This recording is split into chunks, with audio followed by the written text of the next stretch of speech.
Hey, Lurker.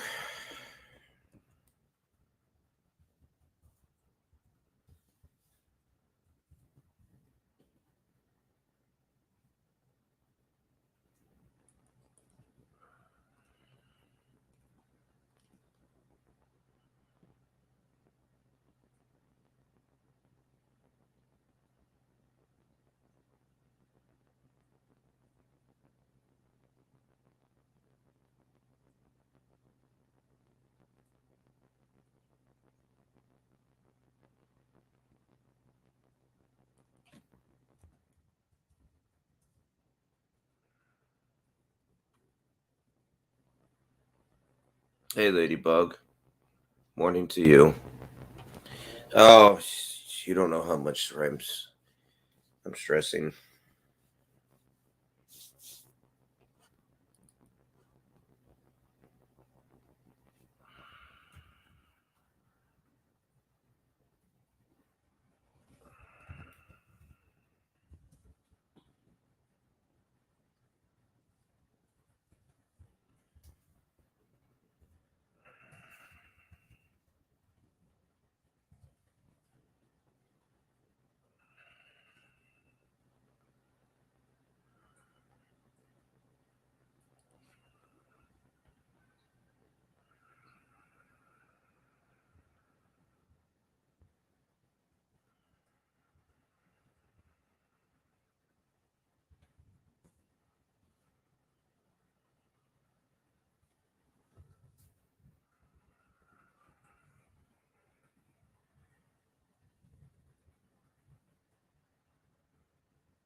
Oh, it's job stuff.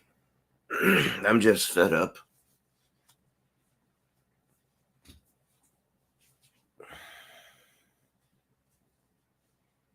I have to go out looking for a new job. I'm just fed up with the whole freaking thing. Obviously, I'm not going to quit until I get another job, but I'm fed up with the whole bull crap. Men being treated like crap and having no respect. Not just all the rest of us getting disrespected, but from corporate bitches, the certain ones that get the extra disrespect. And I had it out with my assistant manager in front of everyone yesterday, including customers.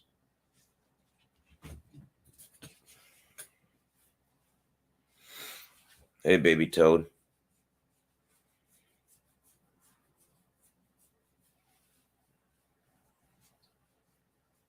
Oh, let's just put it this way. How many supervisors do you think you need on a retail job? And how many assistant managers do you think you need on a retail job? And then letting the shoplifters get away with everything and not making sure you don't show no disrespect to the shoplifters and do anything they want to the store and to you. But then the employees get traded like with inner theft. Like we're all to blame because corporate says don't do anything, but then the employees are to blame because of inner theft. And then you have to have bag checks to say just to, say it's not you are saying you're guilty. We just have to check bull crap. It's basically saying, um, it's to the employees. It's not. We're not saying you're guilty, but how guilty. And then again, how many assistant managers do you think you need to have? Well, there's 2. You don't need no 2 assistant managers. And then you got like 5 to 6 supervisors, but only 2 cashiers.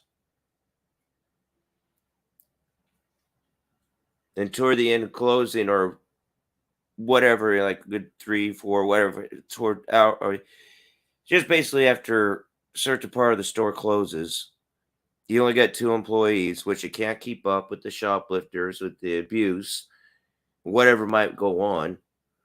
Doesn't matter. Let's just say if you had someone walk in with a gun, tried to rob you at gunpoint, you only got a supervisor and a cashier. That's bullcrap. But then, this boss, he thinks you have to have so many supervisors and assistant managers. It's like, oh, great. Yeah, hire another one so you're going to lower my hours. Oh, yeah, and guess what? Each week the hours get niller and niller. So instead of only have 1 or 2 days off, now it's 4 days off. And then the following week, I only work 2 days off. So I got 2 days. I work 2 days. And then 5 days off. So I'm fed up. I'm done.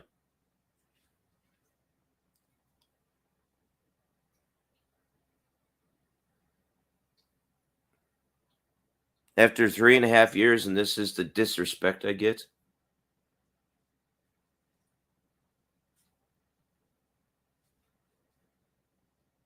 And I don't, what's like I said, with basically the kind of main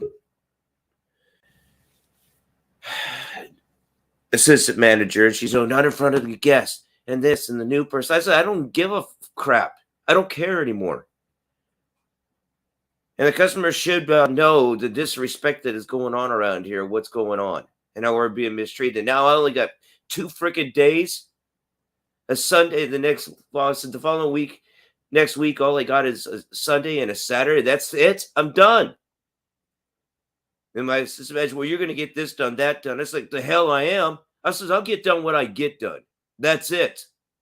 I says, starting tomorrow, I'm looking for another job. I'm done. She's like, of course. She's like, no, I'm done. That's it. And then she's like, the customers. It's like, I don't care. I was like, the customers should know maybe where we're getting freaking treated like crap around here. And I said, if you want to just fire me then.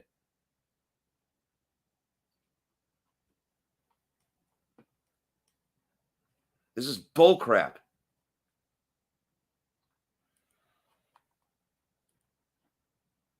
Is that you, Toads? It's me. So yeah, I'm sorry for the ones that were on here last night when it came, because I've been doing better, good, not passing out. But it came to the time, I had to fucking conk out. I'm just so fucking stressed.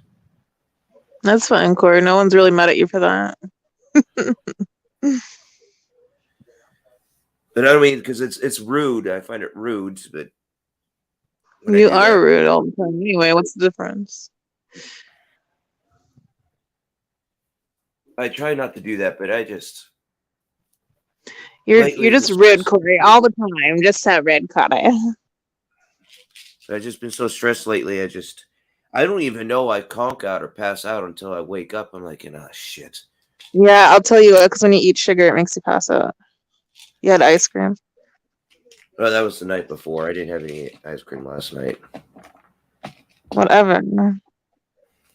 You're right, being to this point, and you do have eat or you catch up and stuff. Yeah, it does make the passing out worse.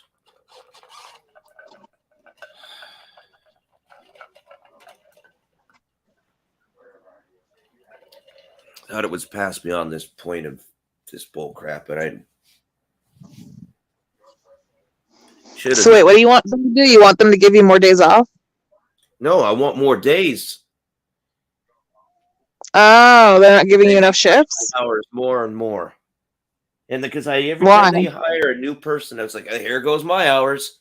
No one else, but there goes my hours. And that's why I told my assistant manager when I was arguing with that person in front of employees and customers, says, oh, why do you think this person quit? Like I said, why do you think Dixie quit? Because she got the same treatment. I said, why do you think Sarah left? Got the same treatment. Why did you think Heidi left? So what do you think these people leave, or they just up and quit? There's people that just been had a fed up the mistreatment, the abuse. They get up and they just quit without a word. They just walk out. With one of the supervisors being trained for the second part of this, like I said, 2 assistant managers and 5 to 6 supervisors and only 2 cashiers. It's bullshit. So why do they keep creating more supervisors? I don't get it. Well, that way our boss doesn't have to. He could do less and less because he's coming to his close to his retirement this end of this summer, so he doesn't give a crap. That way he gets, and he even corporates come down on because he gives them some. Like this week he's going to have vacation, or that week he's going to have vacation, and he does a schedule in a certain way to make it look professional for corporate. Then you send that into corporate, so the corporate knows what each store's schedule looks like. Then after he sends it again, he redoes it into his benefit, where he has this days off or this vacation, and he rearranges it and then gives himself vacation without letting corporate or anything know. So can't you take a picture of that schedule and send it into corporate? No, because he doesn't put it out until after he redoes it, and then he prints all that up. That's right. So when it's printed, that's locked up in the office, and only managers and supervisors have the key to the office. No, but what I'm saying is, are you saying that he sends one schedule that's different to corporate and then one in the store that's different? Yes. So what you do is you take a picture with your phone of the schedule and send it to corporate.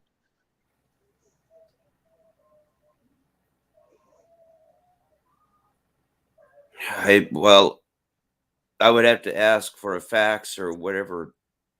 No, you just go, like, when you get your schedule, you take a picture of it with your phone. And then where do I like, I'm sure there's, then you find out corporate's email, and then you just send it to the corporate email and be like, hey, listen, this manager is sending you one schedule. I never thought of that, but still, I mean. But you had a supervisor who was training him to be the second assistant manager, and then she was getting screwed. Well, I almost said his name, but that manager in corporate was screwing her, and then she was starting to give demands. This is my demands. If you want me to stay, well, because they kind of gave in, but said that, okay, we'll give you a raise. We'll give into this, but you're going to have to be open to basically be assistant manager to different stores. That means not just travel around to the other stores in the local areas, but then she would have to go, like, so we're in Washington, so she would have to go to Portland or Montana or Ohio or whatever time they need assistant manager. She would have to travel around, and basically she was just getting a screw job. And when she found that out, she just walked right out. She just fucking. Why can't they hire? Why can't they hire? Why can't every store have their own assistant manager? Why do they need to have her drive her out?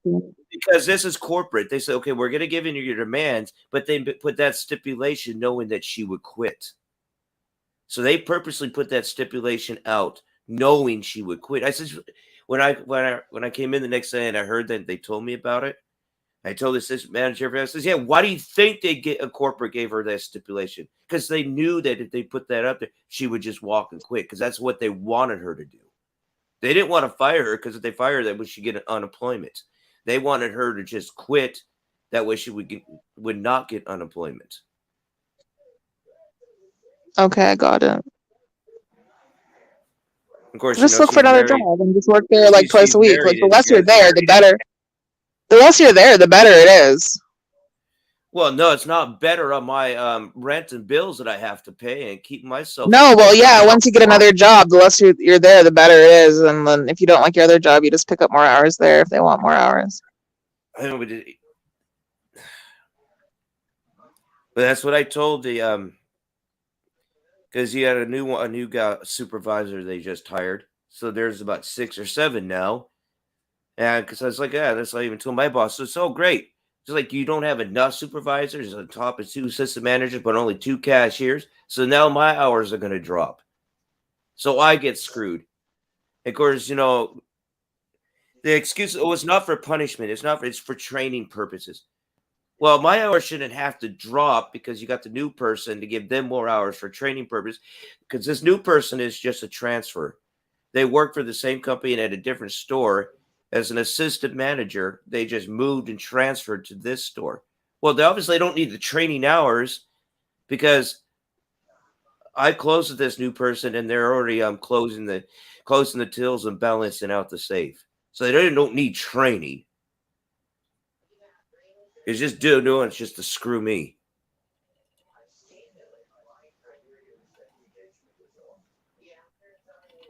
Just look for another job. Fuck them. That's what I'm going to do. That's what I told them.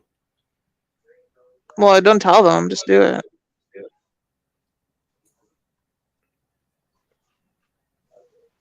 Oh, it's too late. I already basically kind of raged. Yeah, I get it. They try to calm me down. I said, don't even try to calm me down. I have a right to be freaking pissed. This is not the first time that he's done this. He did this. This is how it works in this business. When you want to get rid of someone and get them to quit, you start lowering their hours, screwing them. That's what it is. So before they screw you over completely, just like get another job. Actually, it's better if they fire you, so you can get unemployment. Well, that's what I told them. You tried to calm me down. So I'm not going to freaking calm down. I says I have a right to be pissed. I have a right to be raged because I'm tired of getting screwed.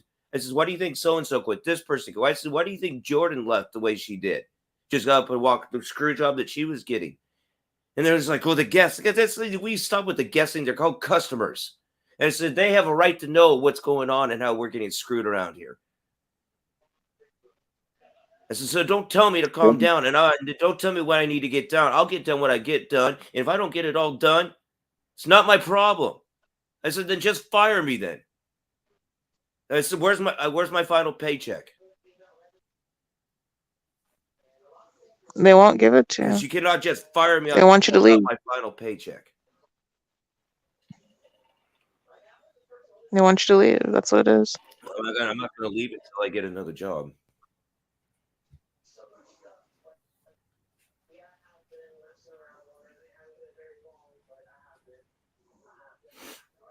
And the thing is, I could take a picture of that schedule, but if I got no proof of what the original schedule is like, even though they do, I mean, I still can't. Well, from now on, just keep taking pictures of it. That's what I'm going to have to start doing. I never thought of that, but yes.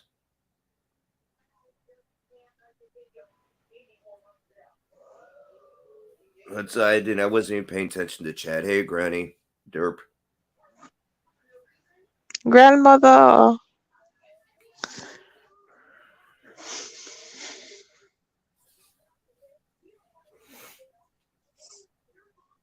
But the new gal Take a picture of it and black it.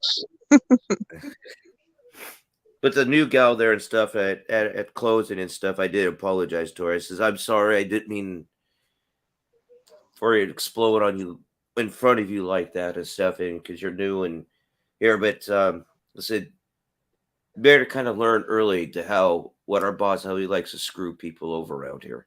But I said, I am sorry for you had to be there for it. She said, don't worry about it. She said, I understand. I said, you can't make a living on 18 hours or less. True. I mean, you can't make your ways or whatever she said, but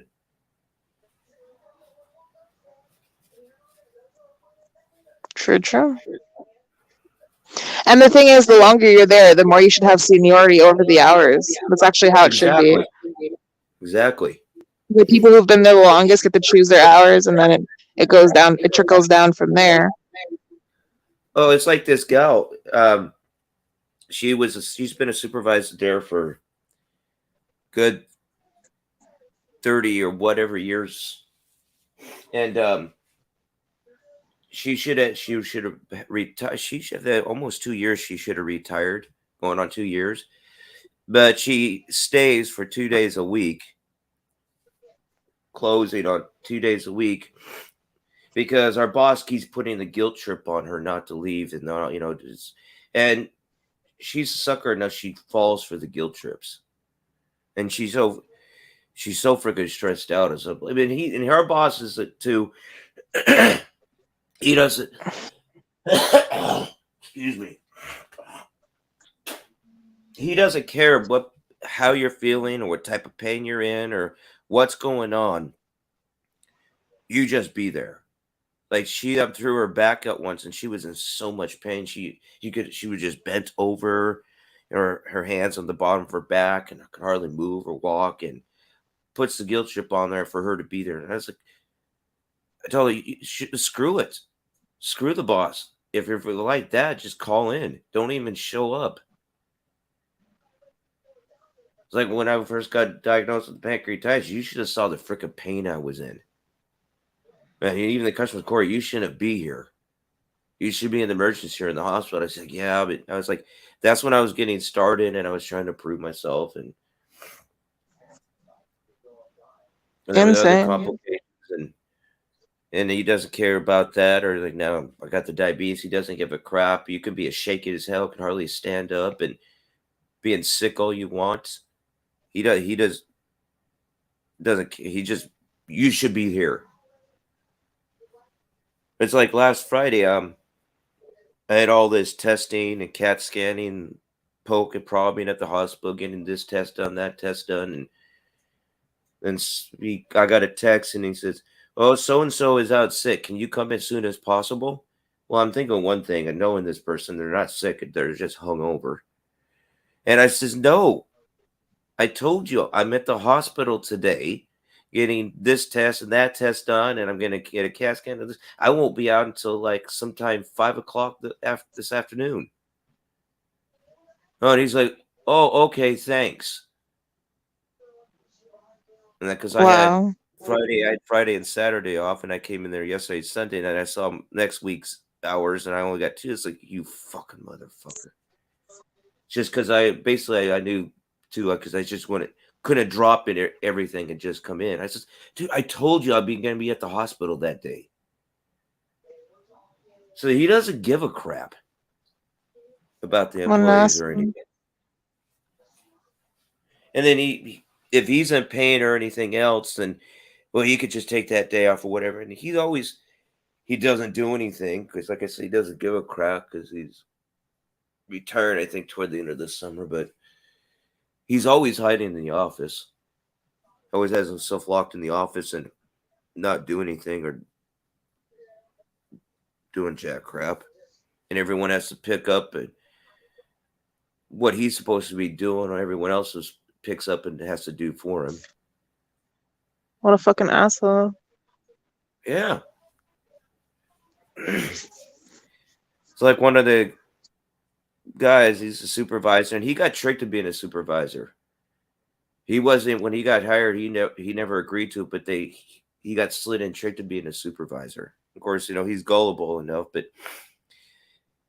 he's always filling in. He's getting called in. He's like, yeah, okay. He's filling in for this, filling in that for that. Days off, he's come in when he gets called, and his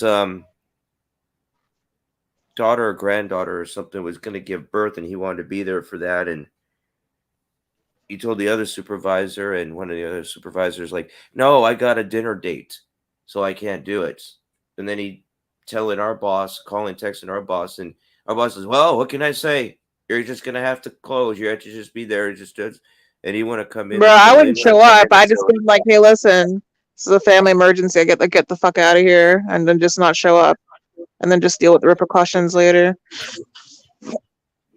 Well, he wanted to gripe to me about everything and stuff, and I was like, well, that's the way it is. And he's like, well, you think of all the times I filled in, he would come down and fill. I said, no, he doesn't. He doesn't give a crap. He won't do that. Target corporate Corey, stand down. Shut up, Target. I love how they think that I work at a certain place.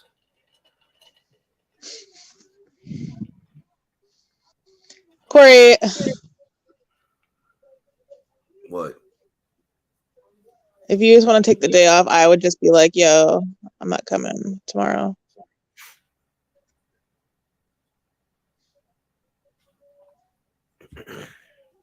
I mean, I'd try to get someone to cover the shift. If they can't, then I'd just be like, hey, listen, it's a family emergency. I gotta get the fuck out of here.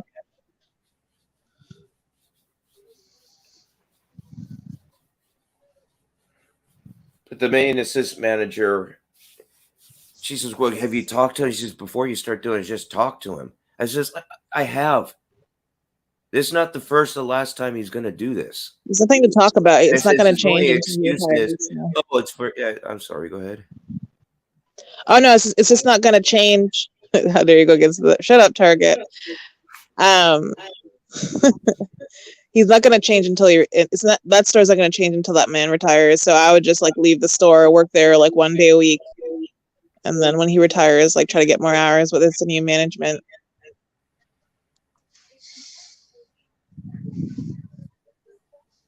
Or at least try to. I've had the opportunity to become a supervisor, assistant manager several times throughout this duration, but I turned it down because I've been there and done that, and I don't want that extra stress and headache.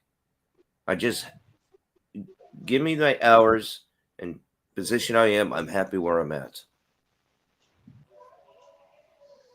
Mm-hmm. I just have to get another job, and when I do, it's just but the only demand or the only thing I ask for is 20 hours or more and no less, or 25 hours, whatever, kind of be reasonable, but 20 hours or more, but no less. So 20 to 25 hours a week is what you want. At least 20 to 40 hours. Because I know it's each day is going to differ, each week's going to differ, and to men how much sales do you want me to like compose? She left.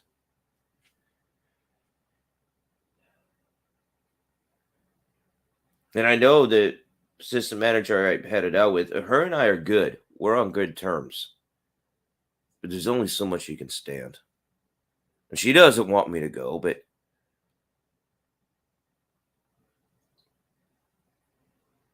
the customers I have talked to, they said they're going to talk to the boss because they don't want me to go, and this is bull crap.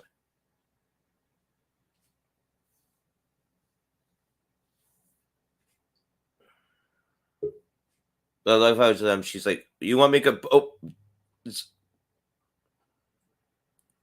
Oh. Fucking Target strikes again. No, what I was going to say is, do you want me to compose an email to send to your supervisor or your boss? Whatever the guy's name is, I'd be like, for the past how many years I've worked here, my contract, I don't know what your contract says. You have to read it. I don't know if it's a part-time contract or a full-time contract or what your contract said. It'd be like, when I just started here, they asked me for, I don't know, openness, this, that, good customer service. I have provided that. But recently I have realized that my hours have been cut.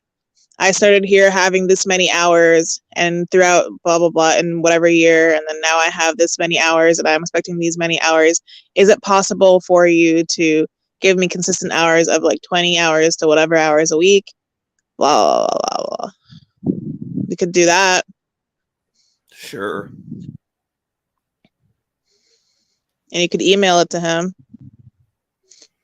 We could have given you the world, Corey. Tonight, Corey sleeps with the fishes. If you turn your back on us, never come back. I know who you are, Target. Don't fuck with me. Who is Target? Arnold.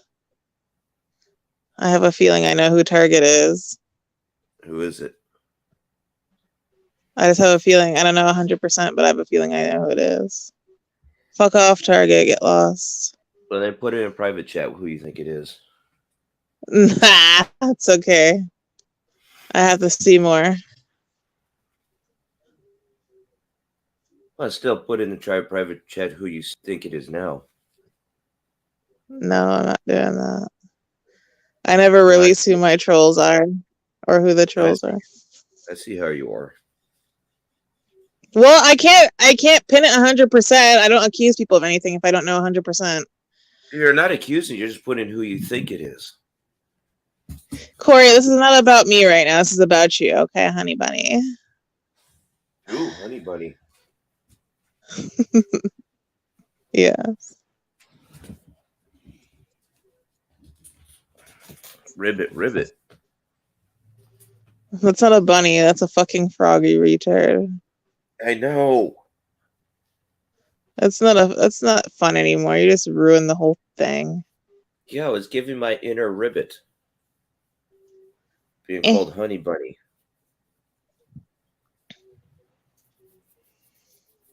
Shut up, Target. I know who you are. Okay.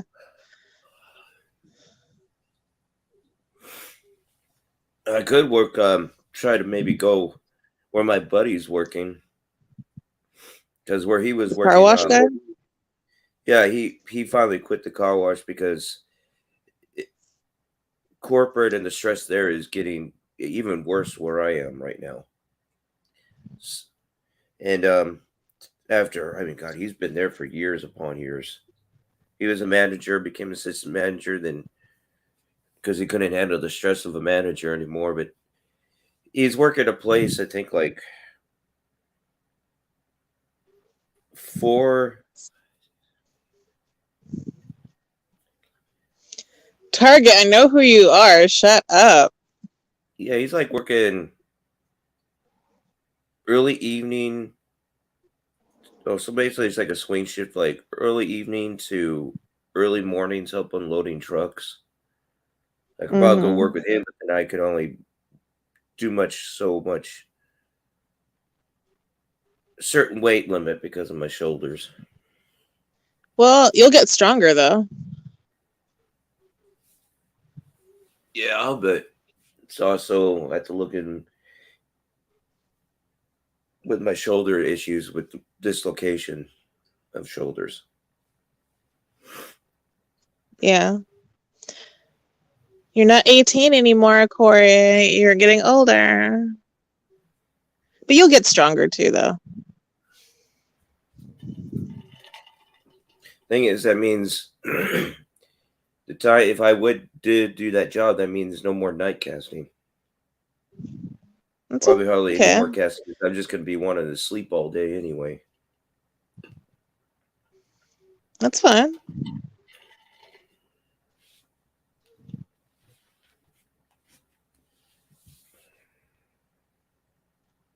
You have to sort yourself out and then you'll come back. That's all.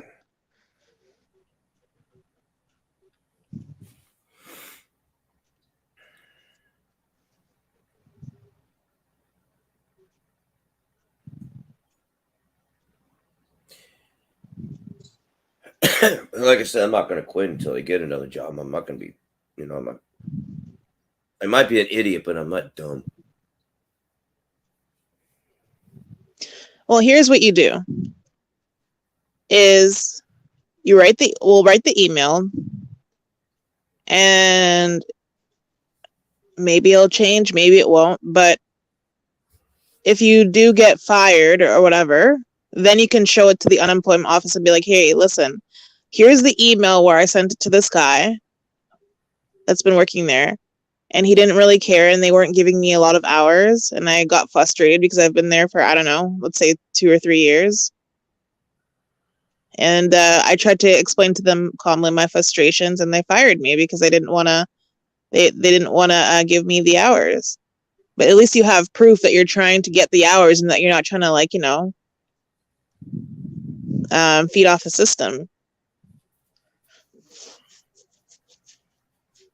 At least. And you can even take pictures. So keep taking pictures of the schedule. Be like, hey, listen, here's a picture of the schedule. They gave me 2 or 3 days, this many hours for, I don't know, for the course of I don't know how long. But even your pay stubs will have the amount of hours on it, or your pay receipts or whatever they call it. Thing is, it's electronical. It's automatically into my account. I don't get pay stubs. Then how do you keep records of how many hours you work? Well, that would be on the store records. in the computer in the system, but my paycheck automatically just gets transferred into my checking account. Okay, well, that doesn't matter anyway, because like even the paychecks that you're getting are the transfers. You can still go to the bank and ask them for a receipt of all the money you got from that company. You could say, hey, listen, like you could just go to the bank right now and be like, hey, listen, can you print me a receipt of all the times this job paid me? And then you'll see from like, I don't know, the first day you started, I don't know, 2 years ago until now, all of the times that they paid you coming into your account, and you'll see that it goes slowly and slowly, less and less and less. I would have to call them because I'm through a credit union, and the closest credit union is in Portland. So I'd have to call them to see if they could do that and have it sent to me. Yeah, whatever you have to do to get it. But the bank has a record of it. So then when like the employment office is like, well, why do you need our help? You're like, well, listen, I was working here and then they slowly cut my hours. And here's the email. I sent it to my boss or my store manager asking for more hours, and I didn't get a reply, or he did do it, or he didn't do it, or he did do it, and whatever. So then you have a record of it. It's like you have these records. Yeah. I guess that's another thing I'm going to have to do then. Yeah, keep records of what's going on.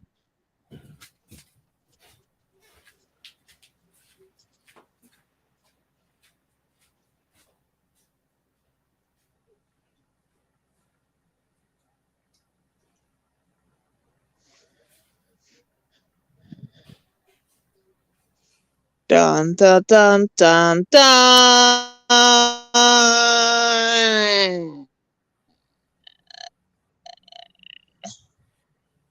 But yeah, fuck your store manager. He's an asshole.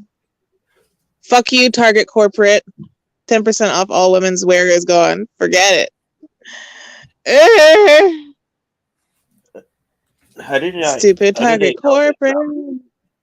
How did they know that I took advantage of that percentage off of women's wear? Women's wear. Who knows, Corey? Who cares? That was supposed to be a secret. Who cares, Target Corporate? Jesus.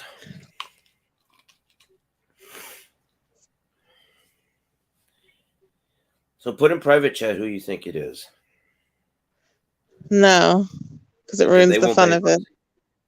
They won't be able to see private chat anyway. I know, but it ruins the fun of it. Well, not for what? Not for me. Well, for me. I don't really care about what you do. Then only you and I would know. I don't want to share secrets with you. You just been sharing secrets with me. What? Things that I haven't thought of before. Like what? Those aren't secrets. But to me, they were. To me, they were because I never. Obviously, this show I do have some idiocy to me because I never thought of that before. That's fine. Now you know.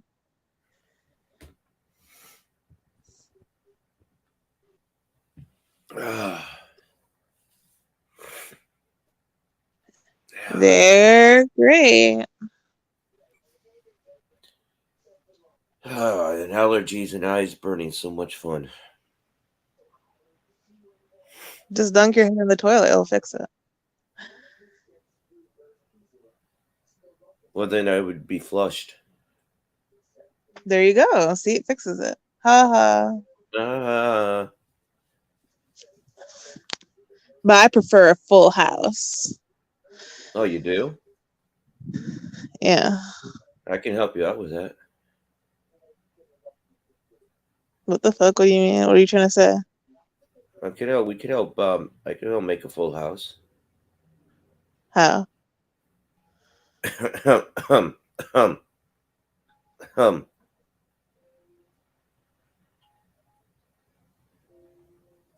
You think about it. No, you tell me. What happens when a man and woman gets together? They play cards. Yeah, and they work on a full house.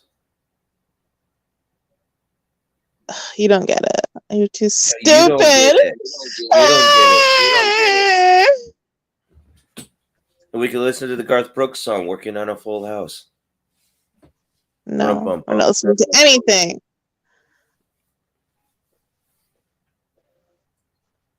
Do I actually have to say it? Yeah. It's called reproduction. Why are you getting upset by that word? No, it's just like reproduction. Nonchalant with it.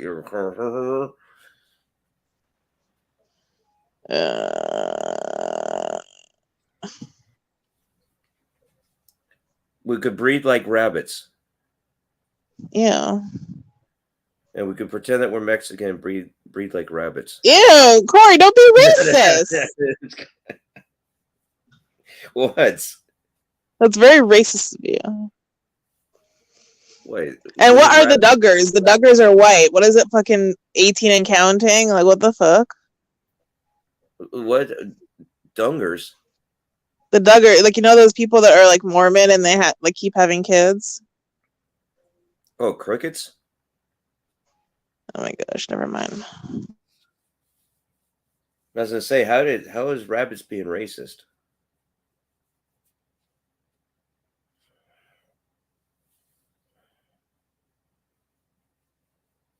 Well, it's true. The Mexicans, they do breed like rabbits.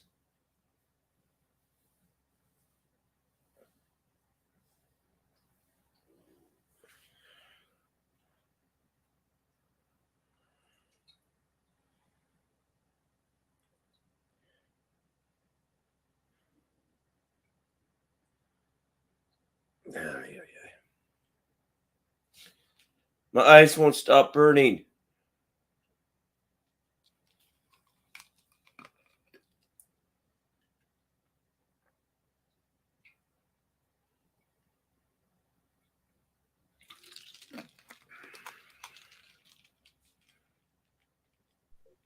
You're into rabbits because you're into bestiality. You're like dreams. I know. Yeah, you're into that. You sicko. And using a term like that is not bestiality. Yeah, it is. So breeding like rabbits is bestiality. Yes, because you want to be the rabbit. Well, I thought I was the rabbit and you're the toad. So it'd be interracial relationship. That's not racial. It's not interracial. That's that'd be like the name for that would be like cross species or something. Okay, interspecies relationship. But they're not the same species, so it'd be like no, not interspecies. It'd be a different name. Cross species, I guess.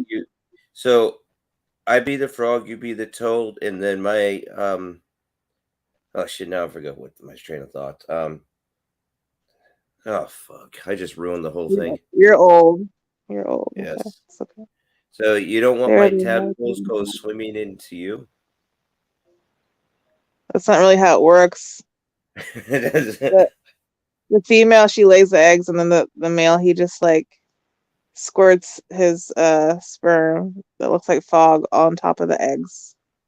Well, dead. My tadpoles be going towards your egg. Yeah, but not anywhere near me because it's separate. Well, we could do it the other way then. To be just give it to, and then you have to do like when you go into the sperm hospital to do it. No, Corey. We're not doing that, Corey. I'm sorry. Okay, it's more fun the old-fashioned way. You're right. Bestiality. You're into bestiality like dreams. Ew, no. Kissing the dog's nipples and French kissing your dogs. Oh my god. These are my babies. And then he makes a mistake or some bullshit like that and cooks the meal. This man's dating his dog. That's just not bestiality. That's animal abuse.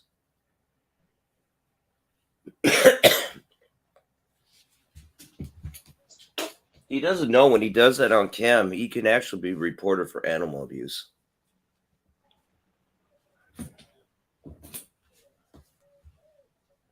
It's not animal abuse because the animal loves it. Abuse is when it's harmful. Well, it's also against the animal's will because the animal has no choice. It doesn't have no free will of, oh, go ahead, lick my nipples and French kiss me. Well, the dog is like literally putting its tongue on him, so the dog likes it. So it's not abuse. Well, the animal doesn't know though. Just knows it's trying to get some loves. Right, so they're both in love, Corey. Shush. Blech.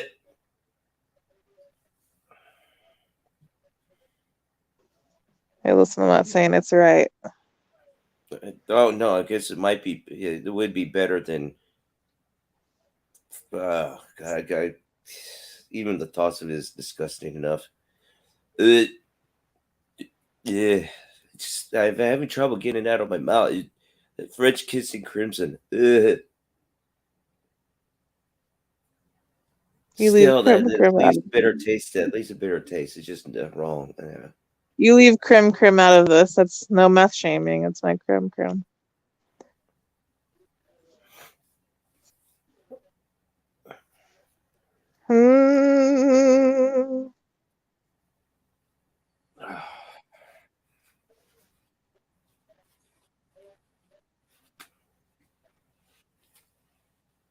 So, how was your weekend? Pretty good. I'm gonna go do something in a little bit soon. Ooh, what? What? What am I doing soon? I am. It's a secret, Corey. Oh, you're just toying and teasing with me now. I am. So you can see how sexy and seductive that you made that sound? No. Is that really bad? Oh, are you there? Is that Dolly? Is that you? No. Oh, I put your favorite picture up there. I was gonna say this stream is very Dolly-esque. That's Dolly style. That's what Toad Gangs is talking to. Well, she wants to do with me. She wants to make out with you. You have to be a girl, though. What? Just like in the gift. What the fuck? Oh, you missed it last night, Dolly. How we were making fun of John Bolton.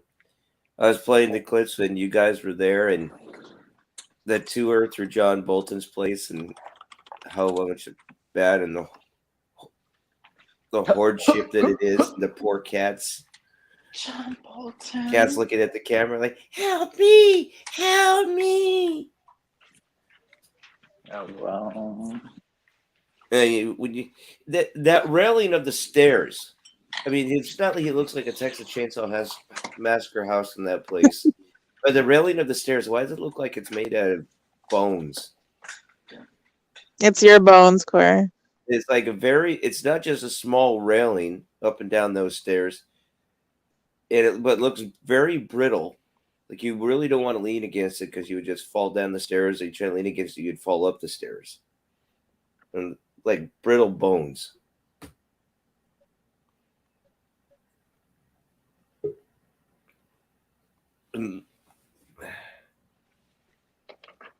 So and what was he doing when he's going?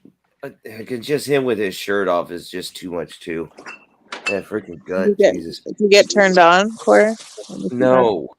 When he's going down the stairs, and if you saw that cat that's on the railing, why is he poking the cat's butt? Wait, what? Oh, I said we were making fun of John Bolton yesterday, and I was playing the couple of acoustics when you and Super Trap were taking a tour around the house, and that railing up and down the stairs, it just looks like brittle bones. Yeah. And when John Bolton's going down the stairs, he had that cat on the railing, and why was he poking at the cat's butt? I did not notice. Yeah, well, next time you go take a look at it, notice that. But I don't know. Bestiality? we were just Toads and I were just talking about Bestiality. But It I would was not also surprise pointing me, out Corey. that when you It would guys, not surprise me. but you guys first arrived, how they made you two wait outside the door for like 30 minutes, and then you had the camera poisoned in there, and then Honestly, Corey, thinking about it now, I think it was really rude to let us wait for 30 minutes outside just because he had to start his broadcast to, yeah, present us. Like, that's rude. We have been, look, Corey, we took a long trip. We're exhausted as fuck. Things did not turn out the way we wanted it to be. We're exhausted.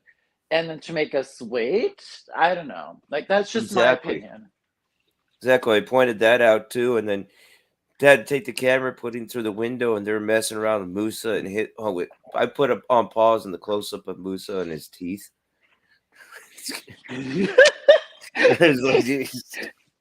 I'm like, oh my god, I gotta see. Yeah, it's like notice that too, and I was pointing out to the other people, and I put up pause. You notice that? Look at that. John Bolton had to start up his YouNow cast, get his YouNow cast going before he answers the door. To get his legs. But then got to the point they said, Corey, can you just let it play and put it on pause? I was like, sure. So I put it on pause and I was starting to narrate. Like, I was like, yeah, this is what I do right now at this place, and this is my, I was narrating like I was John Bolton. And but yeah, you have to go look at the playback of it from last night where I was playing all that and crap up making fun of them, and we're just laughing our asses off at them. Yeah, Corey. And this is the closet where I keep all the dead bodies, but it has all the dead bodies underneath my. I'm not a hoarder. I'm a Brother, my brother. This is my Goldberg doll, and it's. I'm very proud of this one now. I'm very proud of this room, and this is where I have division. Did you guys? It seems like you guys would be sticking to the floor. Sticking to the floor. I mean, their feet, the soles of their shoes would be sticking to the floor. LOL. Like the juice spilled on the floor and it dried up. Soles off of their shoes. I'm very proud of the kitchen, because, it smells like cat and dog feces and, piss and everything. You're talking to Where's Gonzo? Gonzo was talking about last night's cast. I was playing some clips where Dolly and Super Chat visit Bolton and stuff, and we're just making. Word, yo, no doubt. Dolly, are you fucking okay? I'm okay, sorry. What the fuck? Dolly's having flashback of being at the Boltons. No comments. I had gonna a start very my cast up pleasant and make them time. wait out there for like 30 Corey. minutes. This word. What were they doing to Musa? Anyway. I had a very pleasant time. I enjoyed Musa. I enjoyed everything. It was wonderful. It was like out of this world experience. Like, I feel like going to that house changed me forever. Like something in my spirit changed forever. So you had to hold your breath. It's your spirit, like positively or negatively, your spirit, spiritually. I think in both terms. I think I might be possessed. Oh my gosh. By a djinn. Spirit of Bolton household possessed me, and it changed me forever. And now I have to share the gospel.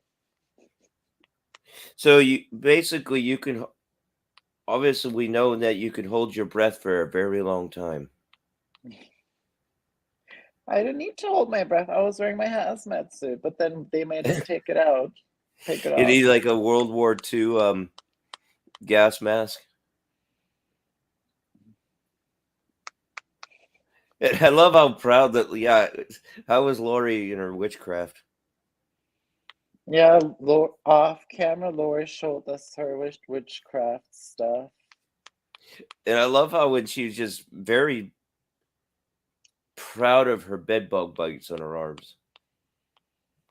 They look more like scabs. I don't know. Like Well, I'm yeah, like, it's for the Lori, what is that scratching on and your picking. arm? I was worried. Like it did not look good. It looked really bad. It's for the scratching and picking.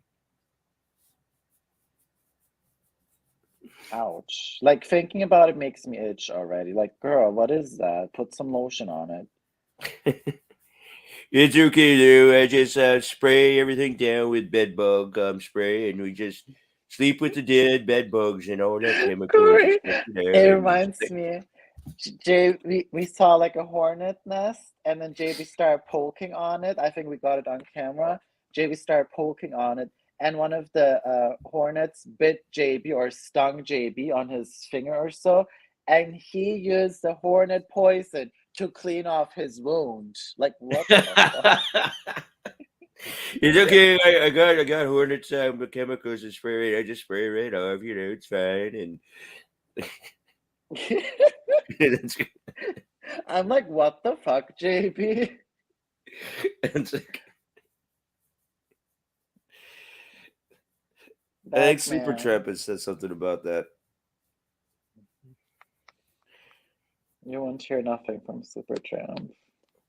I'm sorry. If he started to grope me like that, or like he was trying to act like he's going to tear the hazmat suit off of Supertramp. It's like, get the hell off of me! Stop groping. They made us take off the hazmat suits, and then JB fucking Corey, you punk bitch. You talk shit about my fucking house, Corey. Lover! You punk bitch. You fuck you, Corey. I know it's you, Corey. My fucking prank on my fucking house. You punk bitch. That was not me. I never made those phone calls. I never left. Corey says, and Corey. I can tell your fucking voice, bitch. Punk bitch. But Bolton, that was not me. I only called that once. Yeah, I only called that once when you called the cops on yourself to try to call them on me, to try to report me. No. Oh, by the way, officer, I got this gun and I am a registered offender. I got it. Let's see how honest I am now. I'm very honest. And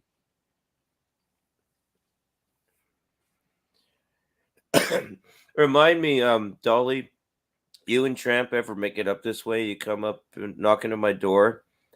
If I see you, or kind of let me know ahead of time, so when you show up, I can start my cast up and make you wait for like 30 minutes or so. No, don't expect us to come over then.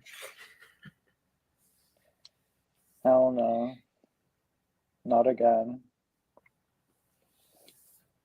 What was your guys' reason for wanting to go up there in the first place?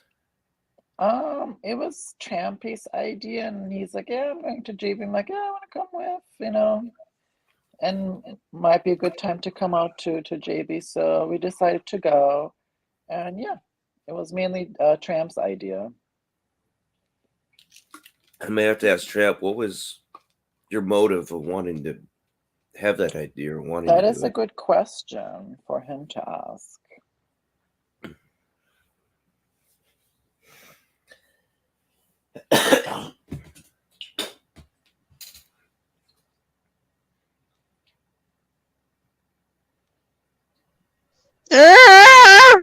I say, of all the people that you kind of know online, I think you would be the last one I'd want to go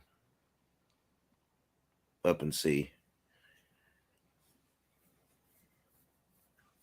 Corey, how about you? Is it Johnny Bolton? The what? How about you? Is it Johnny Bolton? No, I just say he'd be one of the last. I mean, probably the last. Well, one of the last. Why? Because I have no desire. Why? It's like when you go in and out of a nuclear plant and you have to go through that room to get all sprayed off and scrubbed down and get disinfected. I feel like that's what I would have to do after leaving his place. So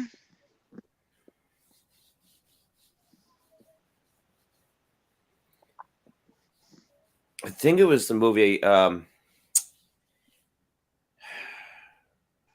to think of her name.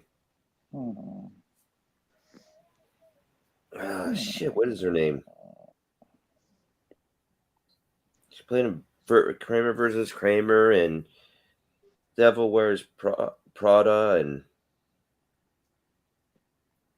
Anne Hathaway. no, she wasn't in Kramer versus Kramer. The old lady. Yeah, is it Meryl Streep? I guess, yeah. There's when she was an upcoming star at the time, and it's I think also had Kurt Russell playing her boyfriend. It was a movie called Silkwood, and it's based off a true story about this woman working in a nuclear plant, and the nuclear plant had a leak, and then she started to expose it and make the people aware of it, and Had a leak. get in local news, and they had to hush her up, try to silence her. Because after the leak and the break, and showing her going through that room and being disinfected. So that when I get to What's that, Dolly? Hmm? Well, you had something going on in the background. Are you watching the Bolton video, Dolly? Lol. I'm watching Crystal. But there's a scene in it was Lori Bolton. That's what it sounded like. I'm But there's a watching scene in Wendy that movie. now. Wendy's that was watching made your for- streams, Corey. Yeah. But otherwise, yeah. But there's a scene in that movie after the nuclear leak, and she gets, in contact with it. There's a scene where you have the people in the hazmat suits spraying her down, disinfecting her, and having long, hard brushes with the handles on it, scrubbing her down. And that's what I feel like if I ever went to Bolton's. okay. Wendy's watching you right now, Corey. Hello. Oh, What's up? what is she on right now? Or are you just watching She it? says, "What's up, Corey?" Hey, little Wendy.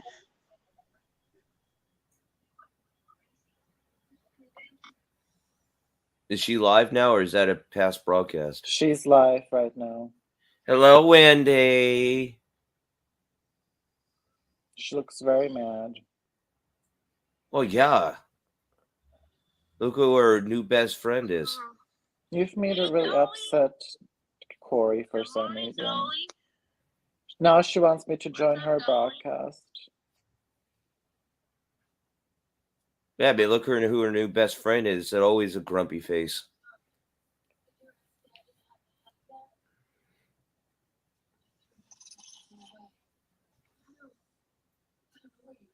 You know what they say? The pets take after their owner, and since Wendy is Lauren's new pet.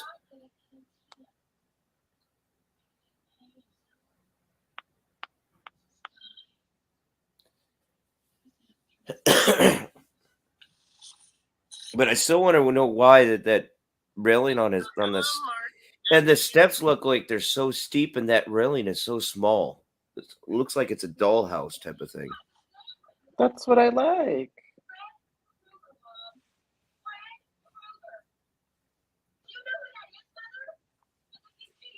So Dolly, when you ate there, was it outside or inside it?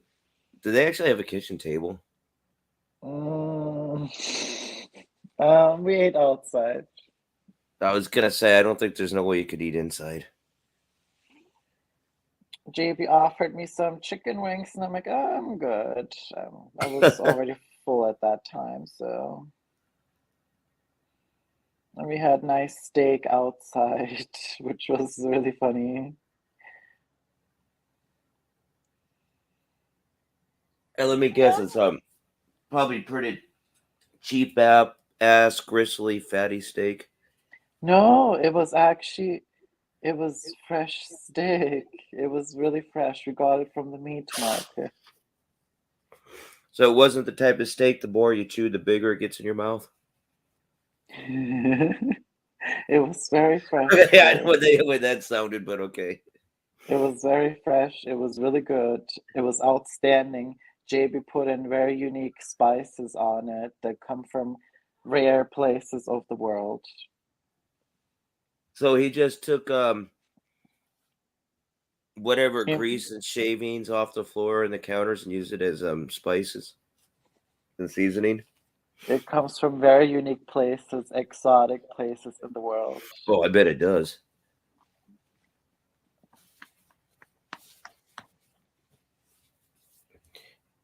You know, speaking of, when I lived in Galesburg, there was a place called Hy-Vee. That was basically what our Safeway or our grocery store was. It's called Hy-Vee. And it doesn't matter what type of steak you got there. If you try to get the best steaks or whatever, their steaks were just crap. Fat, gristly, but when you cooked it and ate it, literally, it basically almost like the pieces got bigger in your mouth as you're chewing it, as you're trying to swallow it. That's how bad the steaks were. Good morning, Susan.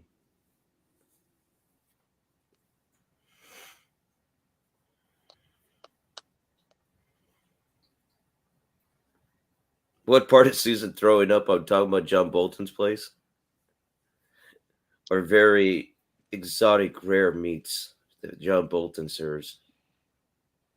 Or the chicken wings.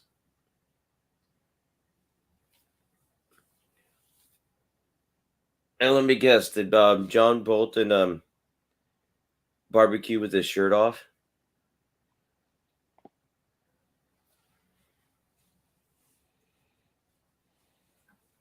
That's just disgusting itself right there.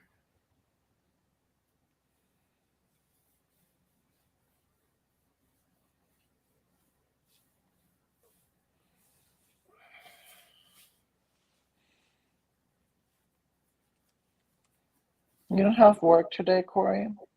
No. I got today and tomorrow off. So I'll probably just try to take today instead of.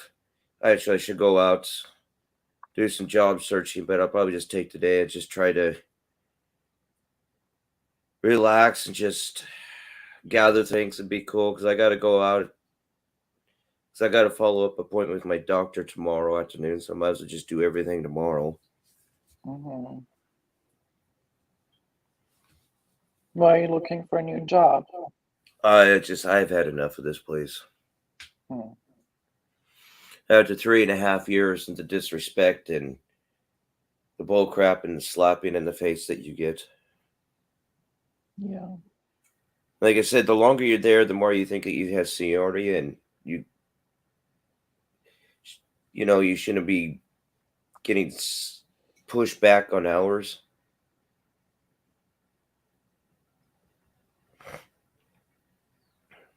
And like I said, there is more supervisors. Okay, how many assistant managers do you think that you need at one Not little many. place? Okay, One or two. maybe one or two, but not really two. Just one manager, one assistant manager. Maybe a couple supervisors. But no, where I work, you got a manager, 2 assistant managers, about 5 to 6 supervisors, and only 2 cashiers. Yeah. And then you bring the new person that's transferred from another store, same company, just another store that doesn't need no training. But then they get your hours, and your boss will say, "Well, it's not because it's not for punishment. They just need training." No, they don't. They're just being transferred from a different store, same company, different store, but they're already closing, counting down the tills, and balancing out the safe. Usually, if it's a new person that has no experience, yeah, they need training. Obviously, this person doesn't because they were an assistant manager from a same company, just a different store, just transferred. Yeah. I had enough. I'm done. Obviously, no, I'm not going to quit until I get another job. It's Toad is gave some good suggestions though.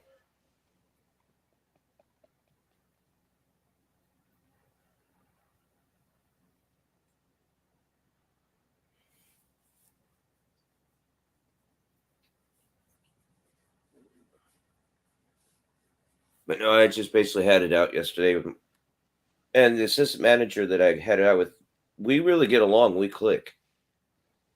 We really have fun together. We're really cool with each other, but I just had enough and had it out with that person in front of other employees and customers. And I basically said my say so, and as I'm done. So my hours are being cut again. This not the first time that the boss has done this, not the last time. And I said, I'm done. I know I shouldn't have to, after 3.5 years, this is the type of disrespect that I get. And she's like, Corey, the guests, I said, they're not guests, they're called customers. I said, the customers have every right to know, too, the disrespect and the wrongdoings that the employees get around here. And if someone doesn't stand up and start saying something, nothing's going to be done. We keep rolling over and having our stomachs scratched, the more they're going to get away with, the more disrespect we're going to get.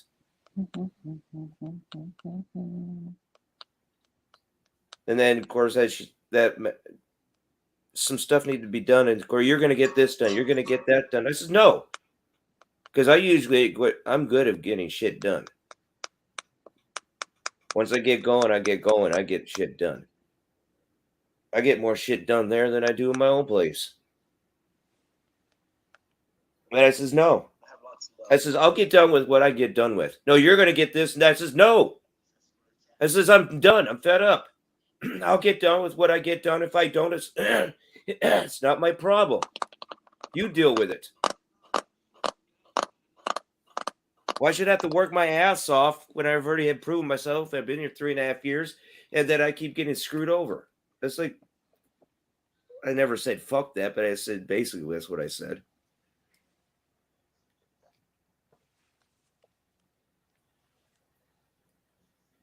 Everybody watching this broadcast, please do not ask Corey questions about his finances, his health, his family. Just please donate to him. Thank you. And don't ask for the rent. And don't forget to like, subscribe, and push that notification bell.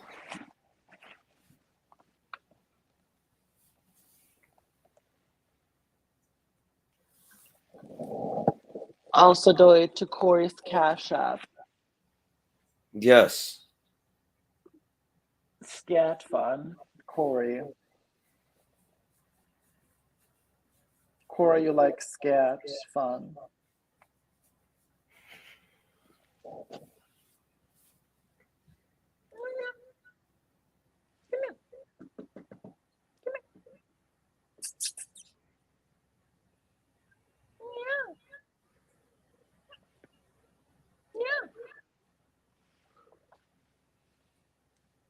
Toad, you're being summoned.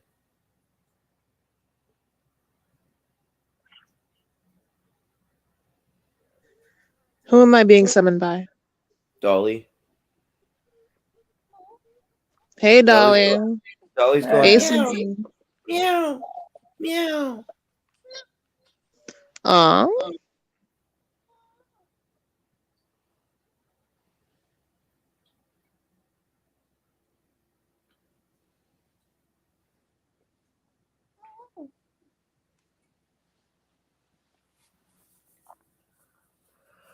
I'm so tired of not getting the freaking rest, but so tired of laying down too at the same time. I feel the same.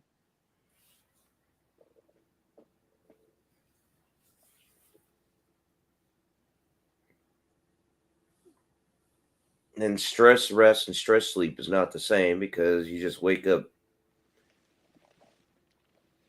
feeling more stressed out and tired and like you had no rest at all.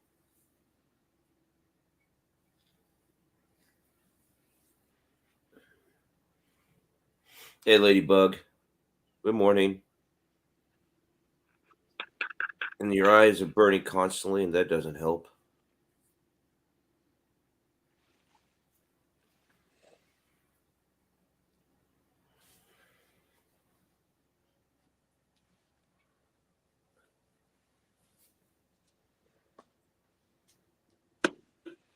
How goes it, Ladybug?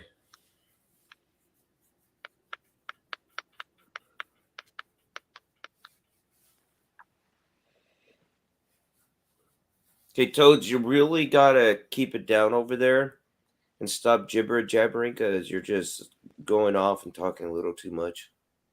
Sorry.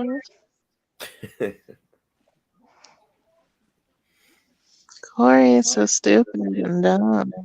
Corey is so dumb. Dumb, dumb, dumb, dumb, dumb.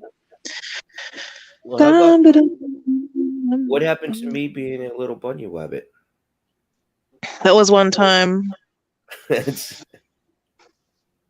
So what am I now? A jackrabbit? Trash. Oh, so I'm not even a rat?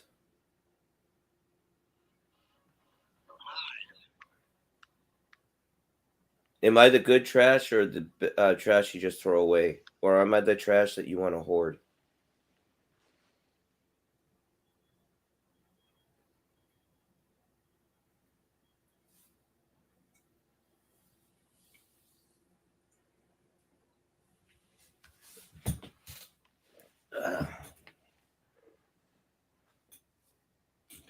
Dolly, how was your weekend? What did you do? It was very delightful. What did you do? I went on a shopping spree. Ooh, what'd you get? A bunch of clothing, fragrances, designer purses. Did you get that 10% off the winter women's wear at Target? Oh no, I don't shop at Target. That's cheap.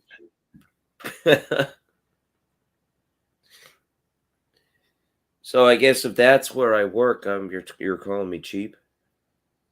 I mean, I like Target, but I like more quality shit. Way more quality. So you're more like Abercrombie and Fitch or something. I like Target. I just like things that last forever.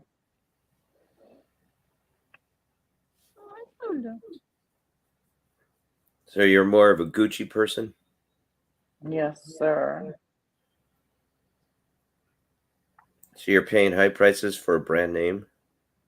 Yes. Huh? Okay. Well, I guess if you can afford it, meets your fancy.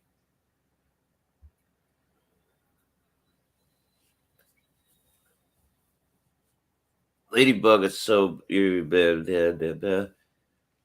sounds like you were just running around doing chores.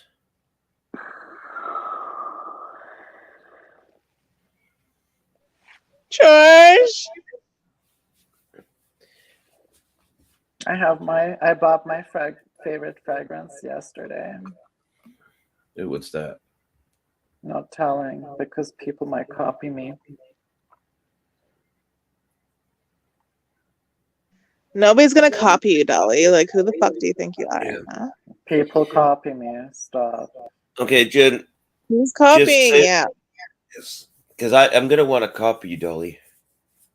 I want to be You just probably like can't Dolly. afford the fragrance in the first In that place. case, just say it's skunk spray, so everyone goes out and gets Damn, you probably can't afford it, Corey. That means you're poor. Ha ha. Yeah, I bought my favorite fragrance. I think it's Axe body spray. Yeah, it's so high quality. Did you get it at Walmart? Yeah, I got it at Walmart. It's so high quality brand. Oh my god. I paid premium price on it. Like imagine Bolton showing up at Walmart without a shirt, Oh my god. in his shorts and his non-matching socks, where one sock is longer than the other. Everybody recognized him at the store we were at with JB for sure.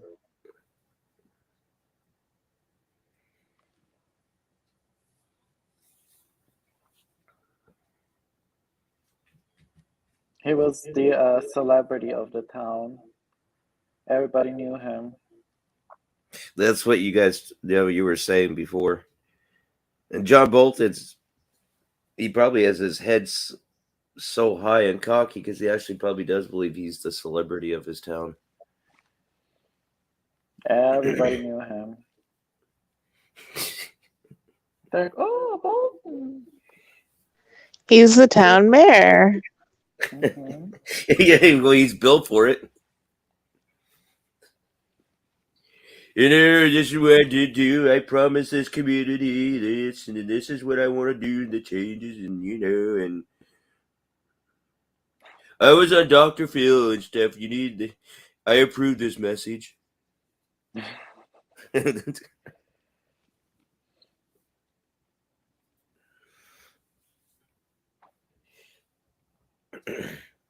He probably brags about that around his town, how he's on Dr. Phil and making sure everyone knows it. Yeah.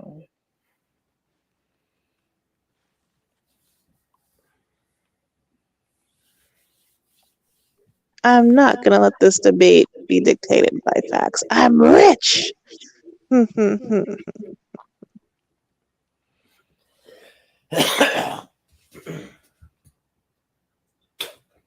Yeah, he probably visits a Walmart or a Goodwill, and the whole thing has to be flea infested and bombed out. They What the probably fuck? keep Bombed on out. stock. They probably keep on stock on flea bomb at each store that he goes into.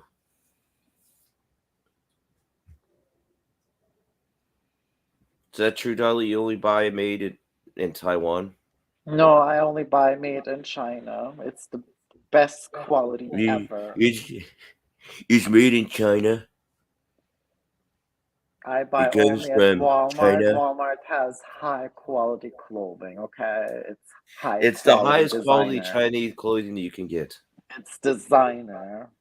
It's Chinese designed. Walmart has designer clothing.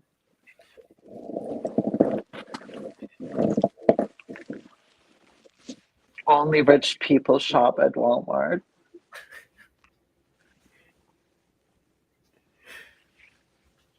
So would you say that unlike COVID, it's not made to last?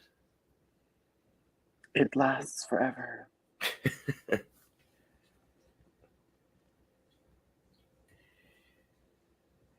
I'm surprised Alex Jones because he's always coming. They're always coming up with different designs of shirts and hats and other things. I'm surprised they haven't come out like with shirts and hats that said "Kung Flu Fighting." What? Well, instead of Kung Fu Fighting, they had that song out until when Corona came out. They had it called what did I just say?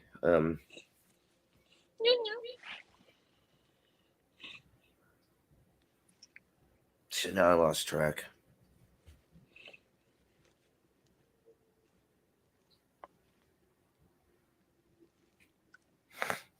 I'll be right back. I have to try to get some eye drops. Aye.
Melinda. Sorry about that. I still had to untuck Casper. Gianna. The what? Andrew. Oh, Andrew.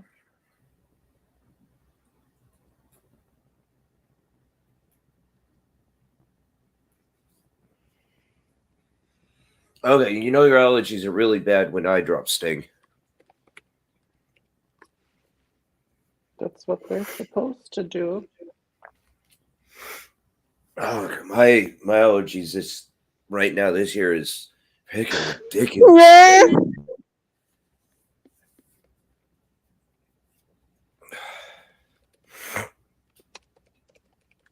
Are you laughing at me?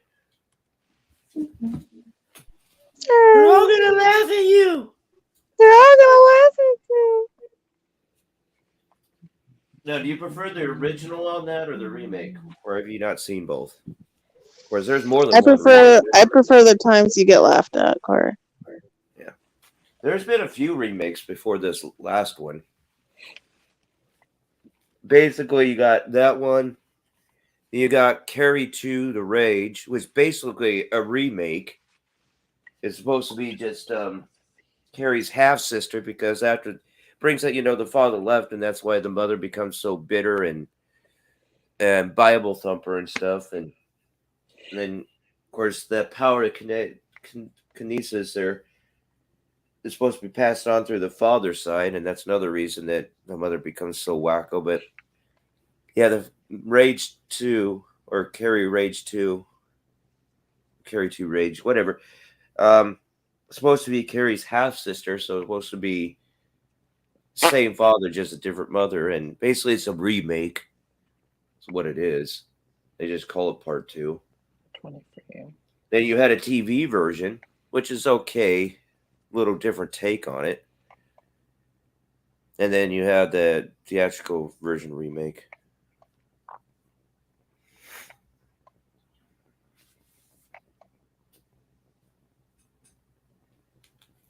But what's you guys' intel or intake with all these reboots they've been doing? I think it's dumb. I think they should come up with new bullshit instead of trying to like remake something. Because Hollywood has so corrupt, and they got no imagination anymore. Lolly. And then Disney taking all the cartoons and making live versions of them. Of course, Disney's coming out how they want to have everything sexualize the kids and do the transgender and stuff. And I was like, well, people, Disney's been doing this for years. I mean, look at some of those classic cartoons. There's a lot of sexual stuff in those things. When you're adults, you look back and see, because you don't see it when you're a kid, but you look back at it now when you're adult. There's a lot of sexual stuff in those old classic cartoons. And a lot of hidden meanings and stuff in it. And even the newer ones like Tangled, there's a lot of sexual stuff in it. You take a look at those posters of the movies, like the way Rapunzel's hair is shaped around the prince and stuff. If you actually look at her, it says sex. Now look at the poster of Little Mermaid, the castle. And there's some parts of the castle it has dildos in it. Yeah, Disney's been doing this for quite a few years. They're just now open about it. Corey, you're a sick fuck. Well, it's true, dude. I mean, look at the live version of Beauty and the Beast, and then when you know the clock, but and all the other characters, Teapot and all that, become human again. You got the two there at the end. Um, I don't know if it's the clock or whatever, but the henchman of Gaston, the little dopey guy. Uh, at the end, him and the clock when he becomes human again, they're dancing and they're gay and they're kissing each other. So yeah, Disney's been doing this for You quite a few enjoy years. it, don't you, Corey? Oh my god, that guy was so disgusted when I saw that. It's like, oh, but they're not pushing it. They're not pushing it. No, they said, well, we're not doing that. No, it's just right there. But now they're just open about it. They're freely open. They said now they want to transgender everything and make everything gay and all this and sexualize the kids. And well, it's a good thing that people are finally waking up to it. Guys, they've been doing this for years. Many years.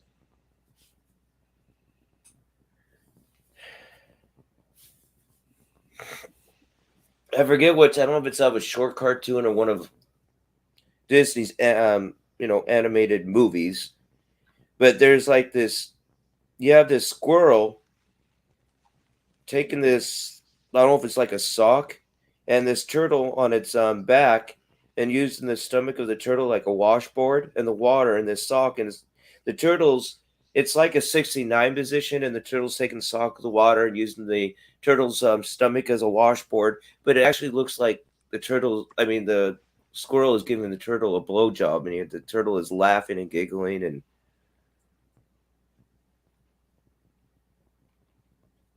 that's out of the old ones. And there goes Dolly again. Morning, GLM. But it's amazing the stuff when you become adults you see that you never realized when you're a kid. Because when you're a kid, you're innocent. You don't think or see that stuff. And that's all part of the sexualizing and brainwashing the kids.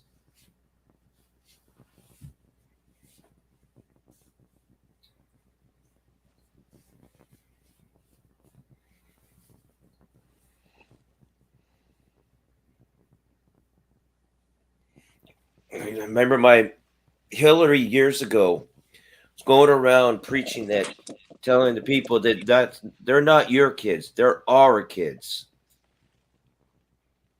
And I remember telling my mom that, my mom was, oh yeah, ha ha ha ha, yeah, ha ha ha.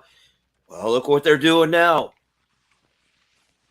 They're saying it's our kids, and we're going to do what we want. We're going to sexualize them, and we're going to have transgender and gay storybook time, and dress up as trannies, and we're perverts and pedophiles, and have kids sitting on our laps with our hard-ons, and teaching the kids how to twerk. So yeah, mom, ha ha ha ha ha ha. But no, my mom, oh, not in my lifetime, not in my lifetime. She's one of those that don't care and don't want to believe it or see it until it actually comes knocking her door in. She's like, what? Yeah, that's again not in your lifetime, mom, huh? Because you want to turn a blind eye.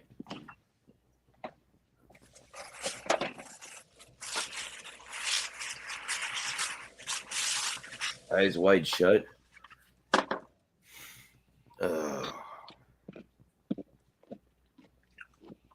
Great.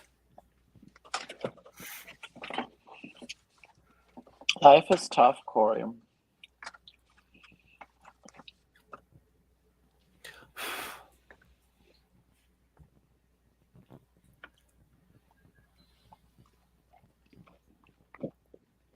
it's getting worse. And it's going to get worse.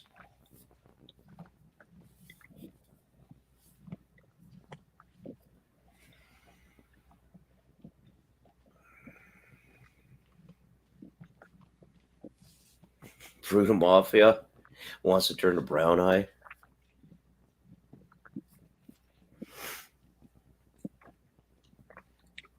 Oh, well, you know he has a brown nose, sucking up to Mom Lauren, the way he does.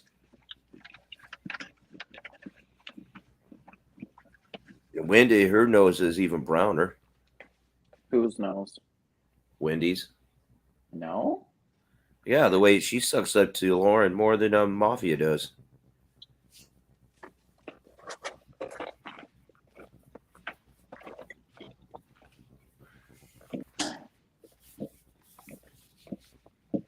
Mm.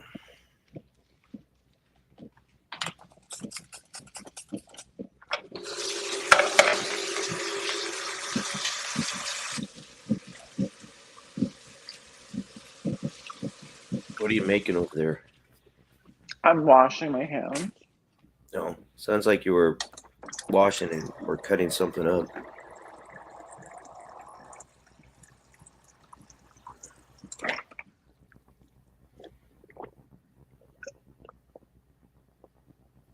Toads had to go bye-bye.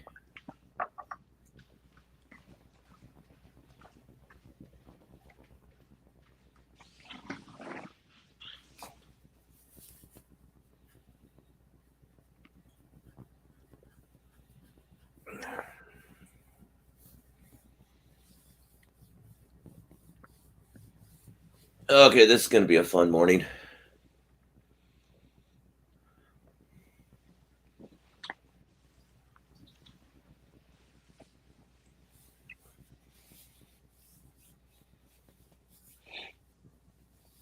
What's your plans today, Dolly? Shopping at Walmart.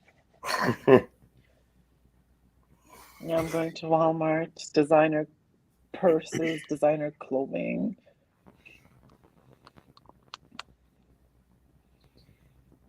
You probably wish Kmart's were still around so you can get those blue light specials.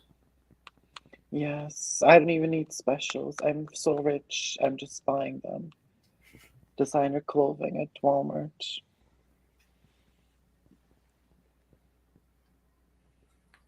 Do you dress up like a typical Walmartarian? No, I dress up like a rich Walmart person. But that throws them for a loop.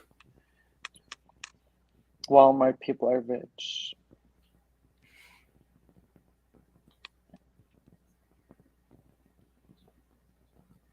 You know, the weird thing is when Walmart's first came about, you actually had normal looking people and people shopping there. Now you have all these just weirdos. Rich people. Yeah, Yeah, rich weird people. rich people. Very rich people. Especially when they suited up to the super Walmarts.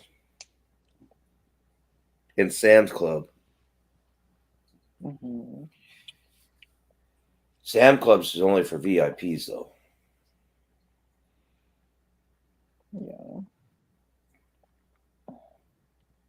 I mean, you have a Sam Club membership, don't you? That's how rich you are. Yes.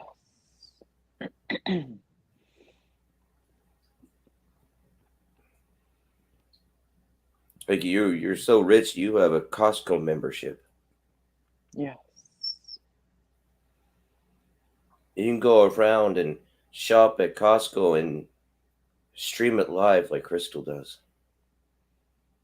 Welcome to Costco. What? The Costco self-checkout thing, it's so outdated, like the sound of it. It frightens me. You know, the voice prompt, like the animation, it's so outdated. Hello, Ashley.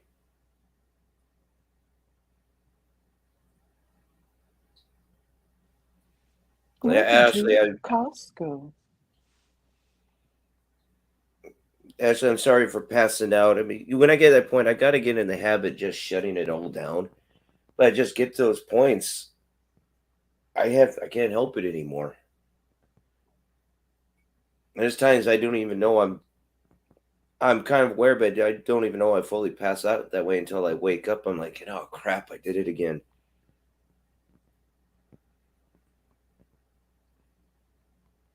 Costco. Corey, have you been to Costco before? Yeah, years ago. Costco's scary.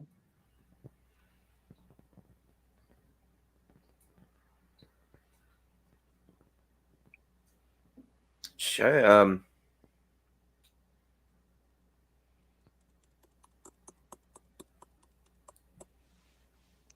I think it was when I was living in Galesburg, Illinois. Because when I came to Portland,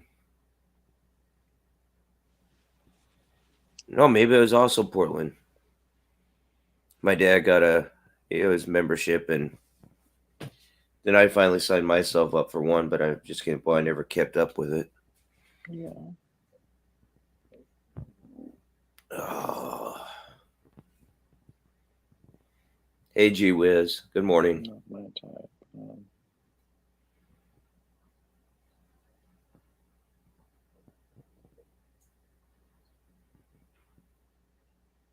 Okay, Ashley, you have a great day. Remember, don't have a good day. Have a great day.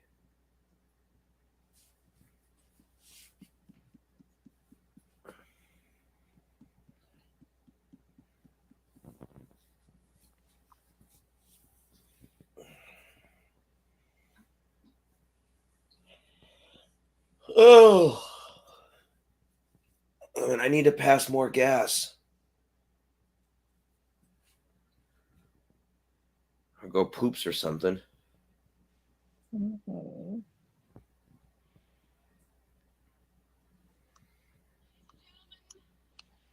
Rodney Danger.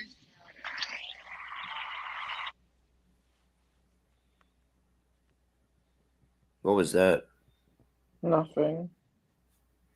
Yeah, I heard something about danger.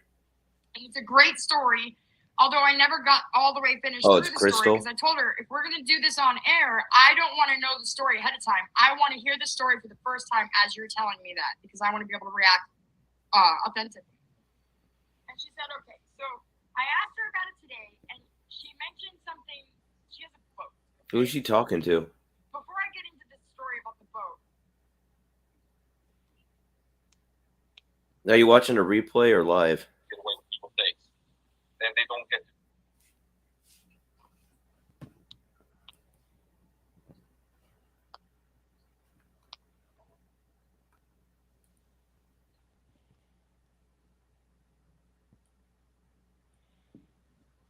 Coffee.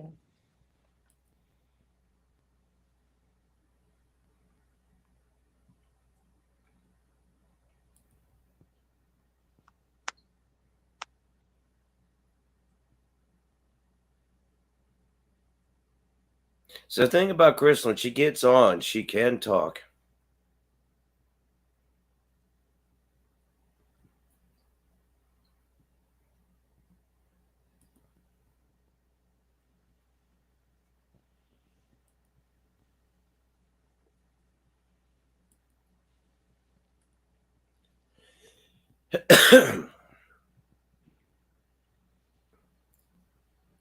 Okay, we need to exercise this gas out of my stomach. Mm-hmm. Ugh. Massage it. Okay, I'm not going to say what that sounded like, but okay.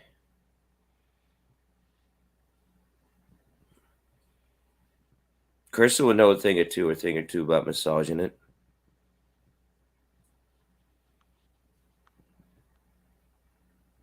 I love how she explains her hand job incident, and she's explains it in so so professional way. I think if I've heard her told before, it's like that's how you. It's like being a hooker or a whore. You have to make sure you're getting paid for the time that you're getting paid for. You get paid up front. Anything after that is, they can't hold nothing against you because that's when it becomes personal. And then it's your decision after your time period. Like if it's a half hour or so after that, then it's if you want to do more, then it's. I was like, whatever, Crystal.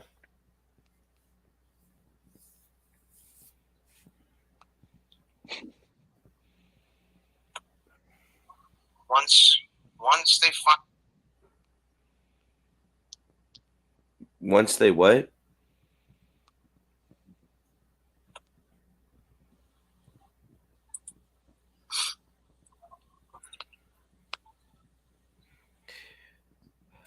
Really? Dolly, will you go pee for me so I don't have to get up and go? Sure.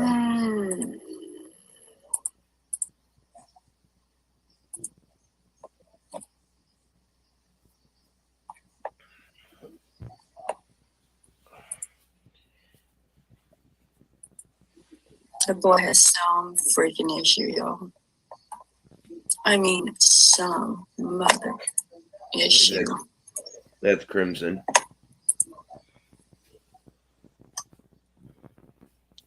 So is this what you do on when you're bored? Is just listen to the playbacks? Hmm. Huh? Yes. I'll be right back.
And come back, and I thought you were taking a piss.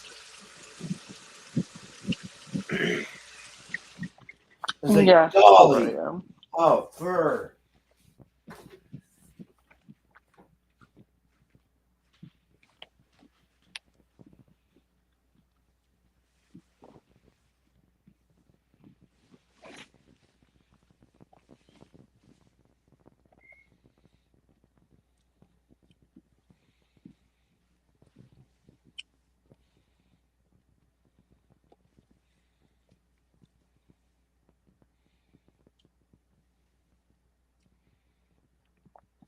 Kirsty.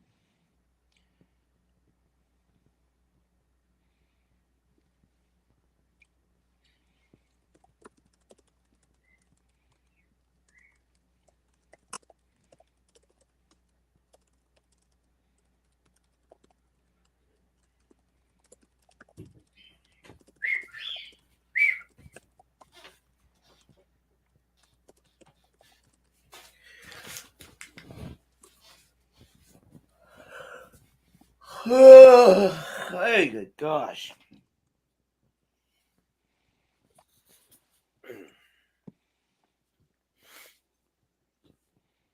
You know, the funny thing of all the other places I've worked, I've never turned in. Well, if you had a work shirt or I'd never turned one in. I just kept them and cut them up and used them as rags. Mm-hmm.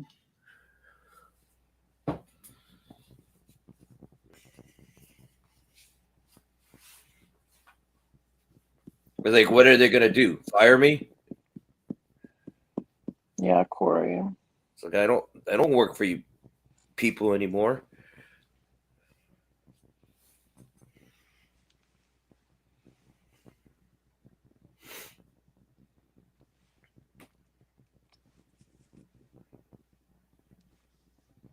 So are you a breakfast person? Yes. What'd you have for breakfast? Anything that's good and light. Well, I don't think you're not going to have anything. It's not going to be good or to your taste buds or what you feel like. I like breakfast. I used to be. I haven't been a breakfast person in years. I Why? used to have like a little lunch, but I only basically get hungry during the evening time. What do you eat? It just depends what I'm in the mood for, but What do you usually eat? I don't You're know. watching Chef Club. Like I said, depends what I'm in the mood for. Lately, it's been homemade egg McMuffins. Mm.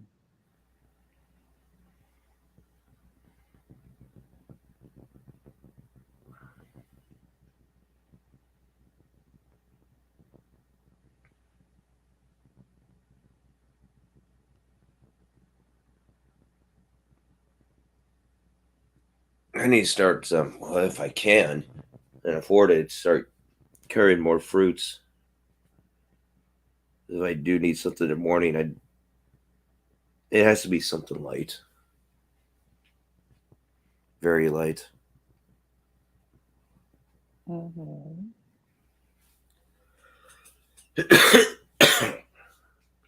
With the blood sugar thing now and stuff, and You have diabetes, Corey. yeah.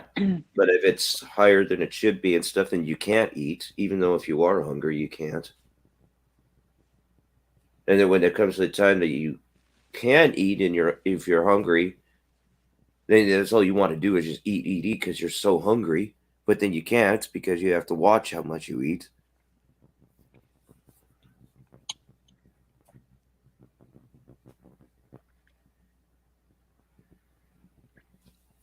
Heidi.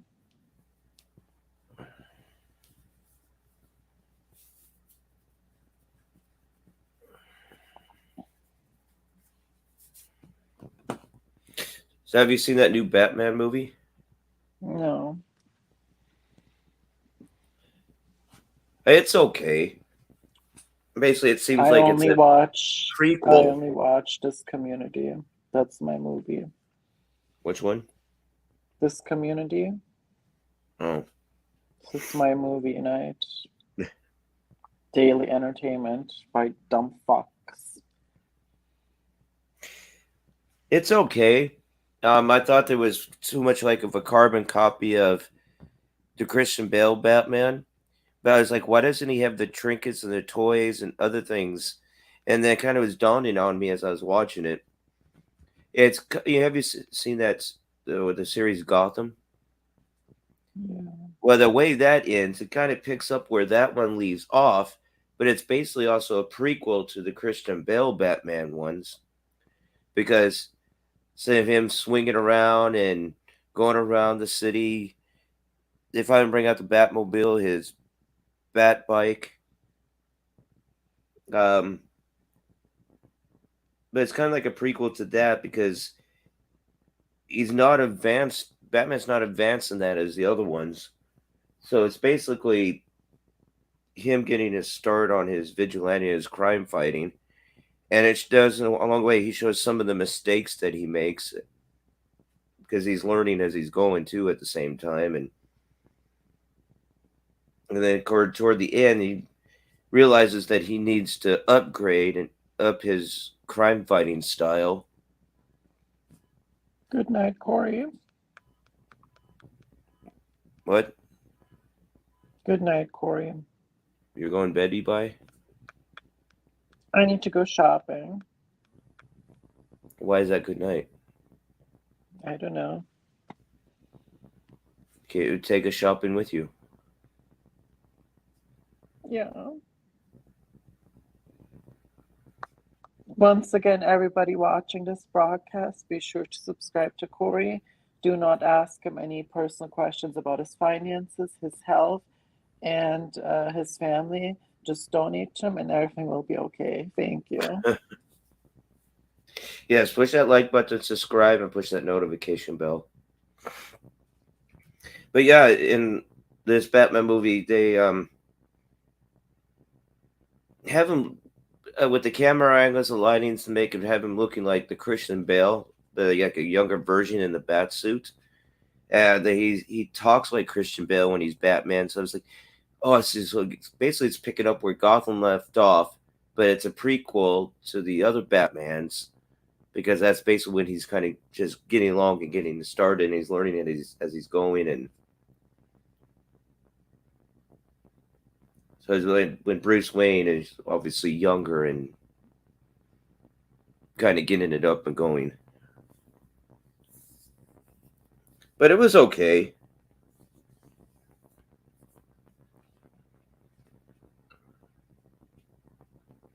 You would have to see it for yourself to draw your own judgment, obviously.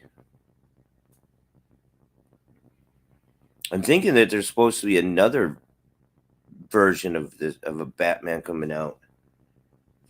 I mean, it's just the way they're doing with these versions of like Spider-Mans and Batmans, and they're going to oversaturate it where people are just going to start getting tired of them.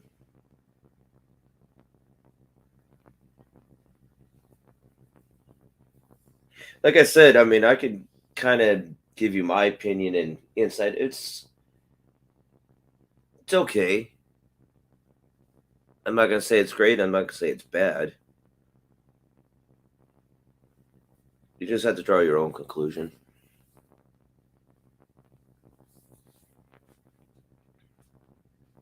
Well, it gets me. Why do you get these people, these actors? Yes, they kind of get buffed and billed for them, but they always get these guys where, because the original Bruce Wayne in the comics is supposed to be a good size, a good 6 something, up in his like 6'5" or 6, a good 6 foot something, and very husky, very kind of a body build, a weightlifter bodybuilder type of build, a square jaw. But they always get these actors that are smaller and actually thinner than the original character, and always have to give them the padded muscle suit to make them look more muscular than they really are.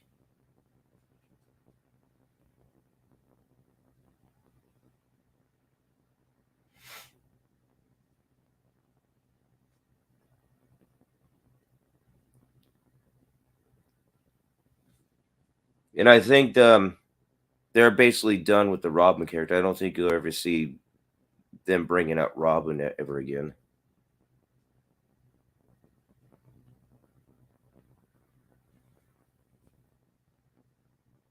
Yeah, it is Hollywood. That's why it's a give or take it of what you think of Ben Affleck doing Batman. My opinion, I had doubts. The more it got along and I kind of saw it, I was like, actually, he kind of actually fits the role. Because not just Ben Affleck is a good sized guy, he is a good 6 something, but he worked out where he is buff. He is built, man. He's built like Bruce Wayne is supposed to be, and he has that square jaw. And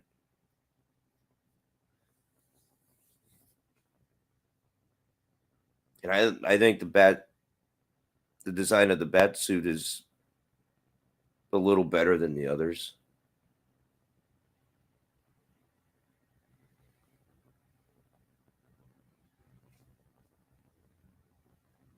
Oh yeah, I was looking at that. Sorry, Salty Cracker made a video on that, and Bill Gates is behind that, because that's part of destroying our economy and making the inflation even bigger and more than it's. You're gonna see inflation just go out of the freaking roof right now, because they want to have a short food supply.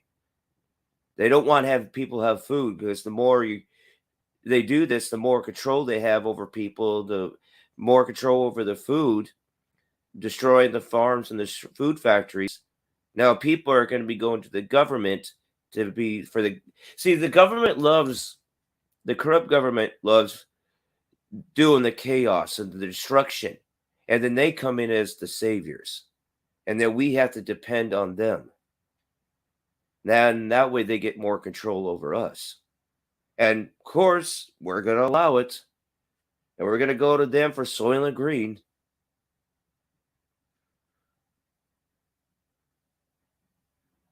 Oh, you think we're in a food shortage now?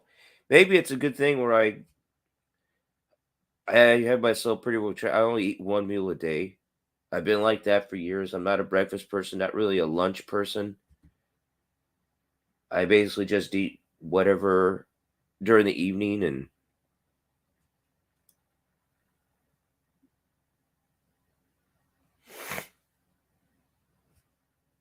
yes, of course they want more inflation. Bill Gates and all of them, and Obama Obama has his handlers above him, but Obama is basically Biden's and Kamala's handler. He's the puppeteer, and now he's come out demanding Biden to step down. That way, because they're basically going to get rid of Biden now, and Biden's going to take all the flack and the blame, which he is met for. And then Kamala's going to get in, and they're shortly going to destroy Kamala, and has some past history of her to use that to basically to destroy her, because Obama is basically demanding Biden get out, bring Kamala in to get Kamala out so Obama can get back in. Because basically this is Obama's third term. He's the one that's controlling all this stuff. And then you got Bill Gates that's behind what's going on now. But yeah, it's 100% inflation. Big time. And you're going to... But this coming fall, you're going to have not just inflation, food shortages. You're going to have electronic currency coming in, which they're going to have full control then. Full lockdowns, full mask, full mandate vaccines nonstop. And if you disobey any of their rules, they will basically just lock you in your own home if you don't obey by the rules and stay in with the lockdowns. They'll just not board up your windows and doors, but they'll permanently seal you in, where you have no way of getting out. I mean, look what they're doing in Shanghai right now. Full lockdowns, sealing people into their homes. Suicide is off the roof, and literally off the roof. People are going on the roof and jumping off, and then forcing everyone to hazmat suits, force them into the the truck, ship them off to the concentration camps, and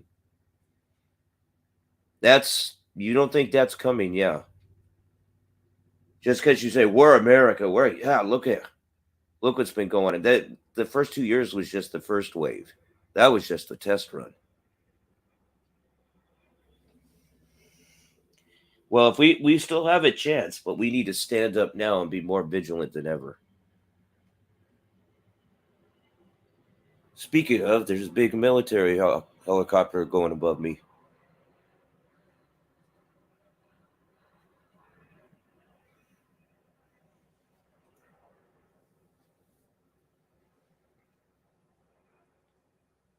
That if we don't start taking it back now, it's because we're basically at the point of no return.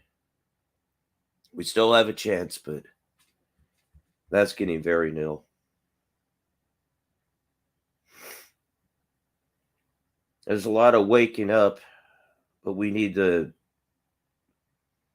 zombies, the sheeples, the ones that are so brainwashed to sleep. We need really to wake up. And this woke movement, my God, please.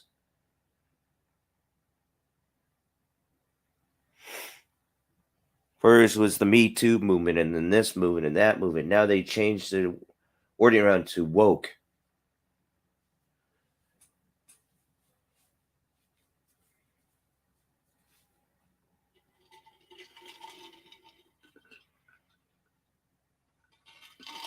But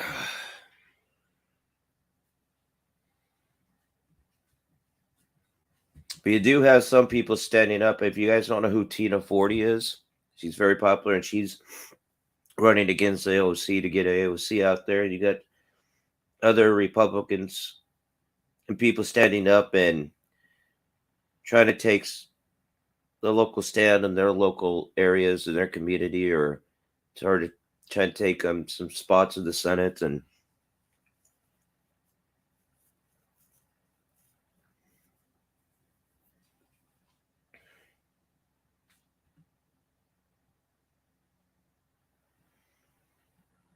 yeah, but everyone wants AOC go back to bartending. And it's like, I mean, we all want her out, but come on, her back to bartending, she would just screw the drinks up. She wouldn't be able to get those right.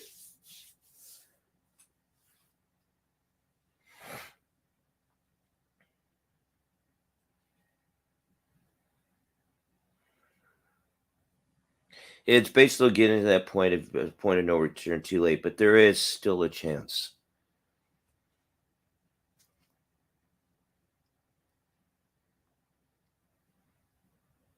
But yes, I mean, I'm not going to lie and turn my back on reality and act like it's not happening. You know, like some people, basically my family, is like, they act like it was not there. Or that's done, and it's not happening, that or not in my lifetime. And because they think if they turn their back and keep a blind eye, keep themselves dumbed down and no open mind or heart to what's going on, it's not happening. They don't want to.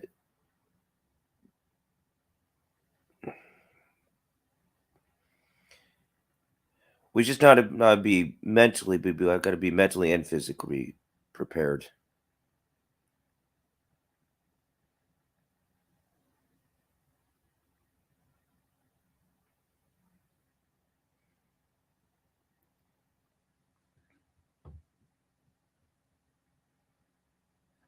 But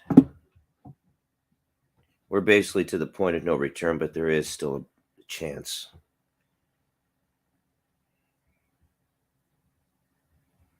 But we got to wake up and stand united and not divided.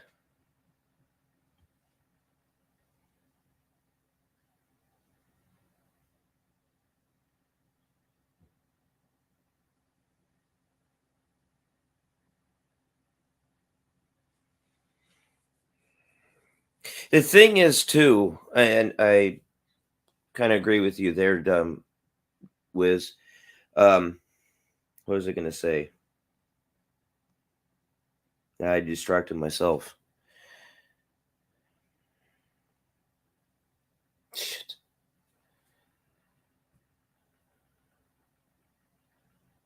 No, I've completely distracted myself. Forgot what I was going to say. I was reading what you just typed there, and I just got myself distracted.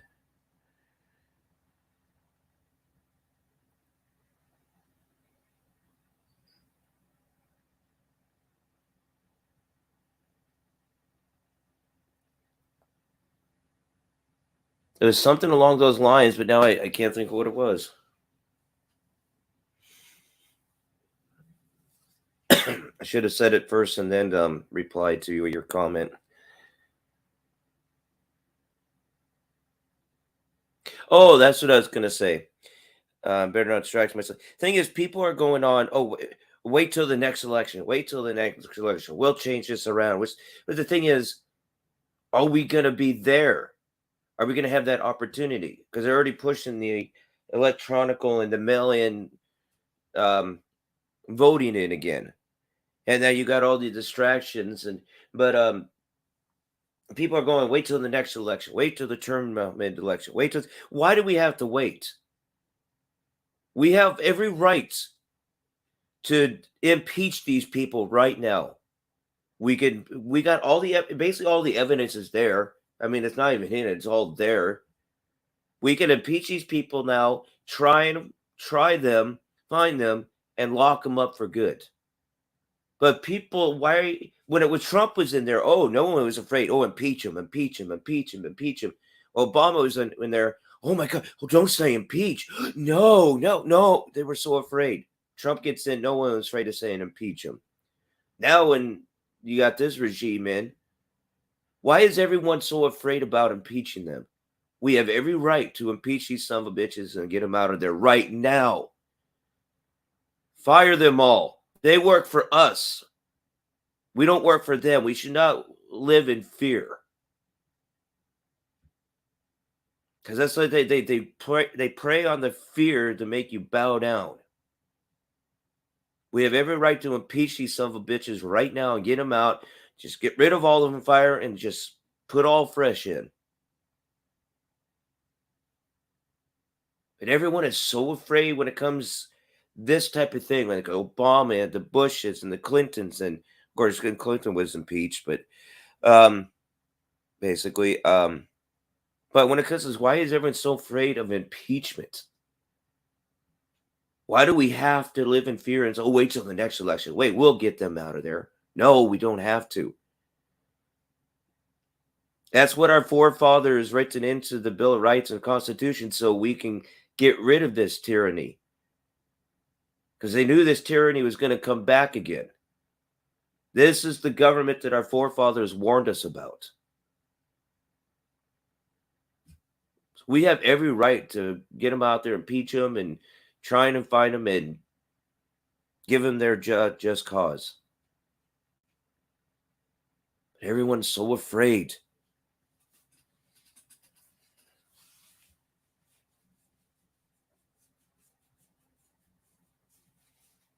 Like when Trump was in there, their government and this regime stepped in. We got to impeach him. Well, now after he got it, we got to impeach him again. Well, I thought you already impeached him. Then you're impeaching him the second time. And third, he's not even in office anymore. And that part of the government has no right coming in and to dictate and tell what president is going to be impeached and not impeached. That's we the people.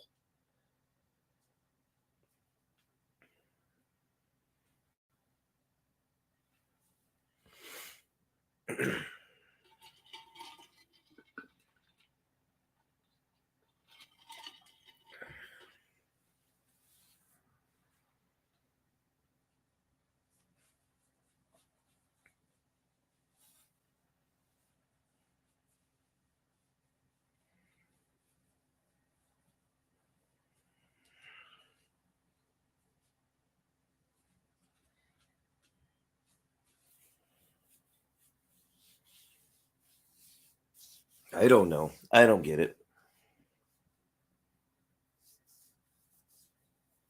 Now with the midterm elections, all these freaking distractions.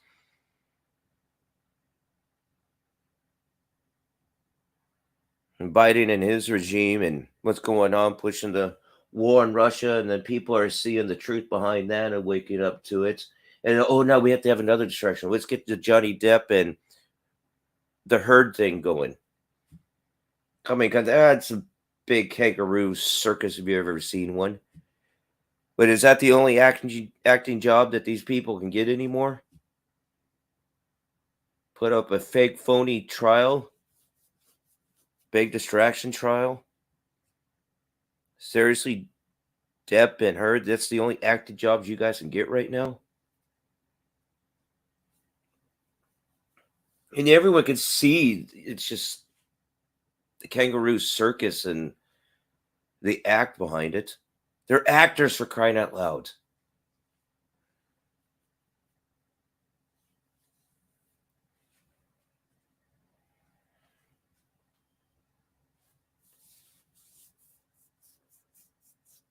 Oh, we do live in crazy times.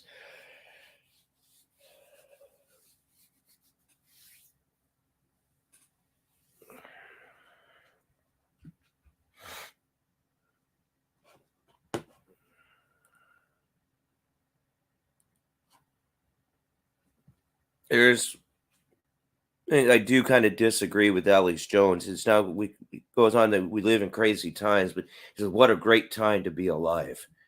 And I'm thinking, is it really, Alex? Is it really a great time to be alive?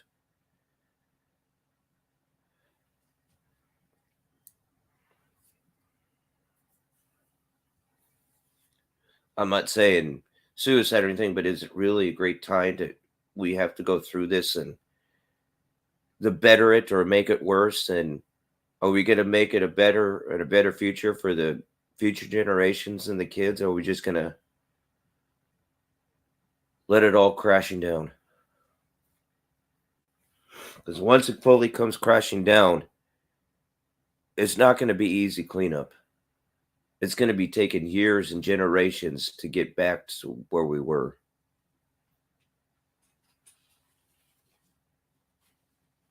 And then that's left on the future generation and our kids and then their kids and their kids and then their kids and then their kids.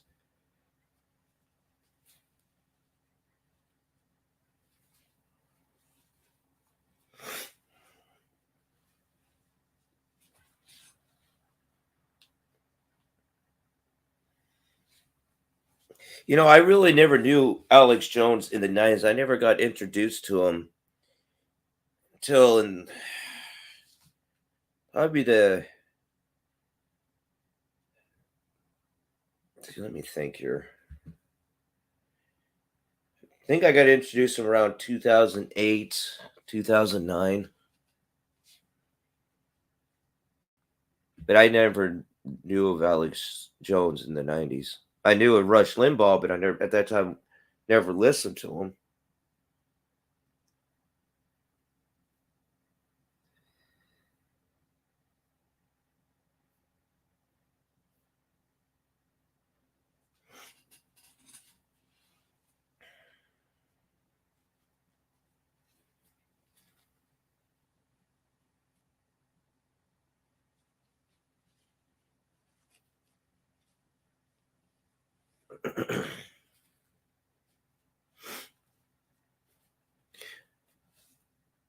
But a lot of them have been stepping it up lately.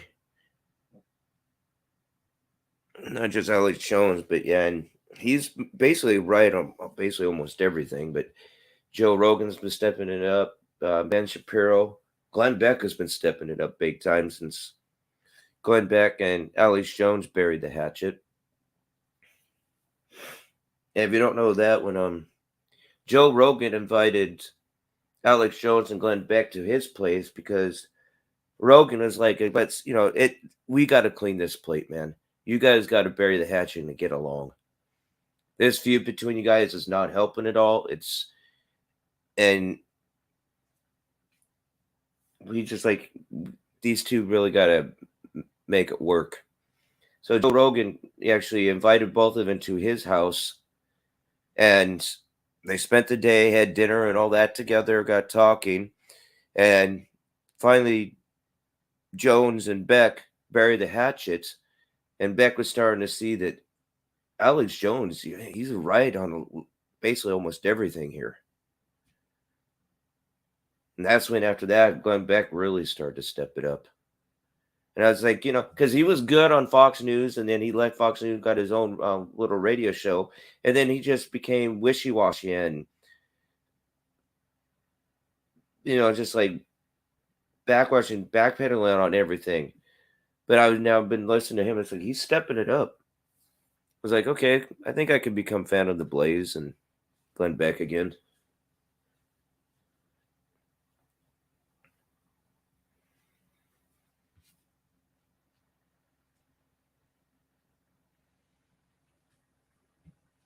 Oh, you did see him actually at a couple of rallies or events and speaking?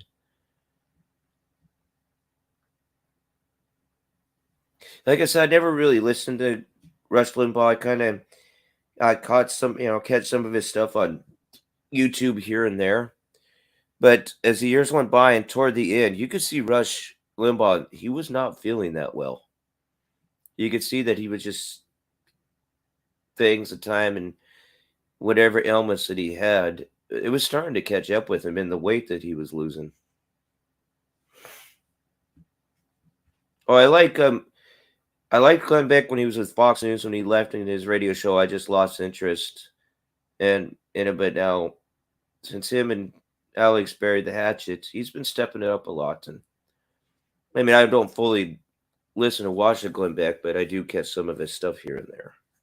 And he's been stepping it up.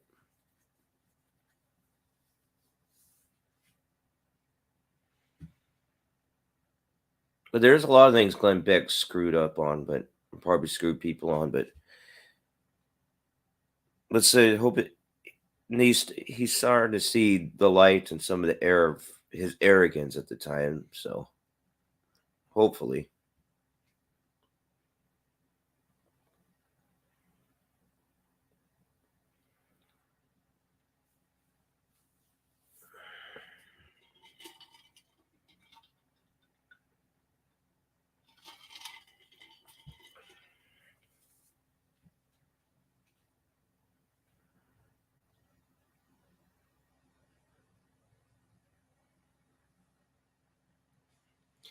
What did you do, Gee Whiz? How were you active in it? I mean, did you just go to events or rallies, or were you actually partaking on some stuff?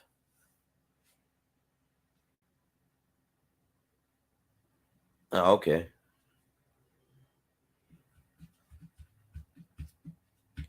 Well, in this small little town, there's really not much to be active on all this stuff to try to help out. Otherwise, I would. There was stuff more going on and more rallies or events or ways to partake in it, I would. There's really nothing in this place to. Everything's just outside of town, and it's obviously more than walking distance. Since I don't drive or anything, and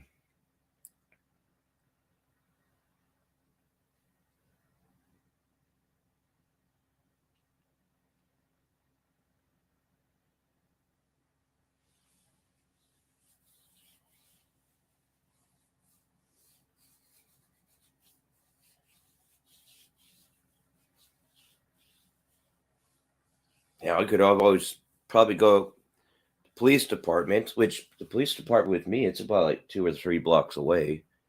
Could always go in there and ask to what there's going on, but there's really nothing to partake in.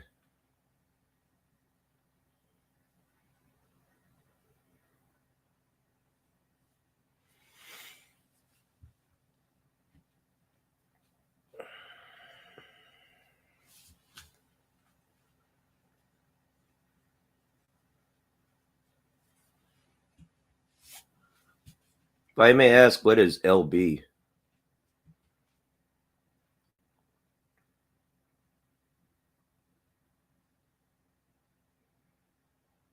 Yes, I mean, I don't know what it is, so I'm ignorant of the fact.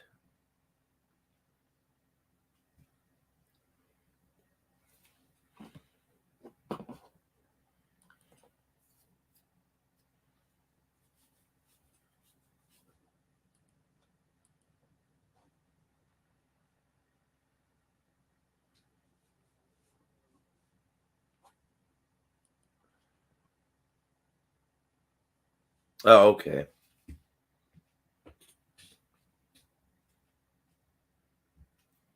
Probably remember my father and uncle mentioning that when I was a kid, but my father was in the National Guard, and my oldest uncle on my father's side was with the Marines. That's when they still had the draft going.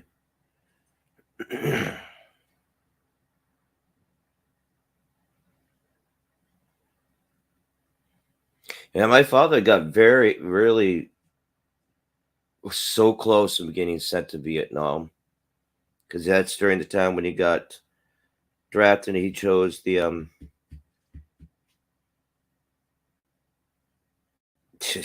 I can't think this morning, but yeah, it was coming close. It's where he almost got called over to Vietnam. Of course, any man or soldier at the time would have stood up to their duty, but scared as hell. But he never did, and who knows? If he did, probably never, even though he knew of my mom at that time, probably never got together, and my sister and I never would have been born. Which I don't know, maybe all in all. Nah.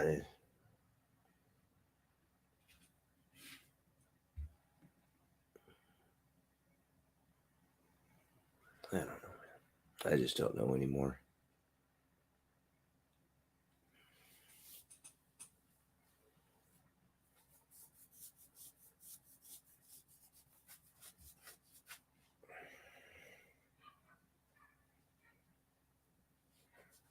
But yeah, he came so close. And I think that it was during that time when he had the choice to stay with the military or just take his leave because he served his time. And my father chose to, instead of making a career and stay, he served his time and he got out. And that's when he started to work for the railroad.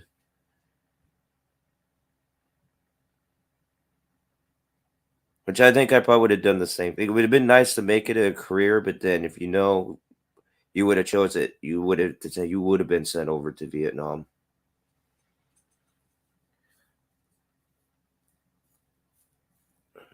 Which some say that's a coward way, but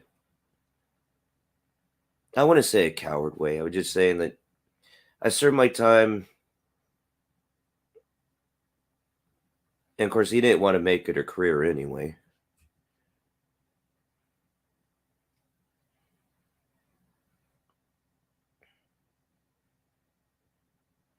He got his notice that he served his time, that he could leave, and he's like, I'm gonna go the family business. I'm gonna work for the railroad, become a machinist.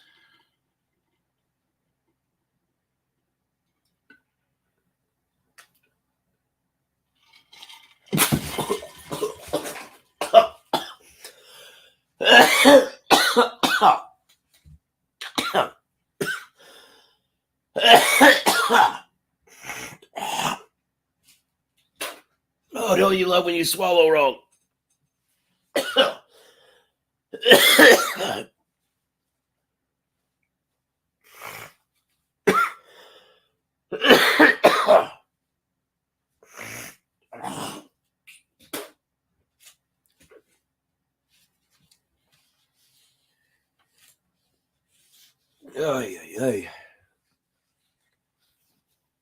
So he served in World War II at Vietnam, so he became a career guy.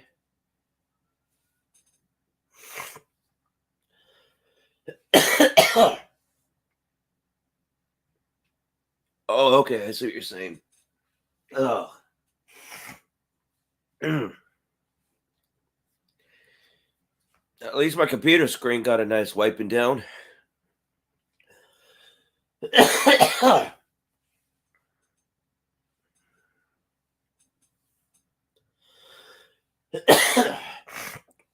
Excuse me.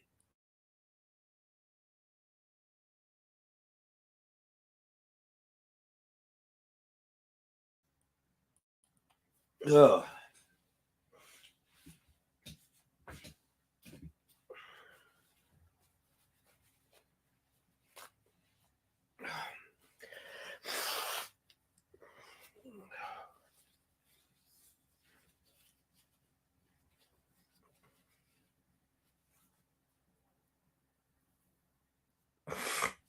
I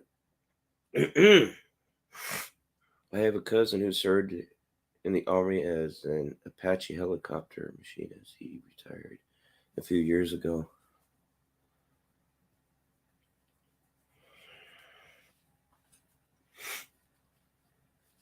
And there's times and excuse me. Oh. I was down and out, no job and all that stuff as I was searching for jobs, and came across and where I was like, should I sign up? Should I sign up? Or is my father's? And I was like, I don't want to, because I know the service is getting more corrupt with more of the corrupt government gets in and more of the corrupt chiefs of staff are starting to get control. But I'm just like, my father is like, because he's been there, done that. He's like, Corey, don't. I know you probably want to serve your country, but just don't. Which I'm glad I never did, but I don't think I would have passed the bar on it anyway. I mean, with my past and issues of things I've had in the past of joints and muscles and stuff. So I don't think I would have passed anyway.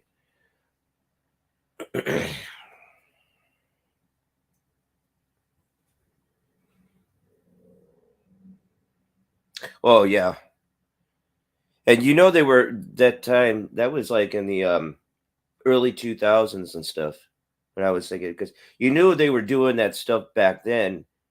I mean, not as bad now, but they were still doing that stuff back then with the military and the men and stuff. And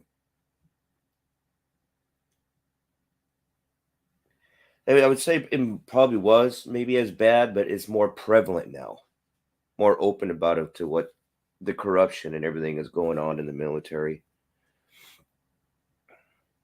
And getting these forced vaccines and all that and things that are happening. And oh yeah, the trans thing. Trust me, I'd be one of the men that we having a lot of freaking issues. And obviously, since you have that many people in your family members in the military, you know what the blanket party is. Obviously, you've seen Full Metal Jacket, where a person's on the cot and they hold them down with a blanket, and they have soap and pillowcases or towels, and each member of the platoon takes their turn of beating the person with the soaps. Now you get the trans and the gays in there and stuff. You say blanket party, like, ooh, blanket party. Oh yeah, you're invited to what a fucking blanket party is. You're not going to be going, ew, unless they're the type that love the pain and getting beat.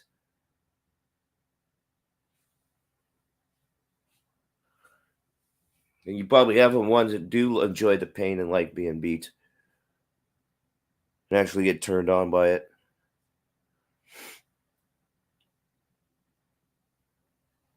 You can imagine, nothing against, I mean, that's okay. If you're an adult and that's what you choose, okay. But don't force it on the kids and tell the kids that they're confused.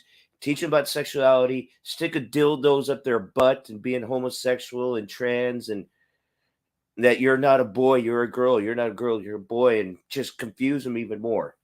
If you're an adult, that's what you choose, fine. That's free. That's free will. That's your freedom of choice. Okay, I got no issue with that. But now when you're forcing all this and sexualizing the kids, and now you got the gays and the trans in there, and you have to shower with them. I know you got the movies where you had the intersex, like stormtroopers or whatever I forget the name of it, where you showed the men and the women taking showers together. I was like, you're a guy, like, well, that'd be cool. Go on the surface, you have all these, of course, not all the chicks and the guys are going to be hot, but can you just imagine you're forced to take showers with all these people now? I don't want to be in a shower and see a guy with a boobs and a dick hanging there.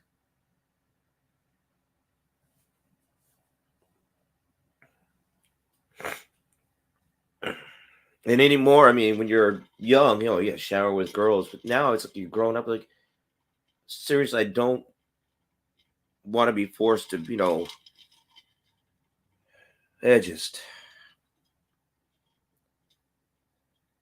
we're worse than a hell in a handbasket anymore. And it's not just that, the women are getting fed up and standing up. They're getting more disgusted on this than the men are. The men are getting disgusted and standing up.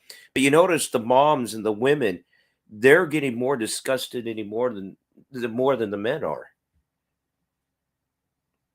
They're getting fed up with this, and the transgender man coming into women's sports and domineering and stuff. It's a slap in the face.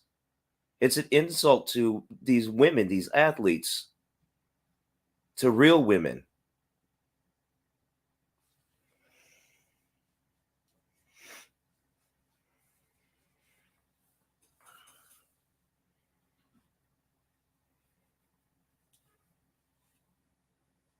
mean, I could play something. If you know who that guy that plays Liberal Larry, I could play something real quick where he pretends like he's a woman swimmer, a transgender woman swimmer. And it's actually a pretty funny skit. But he does such a good job being so serious about it.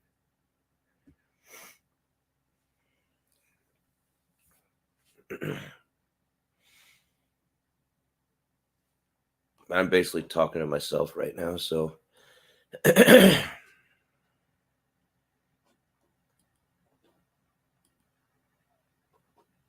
probably throwing people for a loop. Corey's actually casting in the morning.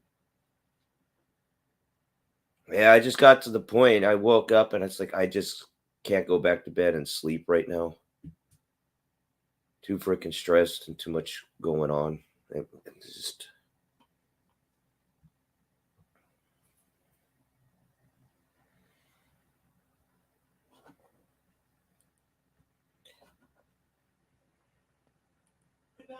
Elon Musk. He's like a genius. He's creating electric cars. He's saving the planet. We're going green. This guy, I'm telling you, this guy, he's from South Africa. So it's wonderful that an African American is in control of a company. So I just can't believe that more people aren't talking about it. I actually see Elon becoming president of this country one day. He's a total genius. Oh, Elon. He's handsome. He's smart. He's everything that a conservative isn't. When you think of heroes, you think of Elon. Oh, I'm telling you, one day they're going to build statues to Elon Musk. That's him being Liberal Larry. Elon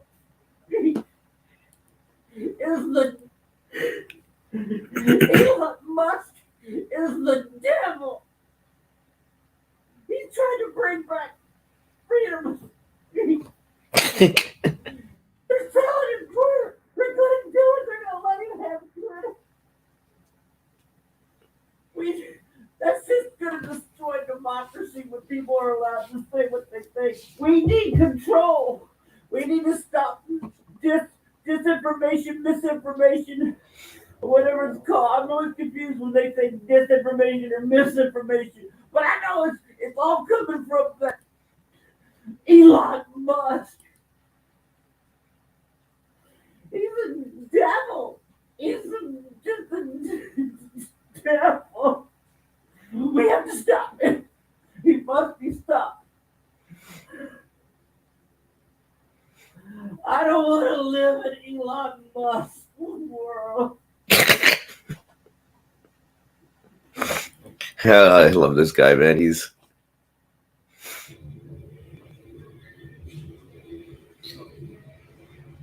Made it to Nashville.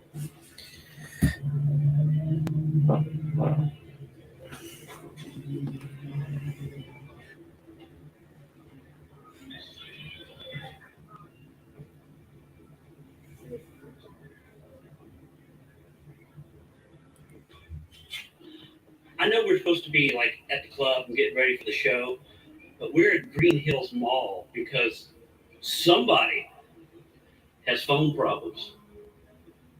Not me, because I'm recording on my phone, but somebody. I gotta go get another phone because I gotta be recording too. Used to be a condo. Yeah, this will work. This will work. What's up, man? What's up? Hey, you did a great show tonight. Thank you very much. That You was gonna an have awesome fun? show. Hey. Yeah, I would love to get to know that guy. He'd be good. Good friend. Yeah. Hey, welcome back, G Wiz. Do you know who Liberal Larry is? Or the guy that plays Liberal Larry?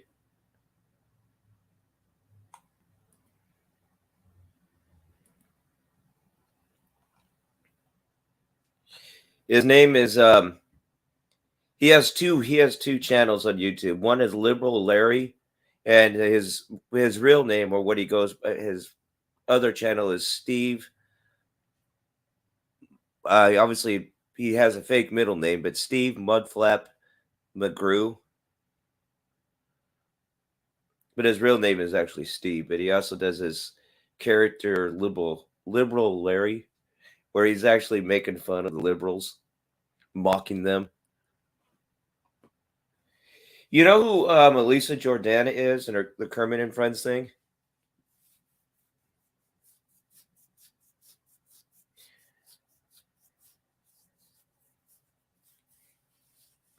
I mean, I could play some of his stuff. It won't be copyright infringement, but since YouTube has a hard on for me, they'll probably look at that. Oh, that's copy infringements, and they'll seize the cast and cut it down or shut it down. And but do you know of Elisa Jordana and Kermit and Friends? Thing is.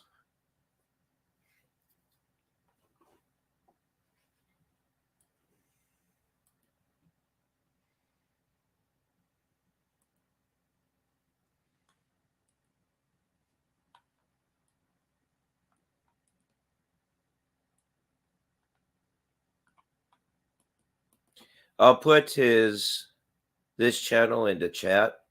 And he has pretty good following. That's one of his channels right there.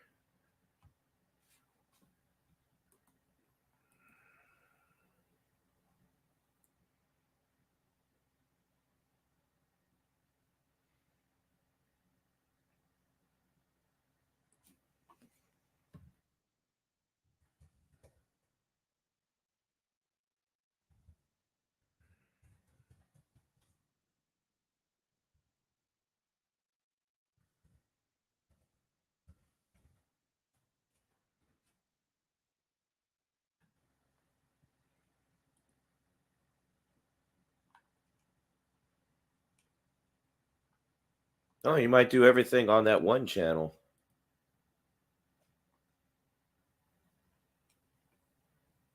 Yeah, just looked up that he used to have two channels, Liberal Larry and Steve McCraw or McGrew.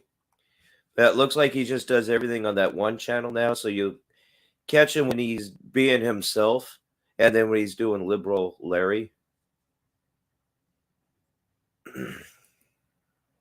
And he's wearing when he does Liberal Larry, he's always wearing that pink pussy hat and everything's pink, and he just mocks and make fun of the liberals.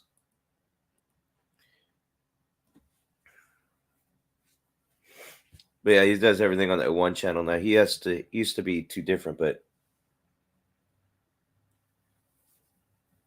he is. But if you don't know who Elisa Jordana and the Kermit and Friends thing is, there's this gal named Lisa Jordana, and she does a show every Sunday called KAF or Kermit and Friends. And I almost broke my silence because I promised I'd never go on her cast again or cam up on her cast again. But she had this Steve on, or which is she doesn't do background searches or anything on her guest that she has on. She basically comes at the last minute and she's reading everything and she's trying to introduce the person. But her and this Kermit and Friends people, her following, didn't even know who this Steve or Liberal Larry is. And I was like, I had that Sunday off and I was like, oh, I got to catch it because I know who this guy is. I keep up with him. I watch his stuff. And I'm watching it and they have no idea who this guy is. And then he's putting on his Liberal Larry character with his pink pussy hat and carrying on and mocking the liberals and mocking everyone. And he stood up very well. You had the people up there on cam and in chat and people calling Elisa's phone trying to insult this guy and bring him down and make fun of him and insult him. This guy, he knows what to do. I mean, if you watch his stuff, he knows how to handle these type of people. But I'm just sitting there laughing my ass off. I think you people don't even know who this person is. You're up here trying to insult him and make fun of him and this. You don't know he's doing this to mock you type of people. Liberal Larry is that's the character mocking you type of people. You people are so stupid to realize you're being mocked. And then there's this guy Wheezy does an after show, Kermit and Friends after show, and he was on that. So I thought, okay, here's an opportunity. Me to cam up, since I'm a fan and I watch this guy, to actually get up on cam and talk with this guy. And he was himself. He wasn't the liberal Larry character. He was himself. He took the pink pussy hat on, put a shirt on, and just himself. And I was the only one that got up on cam, know who he was, could actually talk about some of his videos and discuss things with him where these people had no idea.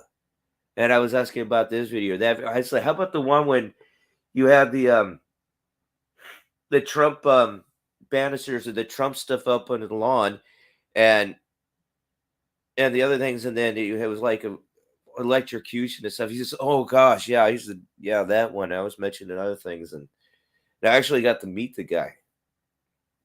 And I'm the only one. He's like, you actually know what you're talking about, unlike these other idiots. I says, yeah, because I don't know who you are. They actually think you're this liberal Larry character.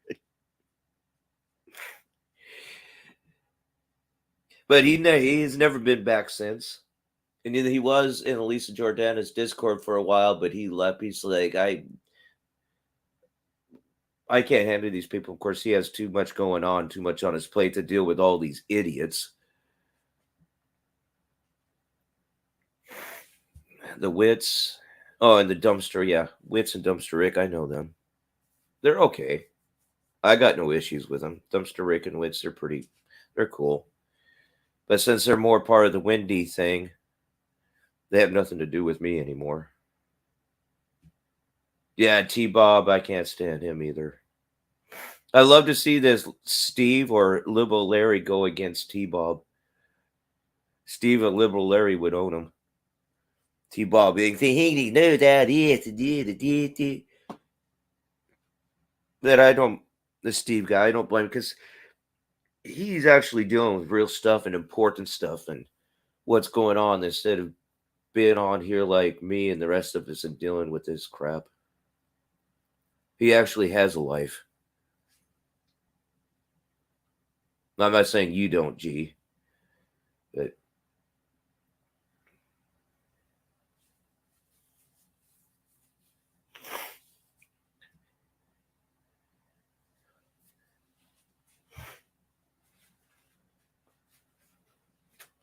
I would have to go to Lisa Jordana's YouTube and go through a lot of searching to find that when Liberal Larry was on there, because that was quite a while ago. I would say it was sometime last year. Oh, it was during late summer, fall, or winter of last year. I would just have to go and search through all of Lisa Jordana's Kermit and Friends stuff and find it.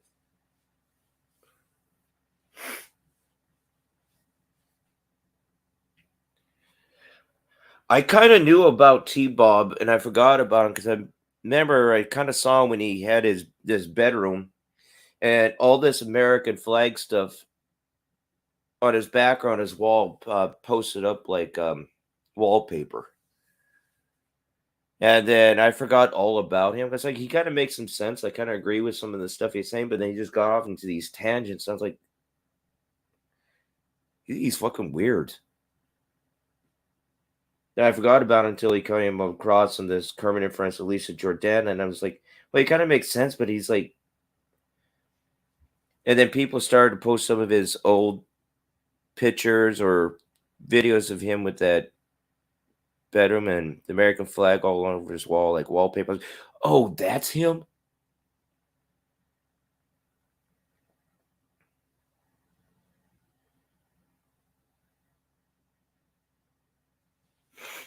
Oh, Wits told you about that too? Little Harry being on there? R.O. on Bob? Okay, I'm ignorant again. What's R.O.?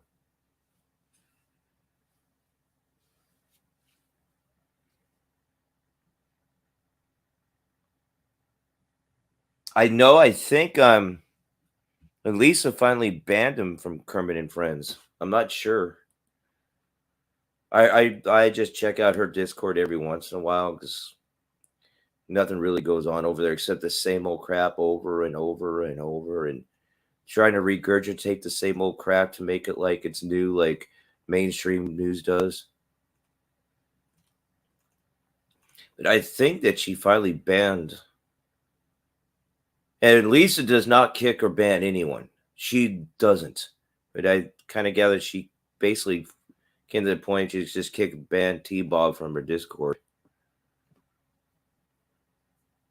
Oh, okay. Let's see. I don't know all these abbreviations. Well, she should.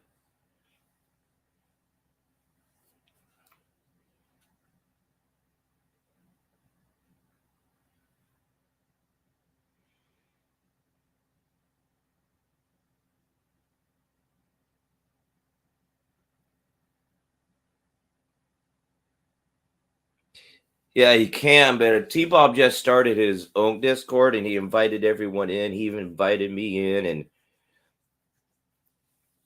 I'm like, screw that. And I was talking to Wheezy, if you know who Wheezy is, and it says, yeah, he's inviting everyone. Everyone's getting all these invites to his Discord, and he blah, blah, blah. But of course, Wheezy can't stand him either.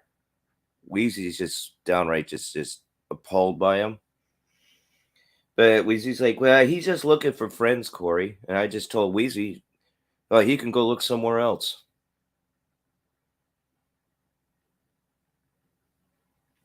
T-Bob comes in my Discord every once in a while, types something, but I just ignore it.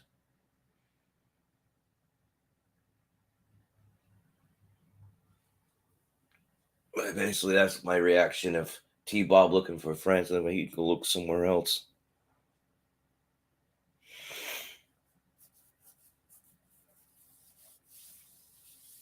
Oh, he's a freaking nutcase, man. In his court and this trial thing and stuff that's going on with him, it doesn't look too good.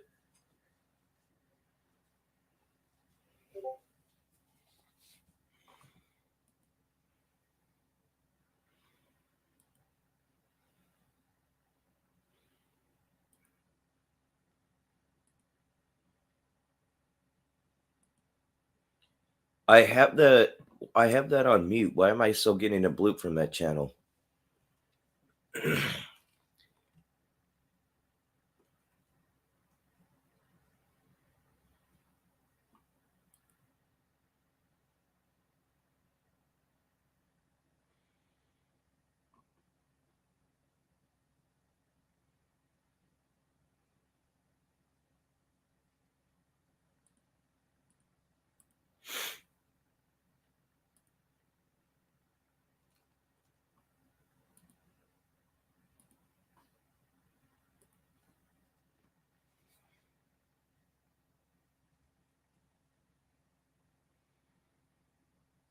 I know, but Bob made it sound like when all this is going on, he got arrested for.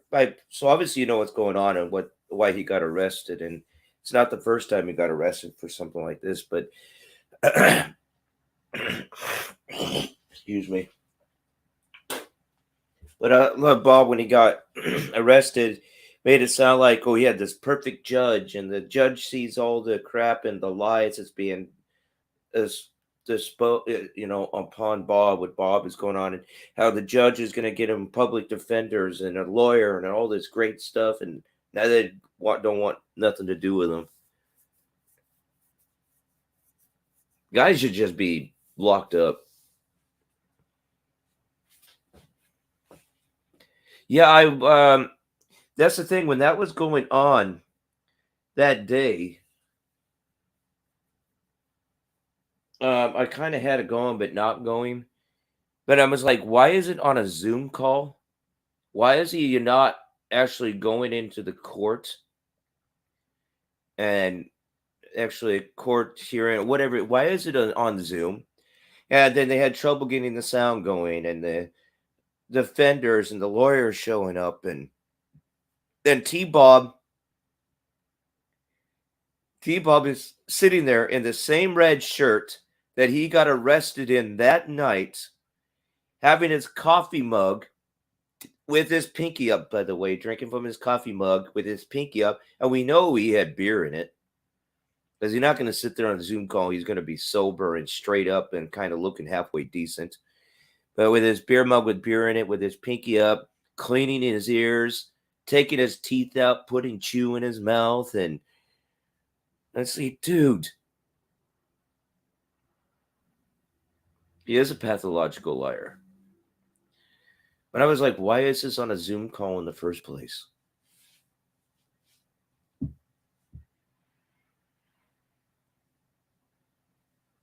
I'll be right back. I'm going to use the restroom real quick.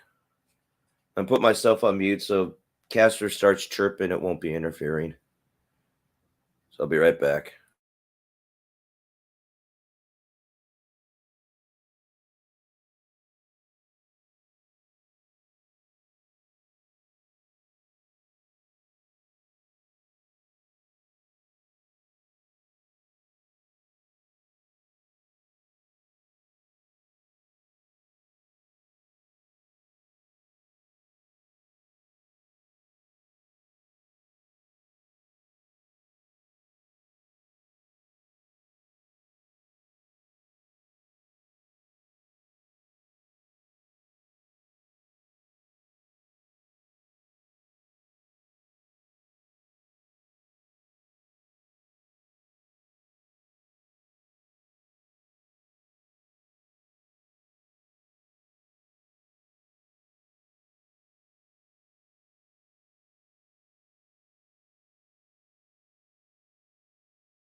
Okay, sorry about that.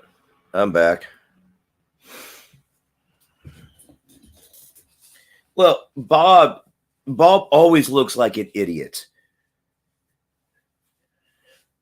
But yeah, on that Zoom call, I was like, seriously, dude, couldn't even look halfway decent or do it. There was no respect. He thinks he's untouchable, and these people can't touch it. Nothing's going to be done to him. He's above the law. He knows it all. He knows the ins and outs. He's his own lawyer.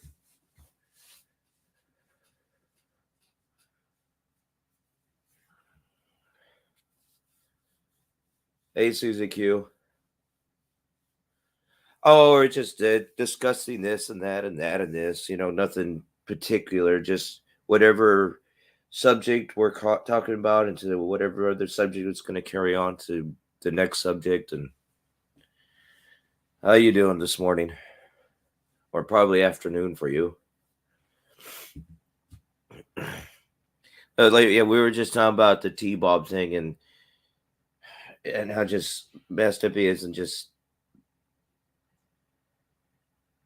he's screwing himself more than what he actually thinks he is in his Zoom court hearing a few weeks ago.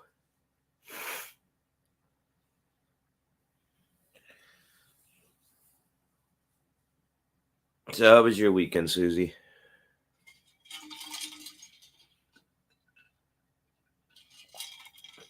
Shit, it's going on at 11?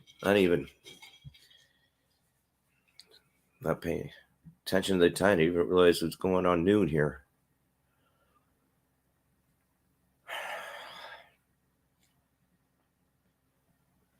Myself, I'm just trying to let the stress die down, calm myself down, and basically take this day for myself and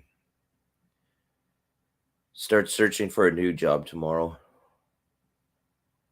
And I'm not going to get all into what's going on because I've already been through it talking about it last night and this morning. But my job, what I got, I'm just fed up. So I'm going to look for something new. I'm tired of the disrespect from corporate and the boss and everything else. And I made that very well known yesterday.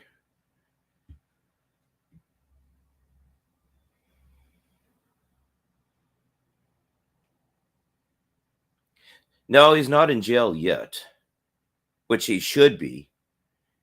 And I understand why this type of thing takes. Oh, it's like he had his first little court thingy on Zoom, which he was dressed up he had the same red shirt on he had on when he was arrested that night.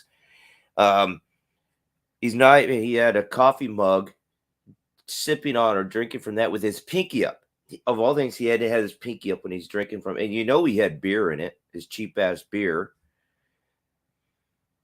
That was the way he was hiding. He could be drinking online as he's with the courts and the lawyer and the judge, cleaning his ears, combing whatever hair he has up there. Actually, literally taking his teeth out, putting the chew in on the top right of his mouth. Like, who does chew on the top of the mouth? On the upper part of the mouth. But he's doing chew, cleaning his ears, just being disgusting. And then he was not just that. As he's on this Zoom call with the judge and the lawyer, he was casting at the same time. And whoever was on cam with you could hear on cam or a mic with him. Whatever Roomba is playing, you can hear, but he was casting at the same time. And I think you can hear whoever he's chatting or talking to, or whatever's going on in the background. You can hear that in the background. Let's look at Jesus Christ, dude.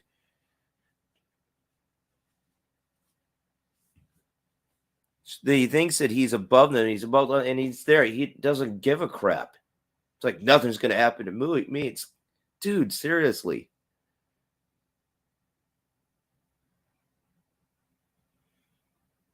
And what I gather, the judge is pretty polite, but it sounds like the judge was too polite. But yeah, I guess, the public defender, the judge was not happy or impressed, the defender or the judge. But I heard the judge was pretty polite, so I'm not sure. I didn't see it Time I got around to see the replay of it, it showed that the video was not available. But yeah, he was up streaming this at the same time. I was like, Jesus Christ, dude. And why it was done on Zoom instead of actually going into the courtroom itself, I don't know. That's the thing that baffles me.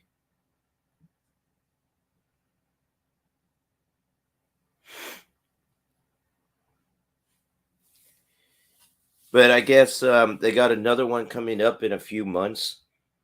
Why, I don't know why it takes so long. I know there's other cases and stuff, but it seems like they're prolonging it more than it's necessary.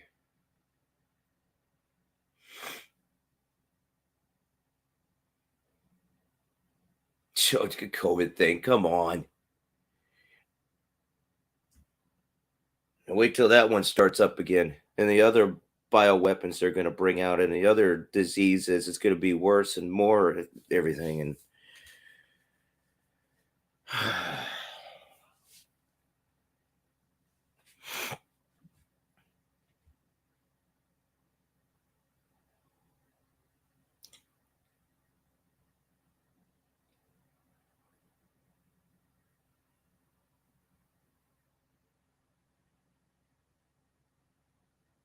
yeah, Bob acts this way and he thinks there's not going to be any backlash.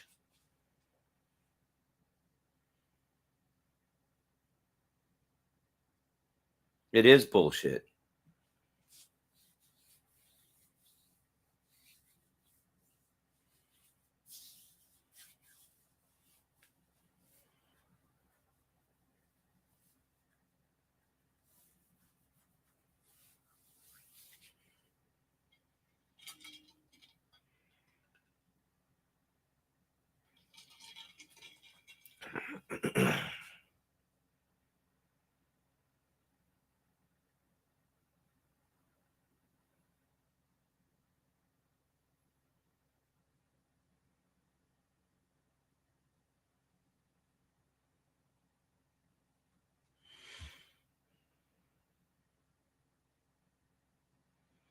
The sixth wave.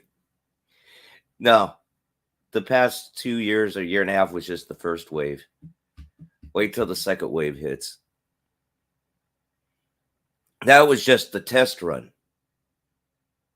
See how many people are comply or not comply. See how many people we can kill off and get away with this. It's an extermination. And they're already sitting back laughing because you got people having issues and more problems and dying and stuff left, right. It's just, that was just the first wave. See what they could do and get away. Yeah, now more people are waking up, but is it soon enough? And do we have enough people waking up?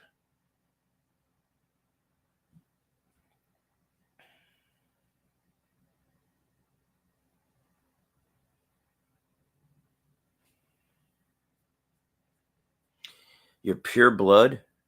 You make it sound like you're like a Cherokee or something.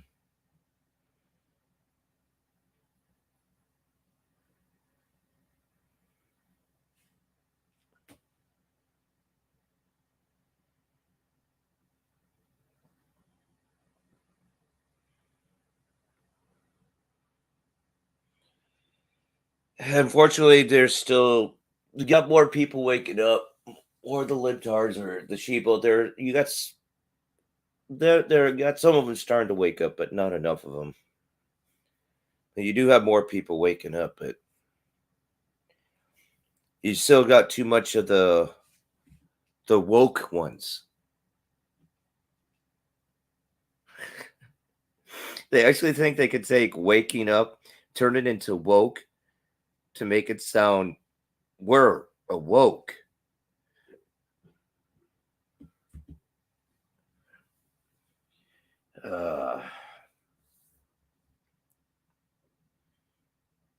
Same here. I'm pure blood.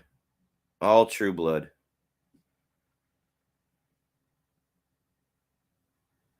Except for the insulin shots, and I'm afraid to actually what's in those. What's in that we're not being told about? Next time I get my refill on those, I should ask the pharmacist for the inline or the in-law inserts on these, because we're not on the insulin pins or insulin, so we're not being given the in-law or the inline inserts. The next time next time I'm there, I should just go to pharmacy and ask for the inline or in-law inserts for these insulin pins.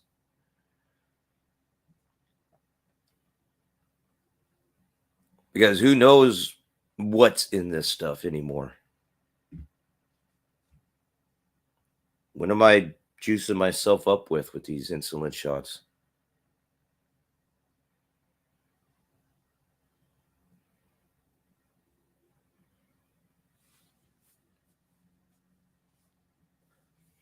Or it's like the medication, like the high blood pressure medication or medication you're taking for your pancreatitis. And who knows what's actually in those pills? You're not going to even know. Literally, you're not getting no in-law or inline inserts with this stuff.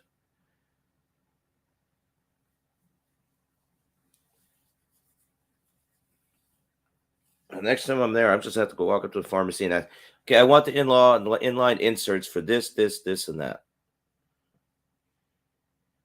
And then if you say you don't have it, it's against the law to actually hold that. And if I ask for it, there should be coming with each prescription anyway, but it's also against the law. For right now, it's still against the law to withhold that from the person.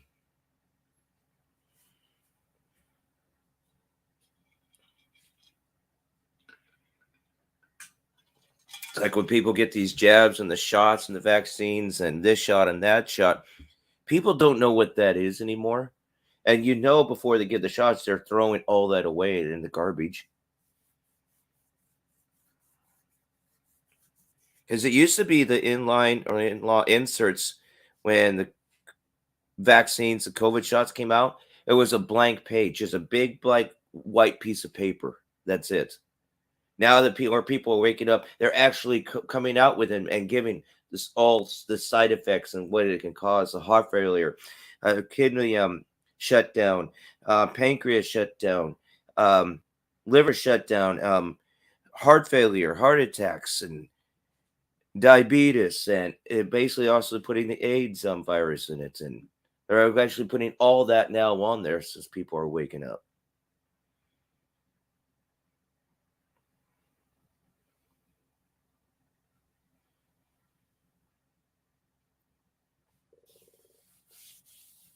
And I try to tell my mom this, because my family is so dumbed down to soup, they don't want to. And family is the most difficult ones to talk to or discuss or to wake up.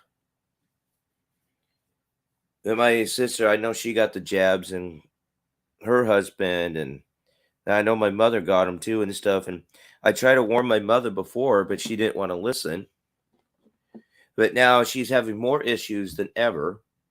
And then she's now on the brink of being diabetic herself. I was like, Mom, I tried to tell you. You didn't want to listen. You had to go ahead and do it. But they're going to give you this reason, that reason, then whatever reason. It was, oh, no, it wasn't the shots. It wasn't that. I was just like, but Mom, you're going to find out your pancreas is going to shut down. You're going to have more liver problems, kidney problems. As now you're telling me you're on the brink of being diabetic. But you just roll over and do whatever they say. Ever since I was a kid, that's the way my mother was. You got to get your booster shot. You got to do this. You got to do that. They got to do this. They know what they're telling.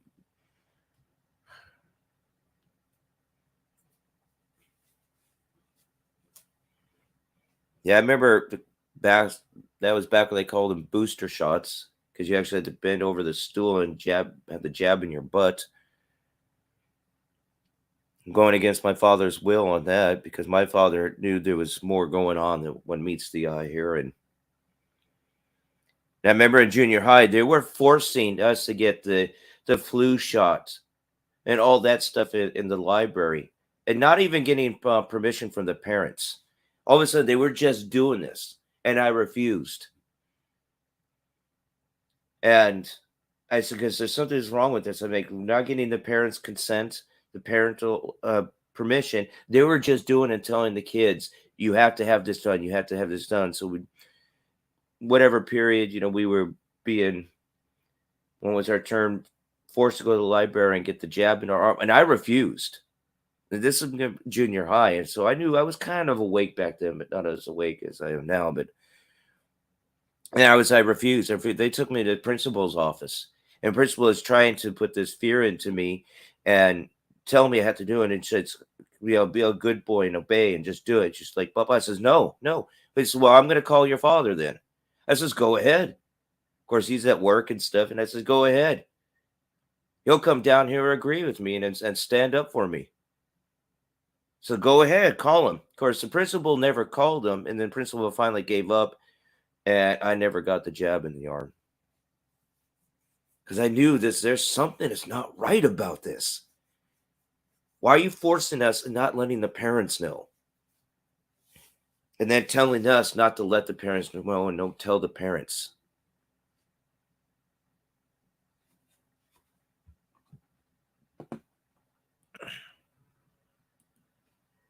So they were even doing that when I was in junior high.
Oh, my goodness.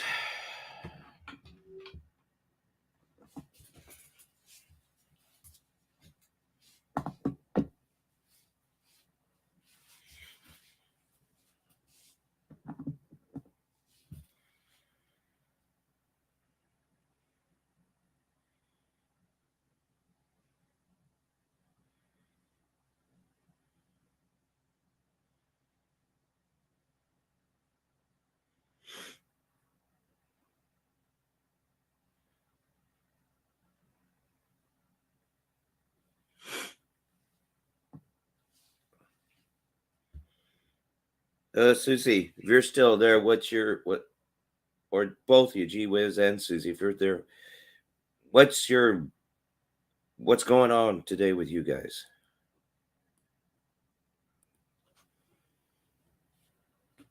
No, I did not quit my job.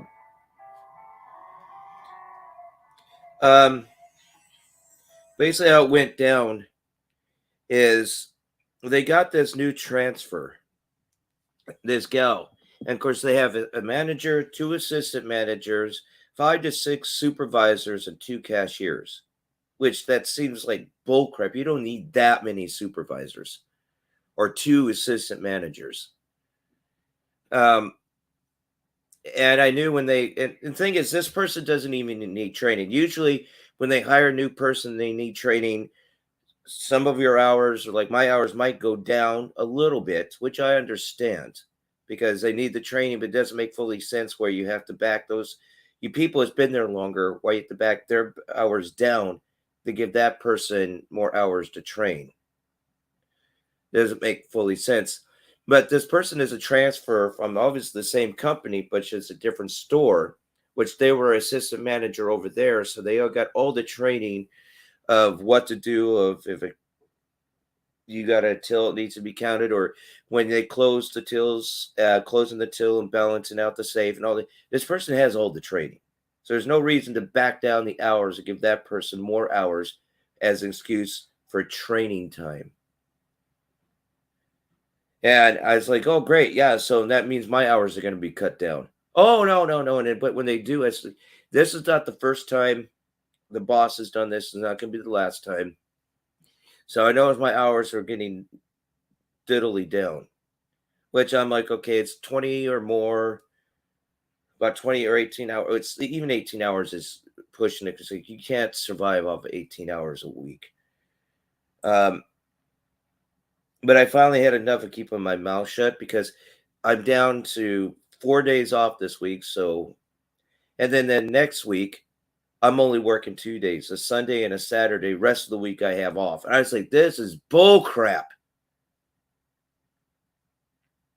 And I don't know what the repercussion is going to be Wednesday when I go there. So, I mean, but I was thinking apologize to the assistant manager, but it's like, I don't have to apologize because she came up with the new person that's transferred. And then you had a customer I was taking care of. And I said, don't tell me what I'm done. Because she told me that this has to be done, this done. I said, don't know. I says, I'm done. I'm fed up. I says, what's going to get done is what I get done. If it doesn't, it's not my what. I says, yeah. And she's like, Corey, there's a customer. I don't care. I said, I'm fed up. This is stupid. And I said, the customers need to know too how where things are how we're being mistreated and the crap that's going on, not just from corporate. I says, if you looked at my schedule next week, I said I got 2 days. 2 days I work, a Sunday and a Saturday. The rest of the week I got off. I said, this is bull crap.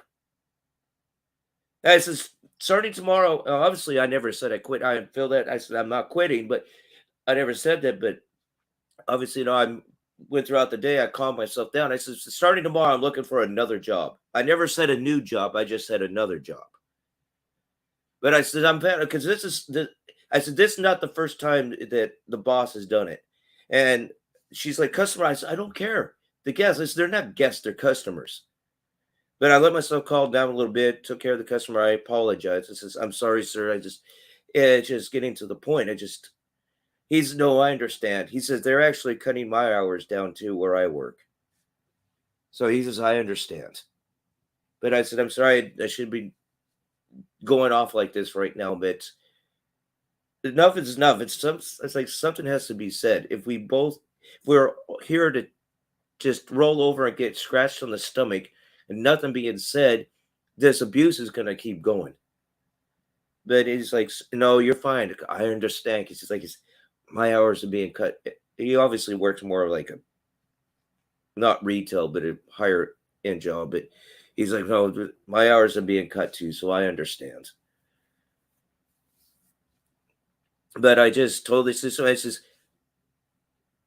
starting tomorrow, so I'm going to take today off, just calm myself down. I got follow-up doctor's appointment tomorrow, so I'll just go job searching tomorrow. But I never quit.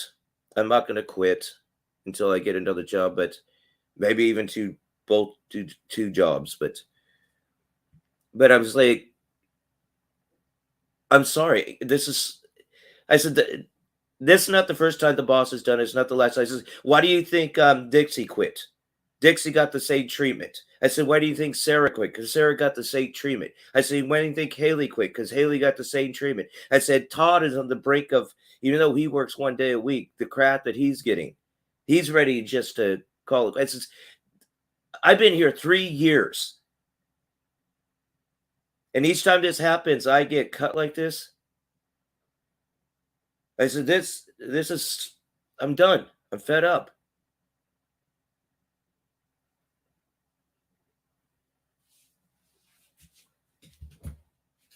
And the person that's been there longest should get a little seniority.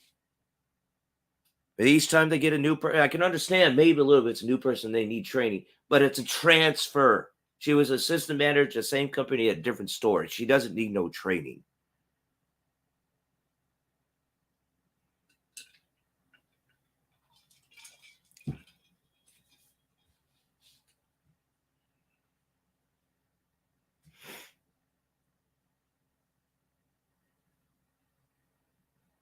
Now, if I was younger, I probably would have bite my tongue and lip and never said anything. But that's just the point. You don't have to take this freaking abuse. And now it's to the point where corporate, let all the shoplifters do what they want to do. Just let them take what they not. You can't do nothing but just let them do it. But let the shoplifters walk over us and abuse us. Nothing we can do about it. But now you're treating employees as inner theft. Now we have to have bag checks and marked off, and then we got to make sure. We got to make sure it could be inner. No. So you're basically saying all the employees are not just accusing the employees. You're not saying they're guilty. How guilty they are. But everyone is too afraid to stand up and say something. For right now, they can't fire you over being upset and giving your opinion and your feelings on things.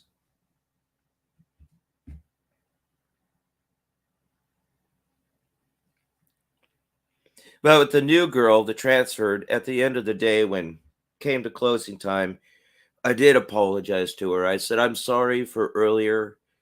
I did not mean to go off in front of you and everyone like that, but it's to a point that you got to say something. No, she says, I understand, Corey. I do. She says, you can't survive at 18 hours or less.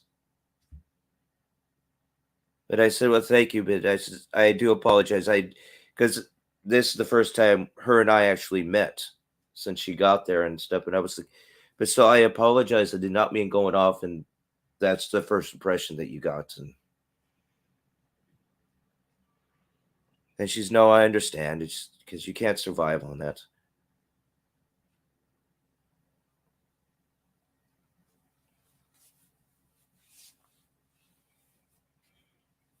With the assistant manager, I mean, I was vigilant in what I said, but I wasn't outright crazy and yelling. My voice was raised, but I wasn't yelling,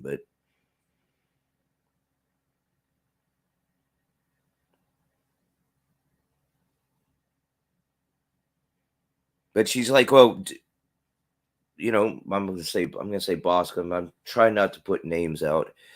They talk to the boss. I said, I have. I said, this is not the first time he's done it. It's not the last. And that's why I said, why do you think Dixie quit? What do you think Sarah and Haley and blah, blah, blah, blah? Because they got all this same treatment. And I said, I know that this is a tactic that companies play to try to force you to quit.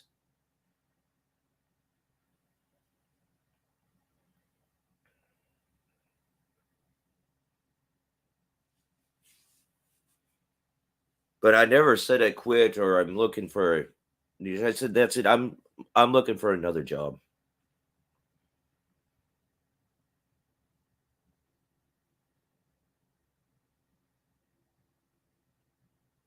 So I never said new job. I never said I quit.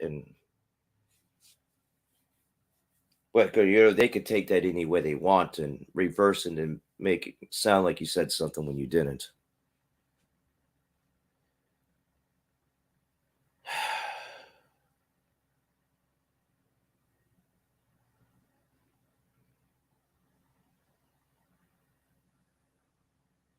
And I know it's too, because usually Fridays is freight day, and I've been getting those days off, which is weird.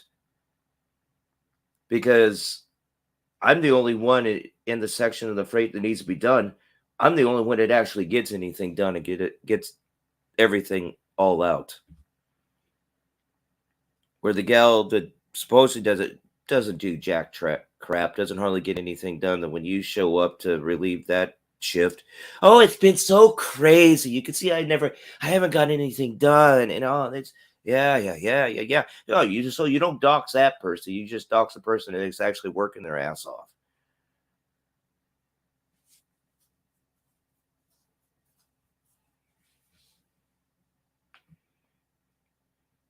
Shit, I probably should have said it's because I'm a white male.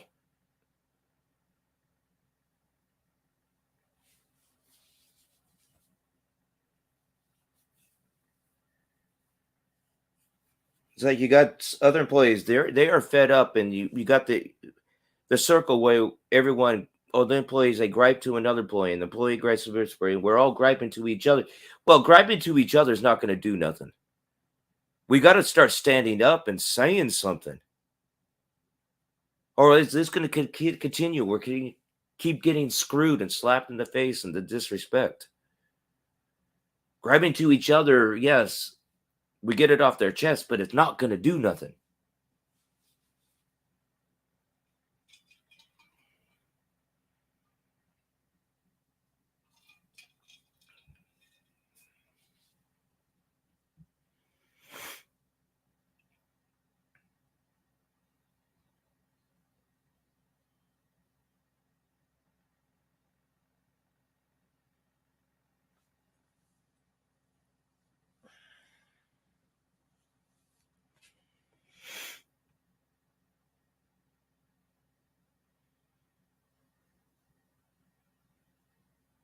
But Toads did suggest some good stuff.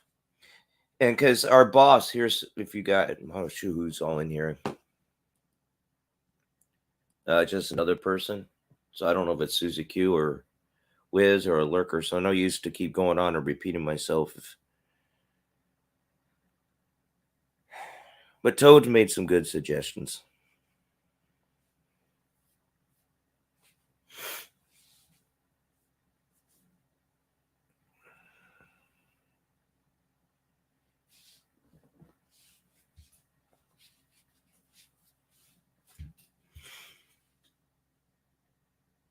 I don't know, one other person in here. Oh, yeah, it's no use going on, carrying on. Just basically talking to myself then, griping out loud to myself.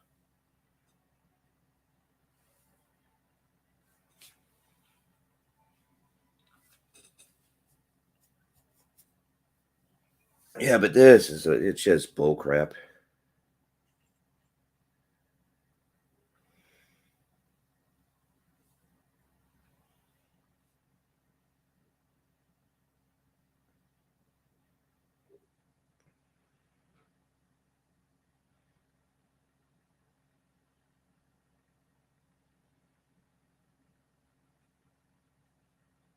Oh, okay. Well, Susie Q, here's another thing too. Our boss, he'll make the schedule the way it's supposed to be, where it should be, and they have to send that to corporate, so corporate gets a copy of each store's schedule, so they know what it looks like and if it's proper set up. So what our boss does, he'll properly put up the schedule, send it to corporate. Then after he sends it to corporate, he redoes the schedule to his benefit, and then cut down the hours to the hours he wants to cut down to. So if he wants to give him, he'll make it look like, okay, these guy, he has this day and this day on, and these days off, but he'll redo it. So if he wants these days off, he'll have those days off, but still he'll get his 40 hours. But, and then when he takes vacation, he'll make the schedule look like this, but then he marks himself after that to corporate. He'll take that and redo it and gives that week, if he wants that week of vacation, like this week, I believe he gave himself vacation, which he's not supposed to do, and it's been griped to corporate, and corporate's come down on him about that. But the guy is so close to retirement. He's going to be retiring like the end of this summer toward the beginning of fall, so he doesn't give a crap.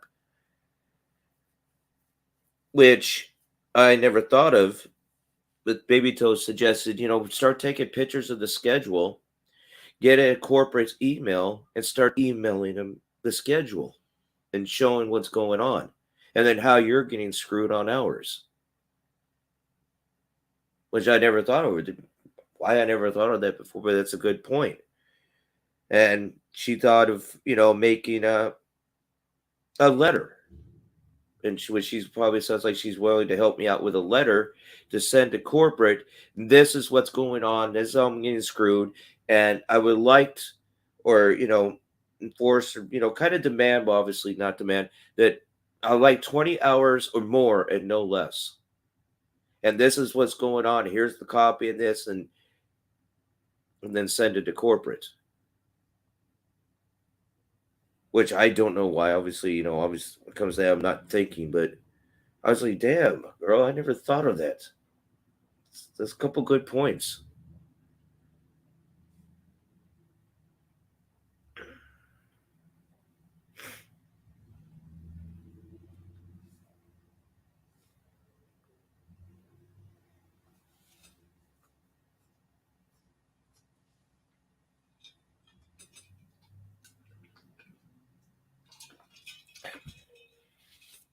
course, if I do that, I'm not going to mention anything to anyone about it. All right, if it came, I used to be. I can even call corporate and make gripes. I can even call corporate and stay anonymous, but still give a situation of what's going on. Because when I worked PetSmart, obviously in the past was when I moved to Portland or Clackamas, Oregon, that was my first job or second job. And things got so out of hand with management. Not just our manager was racist, but he was sexist because, certain people could get a forklift license. I got a forklift license. You had a gal that had a forklift license. Another girl came up to me asking, yeah, I just apply for it. You can get a forklift license. You have every right to, and get a little upper end pay on that. But he refused her, and she came back and told me he refused me on it because he says, because I'm a girl and I can't do it. Well, it says, girl, that's not just being racist, that's very sexist. And you could call corporate on him and report that. And it came to the point I was reporting the corruption of management of PetSmart so much, or not so much, I was calling corporate and staying anonymous. And then there was write-ups I was getting for no appropriate purpose or reason just to try to get me fired. And at the time, they didn't have a camera in the office. And the office was always left unlocked. So I knew there was time periods. I would go in the file, find out those write-ups, and I was thinking, should I turn this into corporate, into what's going on? Or basically, I took them at the time. I ripped them up and flushed them down the toilet. So there was no write-ups on me. But yeah, I got called corporate of the corruption. And other employees were actually coming to me for advice. And I said, well, call corporate. I said, you can stay anonymous and let them know what's going on. And it got to the point, employees are calling. The corporate finally came down, did an investigation, and find out everything that we were griping about was true. It got the manager fired and 2 other managers fired. Because at that time, you had a manager for each department. You had a manager of the fish department, a manager of the horse section, the manager of the dog section, the manager of the cashiers. But we got 2 of the store manager and one of the other managers fired. So but Baby Toes makes a good point. But maybe I need to start being that person again and just start calling corporate and making these gripes. But I can stay anonymous too if I want to at the same time.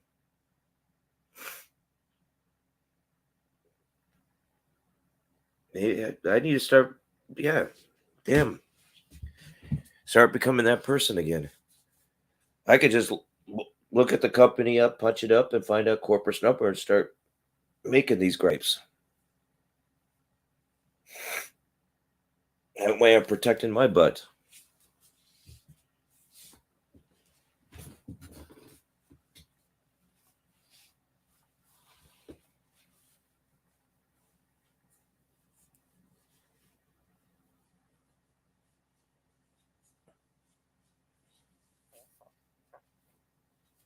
Yeah, Baby Toes does have a good point. And I forgot I used to do that stuff. It's been so long since I actually had this issue with a company. The thing is, I'm minding my P's and Q's.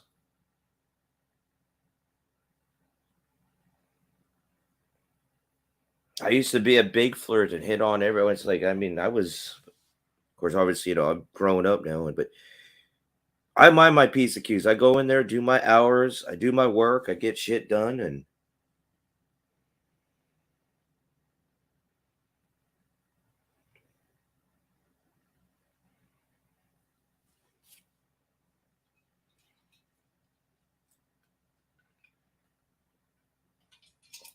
I'm very respectful, and the customers love me. They do.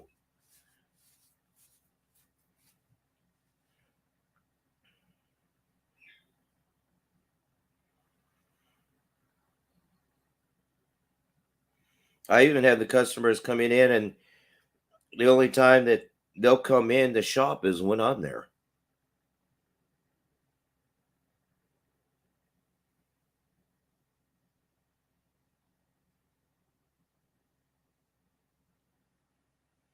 I even had some of the regulars, they could see I was stressed out and the things were going through my mind. It was just, they were like, "What's wrong? What's wrong?" That's like, I tried to really want it, but I kind of explained to them the situation. They're like, "Okay, guys, as well, the boss is on vacation this week." Well, they're like, "Well, we're going to come in when the boss is, we're going to talk to him because this is bullcrap what's going on. And we're going to talk to him and let him know how displeased, and basically it's going to say they're going to get the boss a piece of their mind."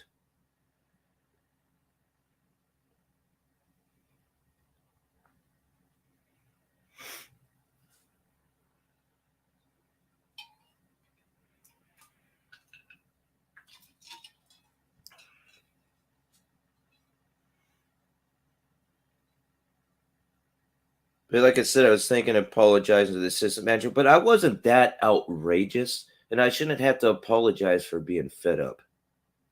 Because that's just kissing ass now.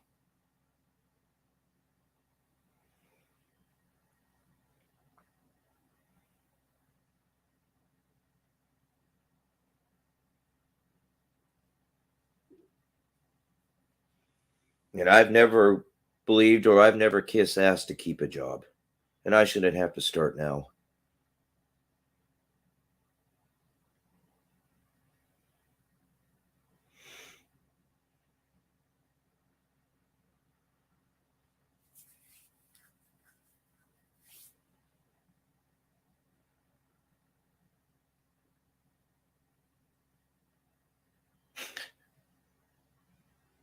I'm playing one of those mystery storyline hidden games. You have to try to find stuff to keep going on and find the clues. And there's this part that says paper snowflake. It makes me think of the liberals today. Well, I should be able to. I know a couple of stores, they're looking to hire me.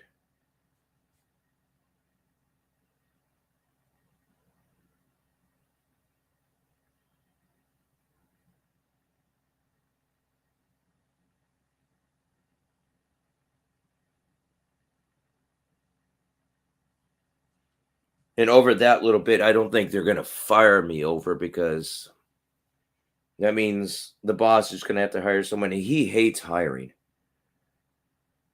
And I love how the boss told me when I first said, "Oh, the turnout is not, it's good. I mean, we don't have much of a turnout." I'm like, "Well, that's bullshit right there." I read right through it, because when you're in this retail business so long, every retail job, there's always a good turnout. It always keeps turning over and over. And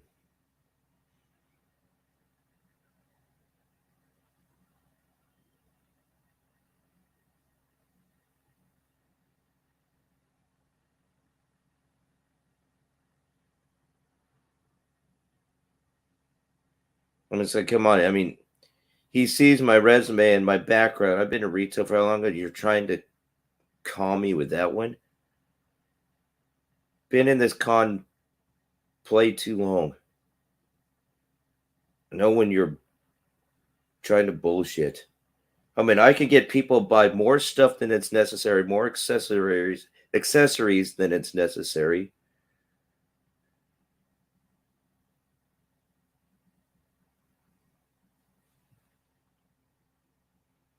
Hey, Ash. Welcome back. Oh my God, I just went through it. But just say it's...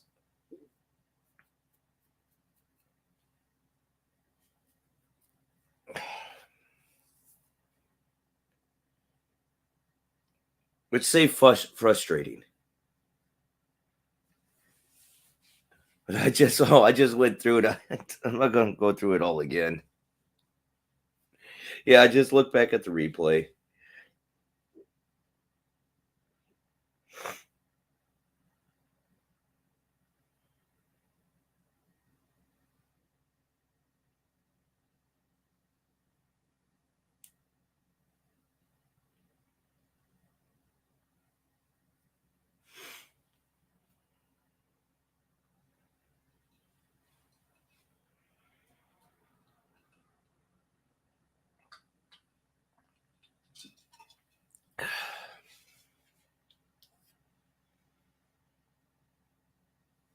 Yeah.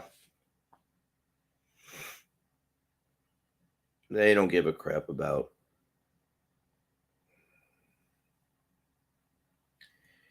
any of us.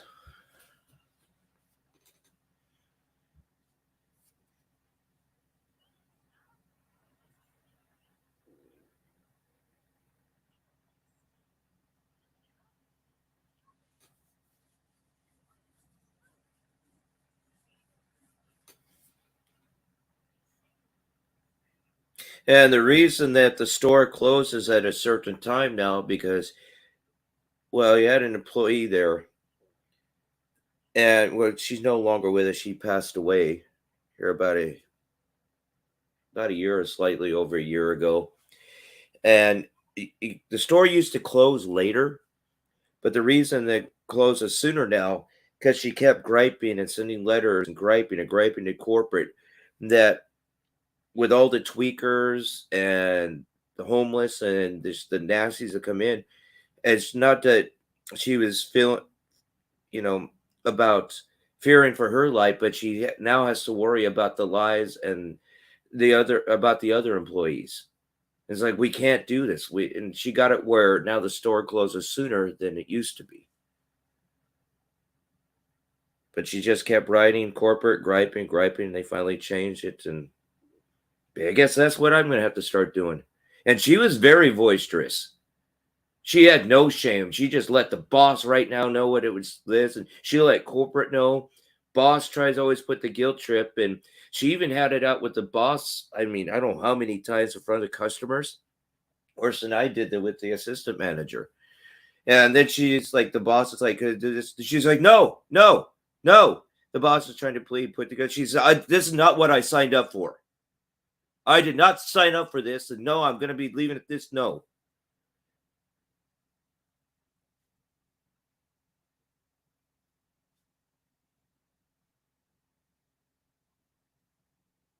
And you can't gripe to me about having out with the assistant manager a little bit the way I did last night, because the way that gal was. And then you have another supervisor, if she gets fed up with some of the employees, she starts yelling at the other employees in front of customers and chewing them out. Of course, the customer's like, I mean, this person has chewed me out in front of customers. And they're like, I'm sorry. I'm like, sorry for what?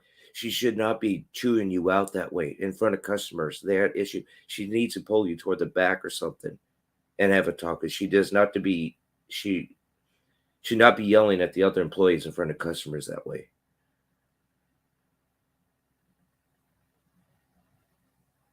No, they didn't try to fire her. No.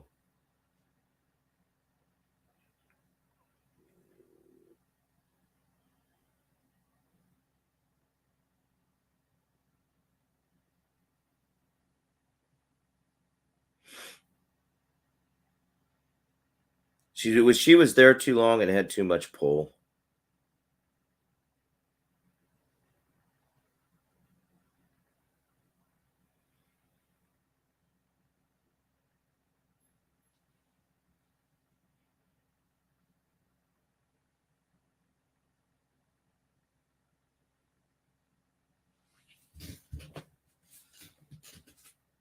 Unprofessional, exactly.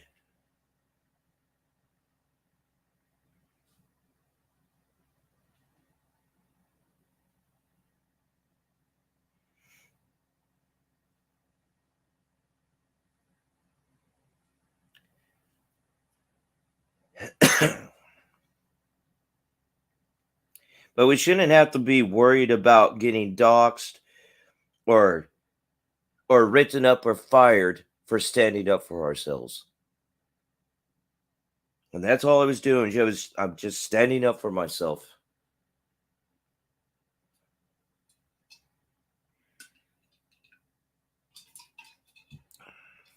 And you shouldn't have to live in fear of any consequences of standing up for yourself.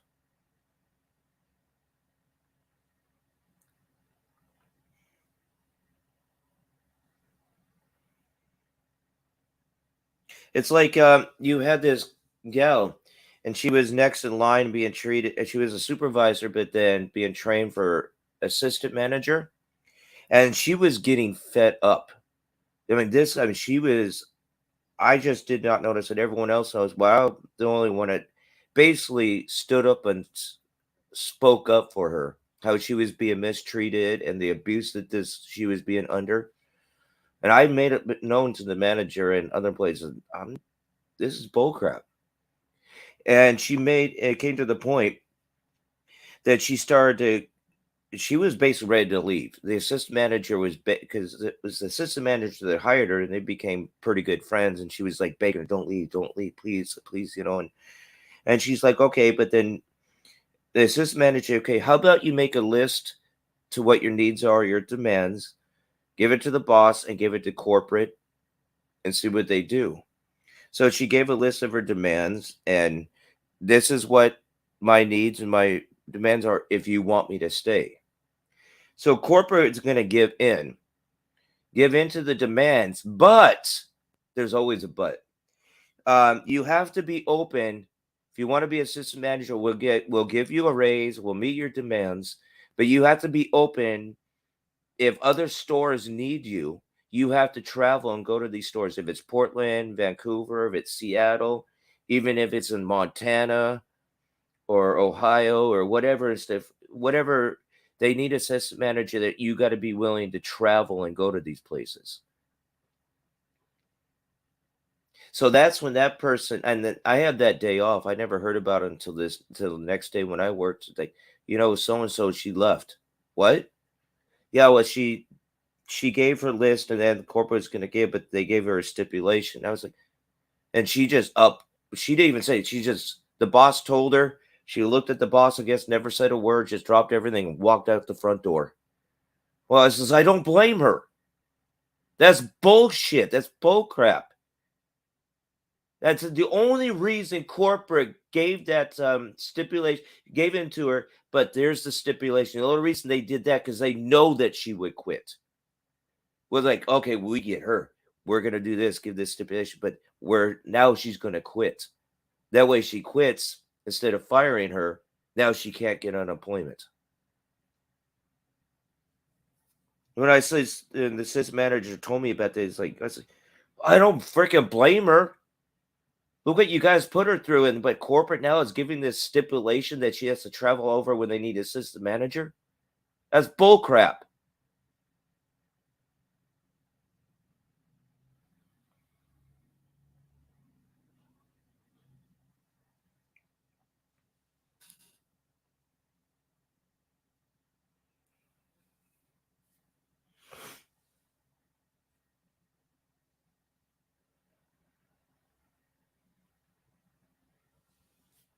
I mean, I got offered to be assistant manager or supervisor there plenty of times. I turned it down. The only reason I've turned it down is I've been assistant manager twice at 2 different places. And I know the extra yeah, you get a little better pay, but I know the responsibility and the heavy burden and the stress and everything, all that goes upon it. The extra stress and everything. As long as I get the hours, I'm just happy where I am.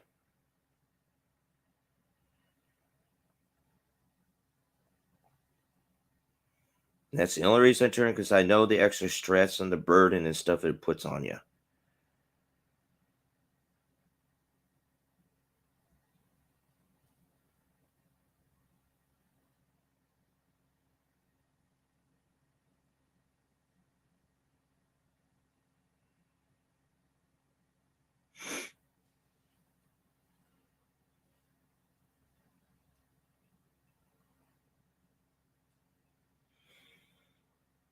Probably, if even that.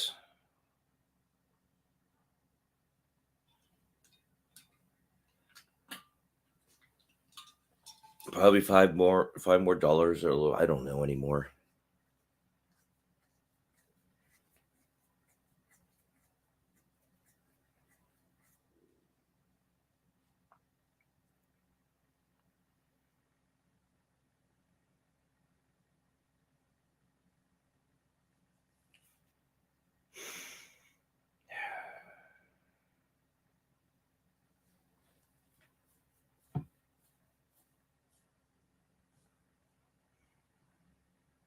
Yeah, like I said, it might be a little bit more, but like, I know the stress and the frustration and everything that comes upon it, and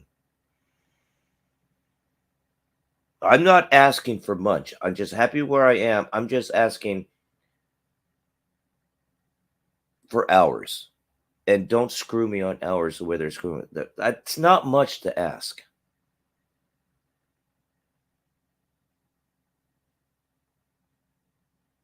I do my job, work my butt off, get things done, and everyone's happy at the end. But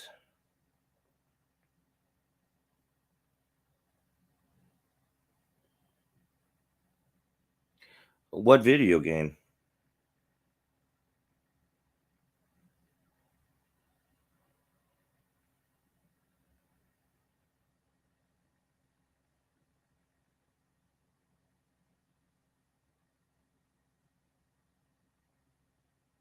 I'm playing a game on my phone right now, so too.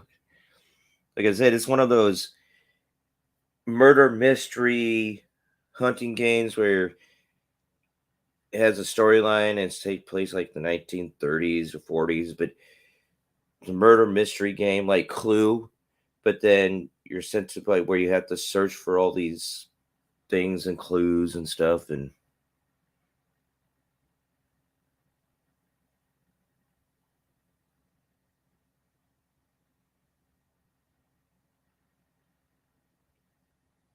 I find these type of games not just kind of cool and relaxing, just get your mind off of other things, and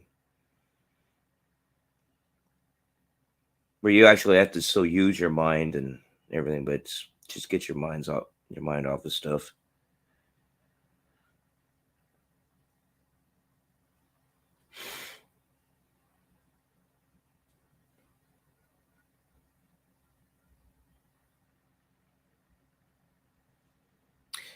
Later, I'll be jumping on Destiny 2. Well, be honest, when it comes to these modern video games, I have no idea.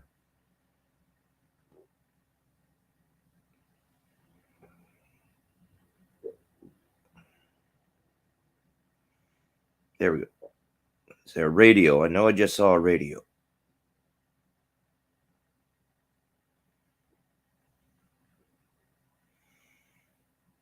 And I try not to use the hints of more than I have to.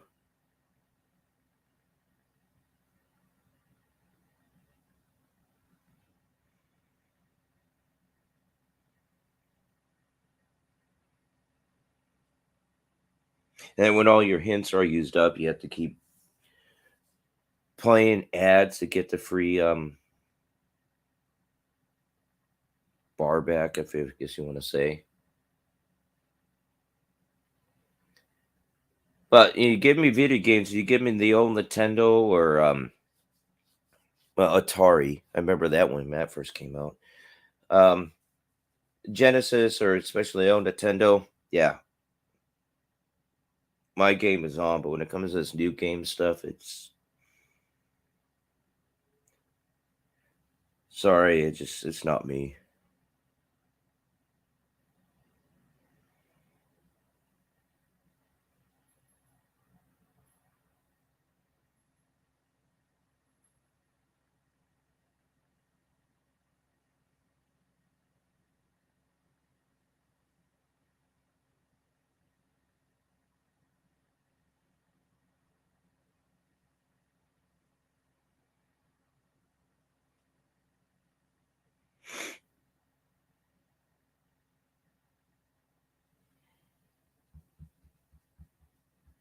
Are you into any of that stuff, Ash?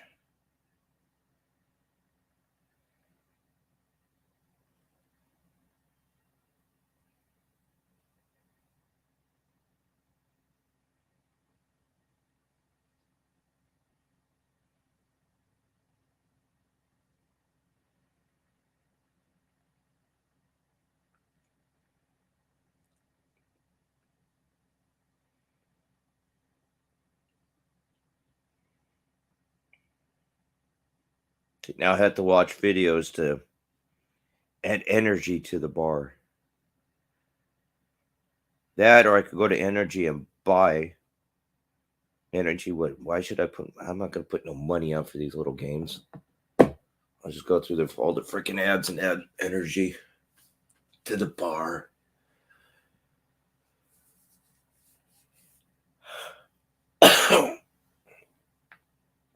It's something that you might be interested in, Ashley, and you can afford it.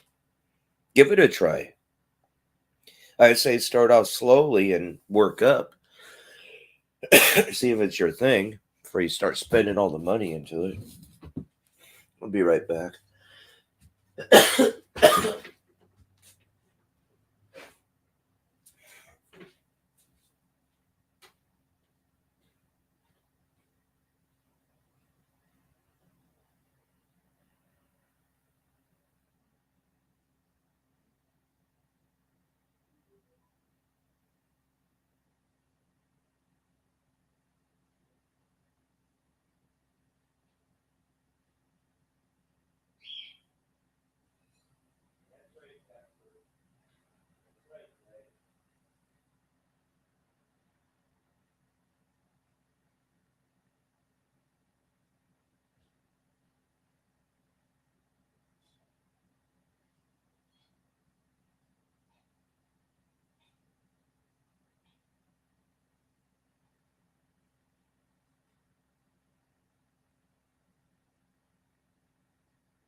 You know, I got just thinking now another incident where I got not just the manager, but I got the corporate manager fired from another job.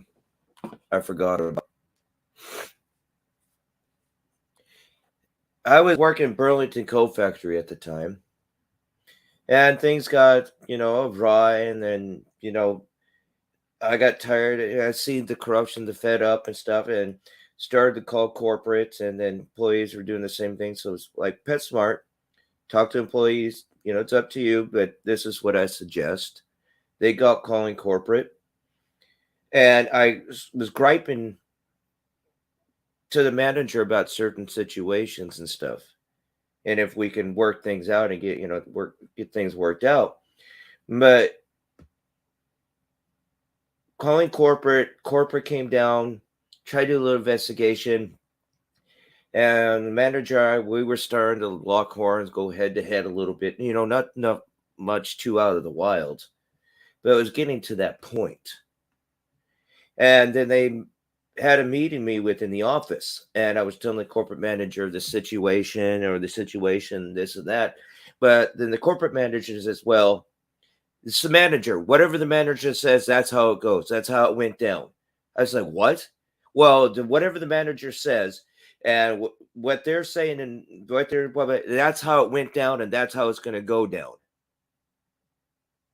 So I was like, okay, and we got it heated up in the office. It got a little heated up in the office.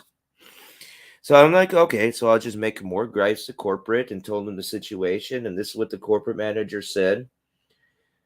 And just down the road, and this is after I left a short bit, and I went back, and I found out not just that, and the other employees were griping, and basically because I had suggested this and that I basically helped out, and the other employees are jumping on board, that not just got the manager fired, but got the corporate manager fired. So maybe I need to bring that old Corey back again and start making some gripes and phone calls, and not just some of the letters and taking the photos of the schedule and stuff like Baby Toad says. But yeah, maybe I need to start bringing that old Corey back again. Yeah, I'll be humble, but try to get rid of some of this humbleness and start being more the rebel that I was, but doing the proper aspect.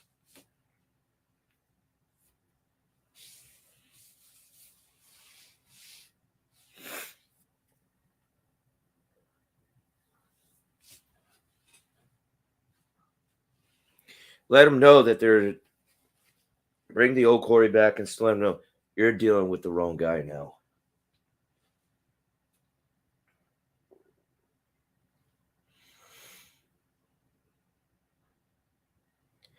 I'm not much into the new stuff.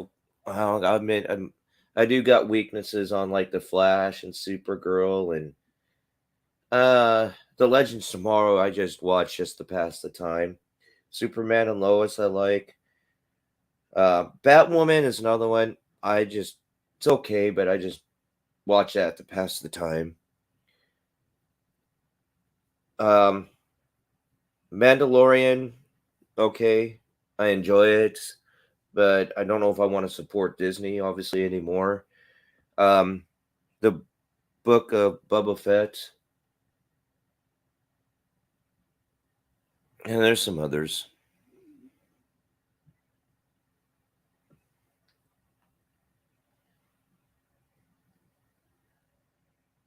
That Stargirl, that's okay, but hey, drama. There was a series I was kind of getting into, kind of a little far-fetched, but it's called The Warrior. And it was actually a series and a script Bruce Lee was working on at the time, and talking about the Chinese mafia and the Irish mafia and a couple other mafias that was in California in the Old West, like 1873 or some of that time. But he thought the history of that Chinese mafia should have been brought out. And at the time, the producers wanted to do it. They wanted to do this thing that Bruce Lee wanted to do. And Bruce Lee was going to star in as the main character. But the producers thought at that time, the American people was not ready for an all Chinese cast. But they're supposed to, and Bruce Lee's daughter got the script and picked it up and got with producers and writers and picked up where they thought Bruce Lee might have where he wanted it. And the first season is good. Weren't sure if they're going to pick up the second season, but reading up on it, and I think Bruce Lee's daughter and producers, I think they're going to pick it up with, and hopefully the next season will be here in a year or so. But it's called The Warrior, and the guy they got doing the Bruce Lee character, it's like, But then you get to see Bruce Lee with a beard. You're like, okay, can you kind of see where they got this guy? Because you see Bruce Lee with a beard, he actually kind of looks like Bruce Lee with a beard a little bit.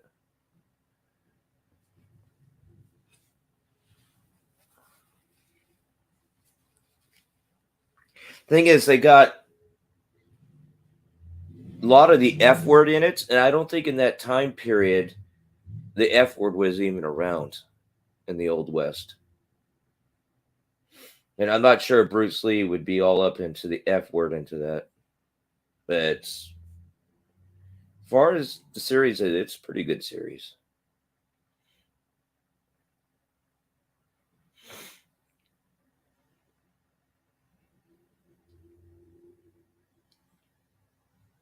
Yeah, it's all the woke generation. We got to keep with the agenda and the woke generation. Well, actually, this just punch up The Warrior, and it should come up and what it's about. You could take a look at the history of it and how Bruce Lee was going on with the original. Of course, he couldn't finish it because Bruce Lee started to do other tasks and write other stuff. Like the original Kung Fu series with David Carradine, that was actually Bruce Lee's idea. Bruce Lee was going to have this martial artist traveling around in the Old West. Obviously, Bruce Lee was fascinated also by the Old West, but he wanted to have this, martial artist, this warrior, kind of traveling around the Old West, and the producers wanted to do it but didn't want to do it because they don't think they could. The American people would stand an Asian guy starring in a lead role of a series. So that got cut down, and they stole that script and everything from Bruce Lee. And that's when Bruce Lee went over to China and started making like Fist of Fury and the Chinese Connection and at that time. But they stole all that idea and the script from Bruce Lee. Then they made the series Kung Fu with David Carradine, as David Carradine trying to look like a Chinese man with his slow Tai Chi martial arts.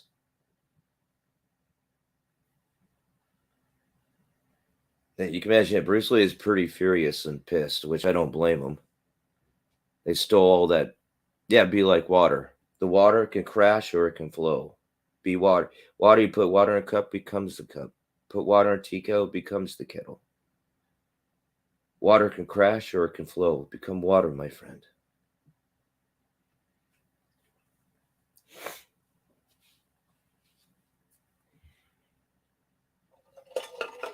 So basically, The Warrior and Kung Fu was all Bruce Lee's idea, and he wanted to do it. Kung Fu they stole and put David Carradine in, and The Warrior was put on the back burner, and then his daughter came across it and got producers and writers to help try to finish at least the first season there, and hopefully they're going to pick up the second season here within a year or so. And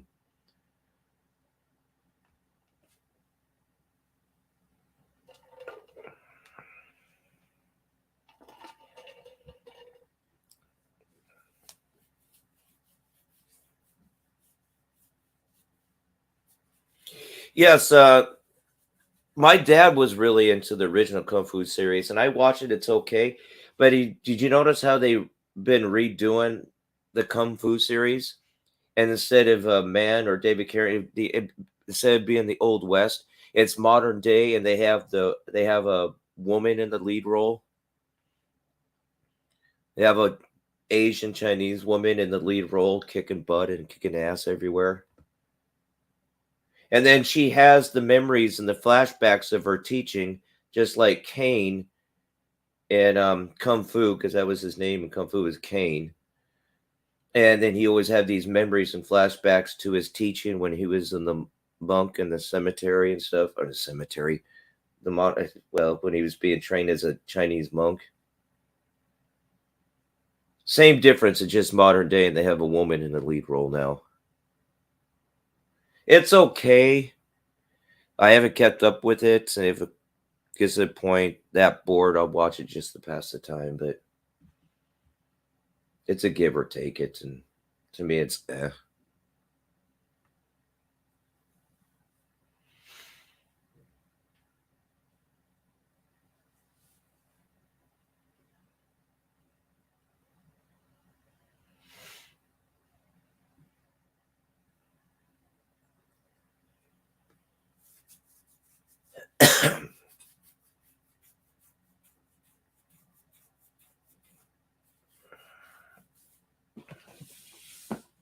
if you try to punch it up here.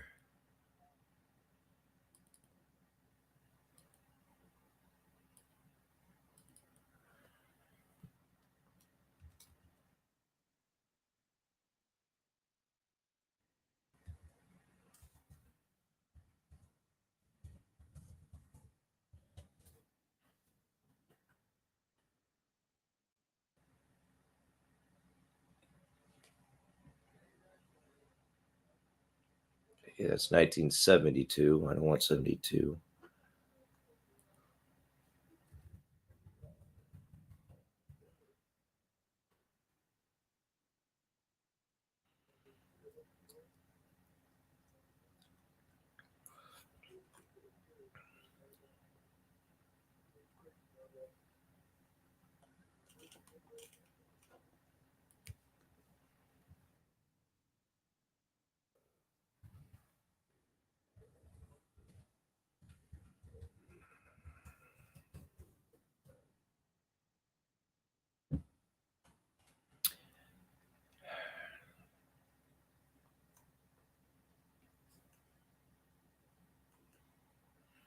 Yeah, it's 2021.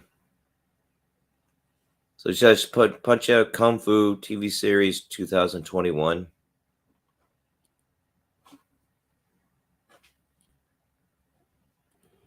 Like I said, it's okay. It's a give or take it, and I'm really that bored and desperate.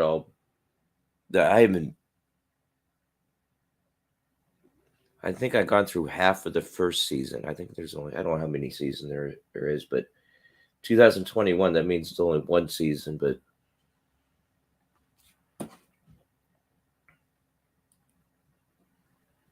I think I may have gone through almost half of it. It's like,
yeah, I believe I'd gone through half of it, but it's really no desire to kind of really pick up on it. Like I said, it's okay.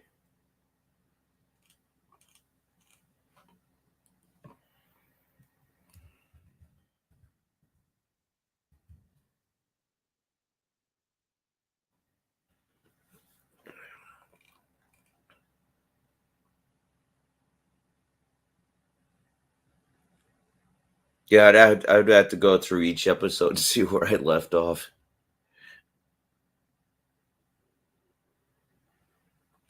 Yeah, like I said, but they have a woman in the lead role as the Bruce Lee character kicking butt. Oh, I got today off. Thought I'd just take a me day and let myself relax and rethink things over.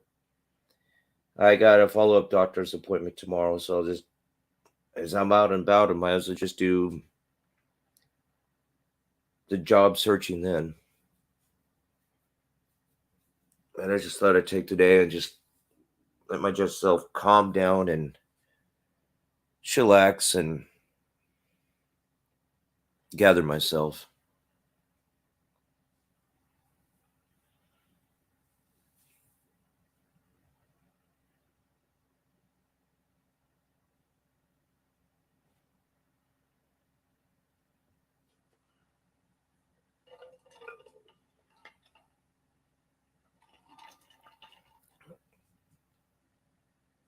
No, today's just going to be a me day for right now.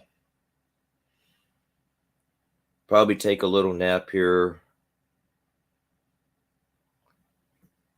shortly this afternoon and get up and shower and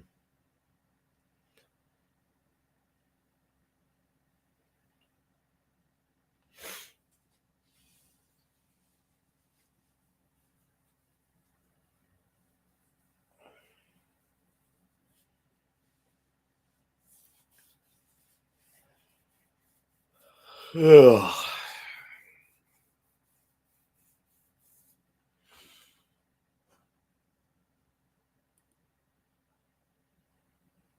about you, Ash? What do you do? If you don't mind me asking.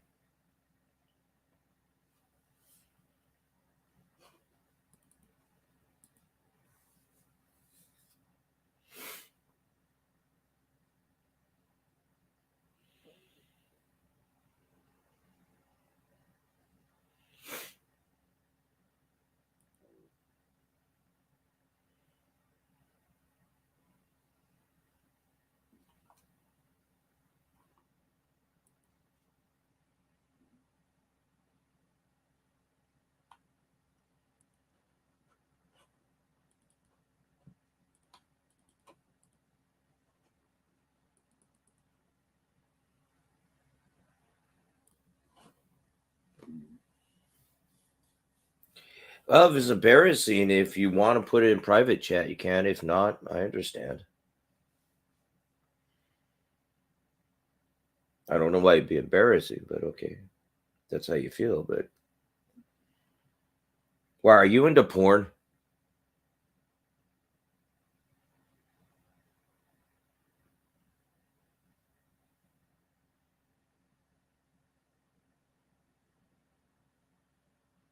So what you do? Are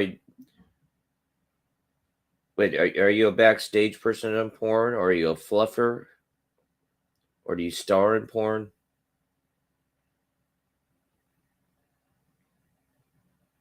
You usually aren't fluffers, guys. Which is just.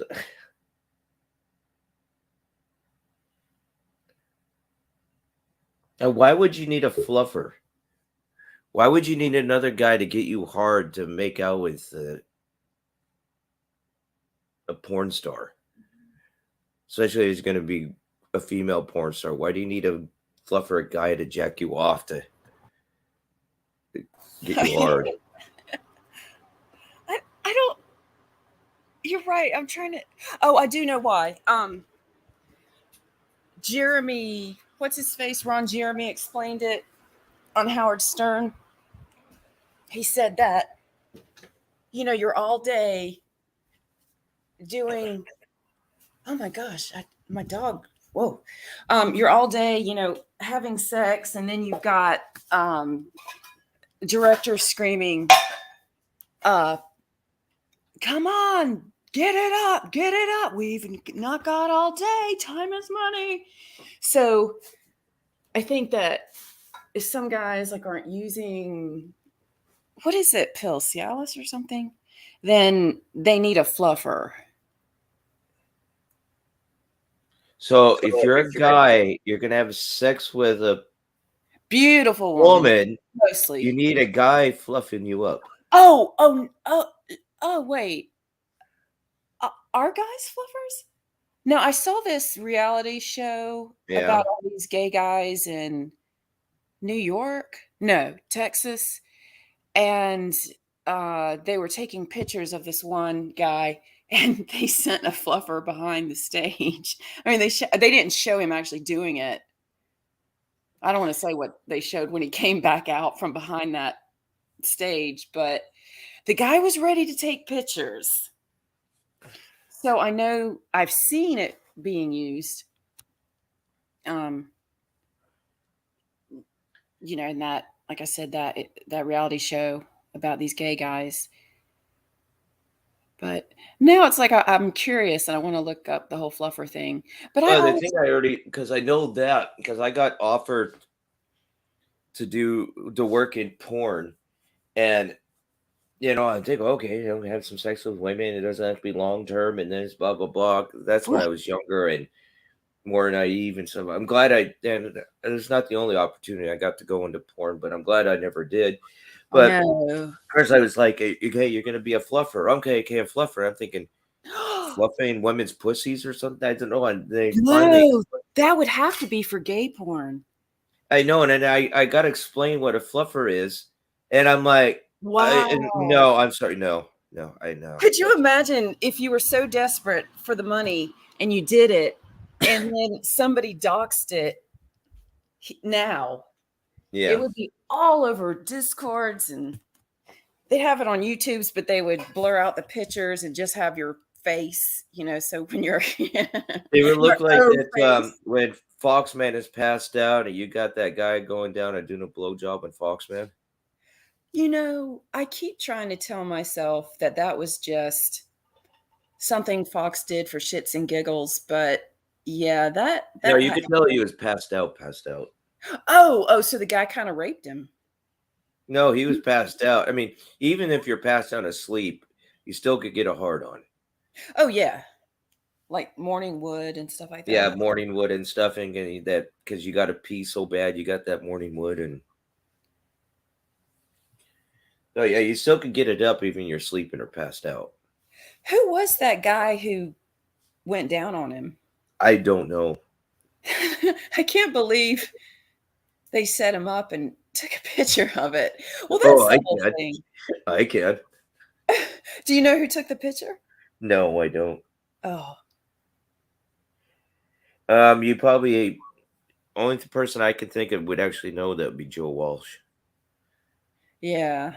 He is Joe Walsh. It's so. This is what I'm looking for. Not hooked, but hooked on Foxman, but.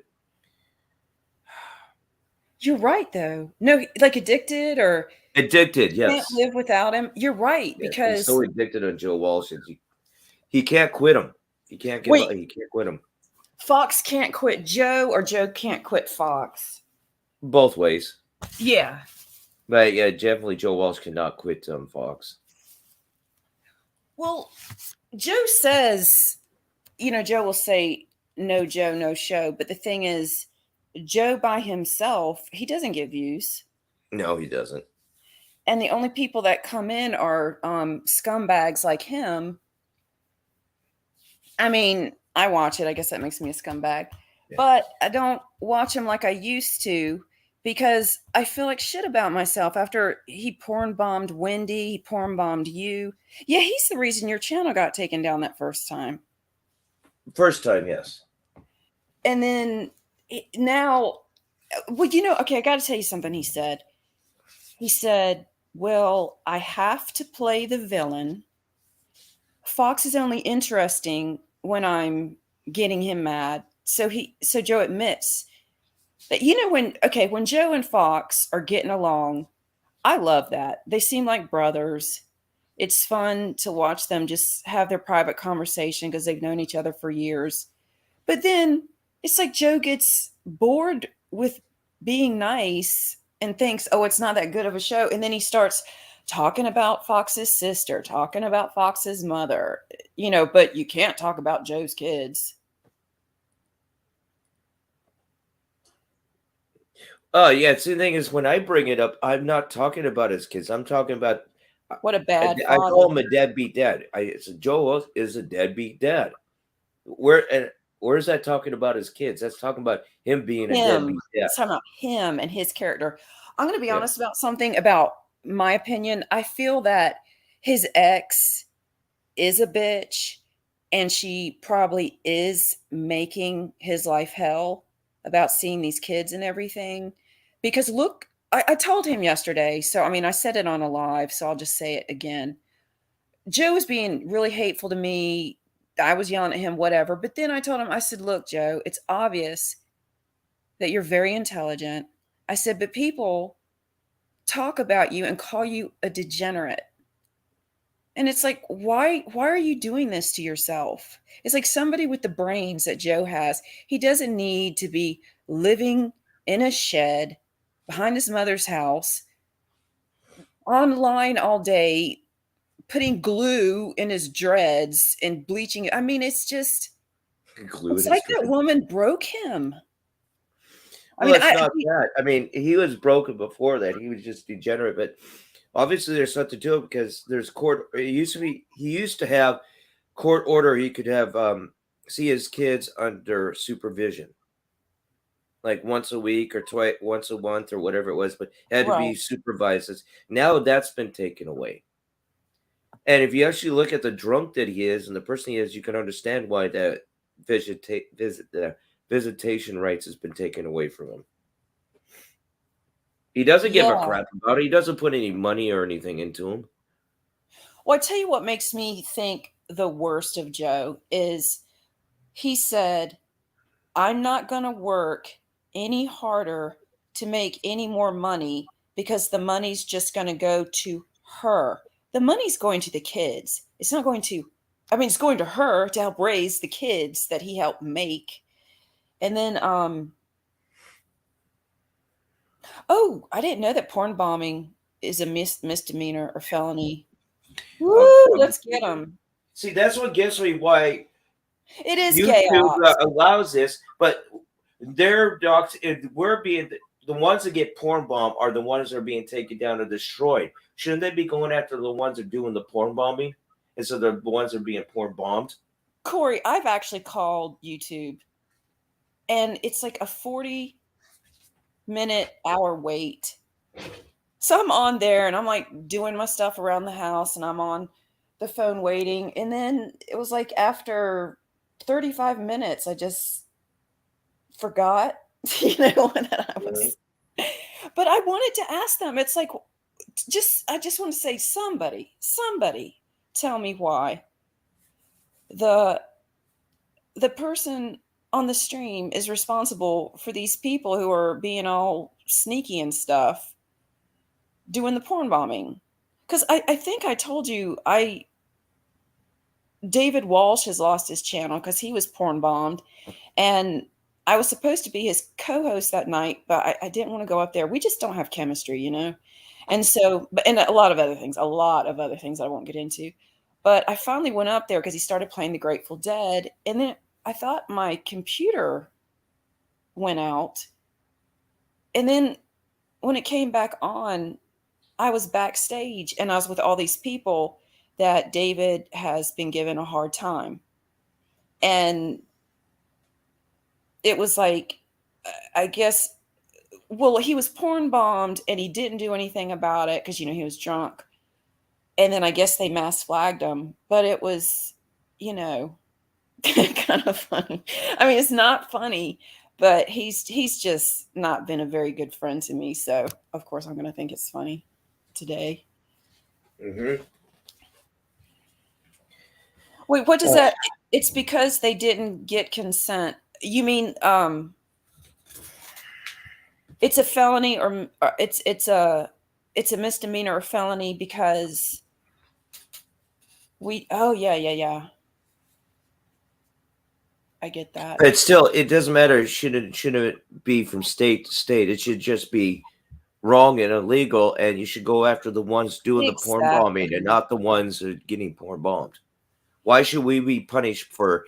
We're not okay. Who is this person? What's going on? And now I have to censor everything to put these banners or whatever up to make sure we're not getting this. Like I'm not getting porn bombs. I think this is bull crap. It is bull crap. Should I have to keep doing the censoring and watch out for myself when you guys should just go in there and get rid of them and delete YouTube is lazy. I think it's because YouTube is lazy. I remember that they were trying to pass a law. I think they did in one of my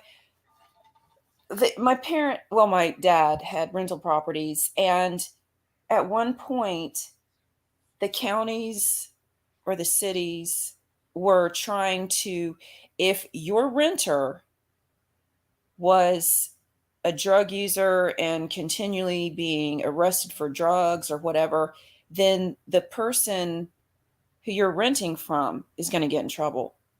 Can you believe that? That didn't last long, but I'm sure that, the city or the county just saw a great way to make money, but they were trying to make it the landlord's responsibility. And I know people think landlords are horrible, but you have no idea how shitty it is being a landlord. It's like people tear up the houses, they do this, they do that. But I don't want to get off the rails on something else.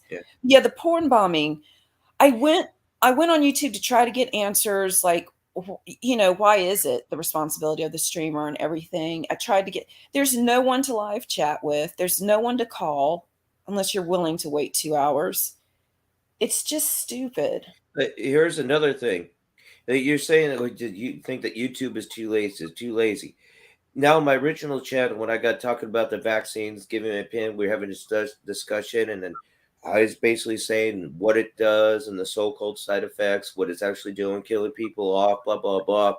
Then that got taken down, and I got banned for like a week. Or no, it was supposed to be like for 3 months.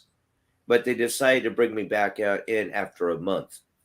I remember. And the weird thing is, I'm not the only state that this happened, and because 2 days after that happened, my local paper said YouTube bans anti-vaxxers. Yes. And I wasn't the only one. And then I still can go to other people's rooms. So we were going to other people's rooms, and they're discussing what happened. I was discussing the situation. Yeah, I remember. And then I got people talking, and people are saying, because they're from different states, you know, Corey, our local paper, it was exactly the same day when my local paper came out. 2 days after that happened, said YouTube bans anti-vaxxers, and those people are saying their paper was saying the same thing on that exact same date. I was like, wait, that's not a coincidence. Just because you give your opinion, you're against the vaccines, and you speak your opinion. Yeah, because I never said I was anti-vaxxer. I never said that. I was just giving my voice, my opinion, blah, blah, blah. And then it's not coincident these other states are doing the same thing. So YouTube is not too lazy to do that, but they're too lazy to do anything with the porn bombing. Yeah,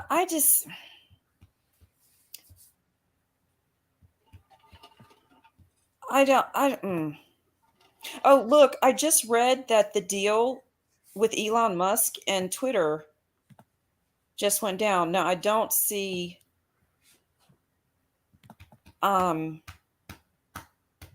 that's what needs to happen with YouTube and some of these other things. People take control and have freedom and free will and freedom of speech back.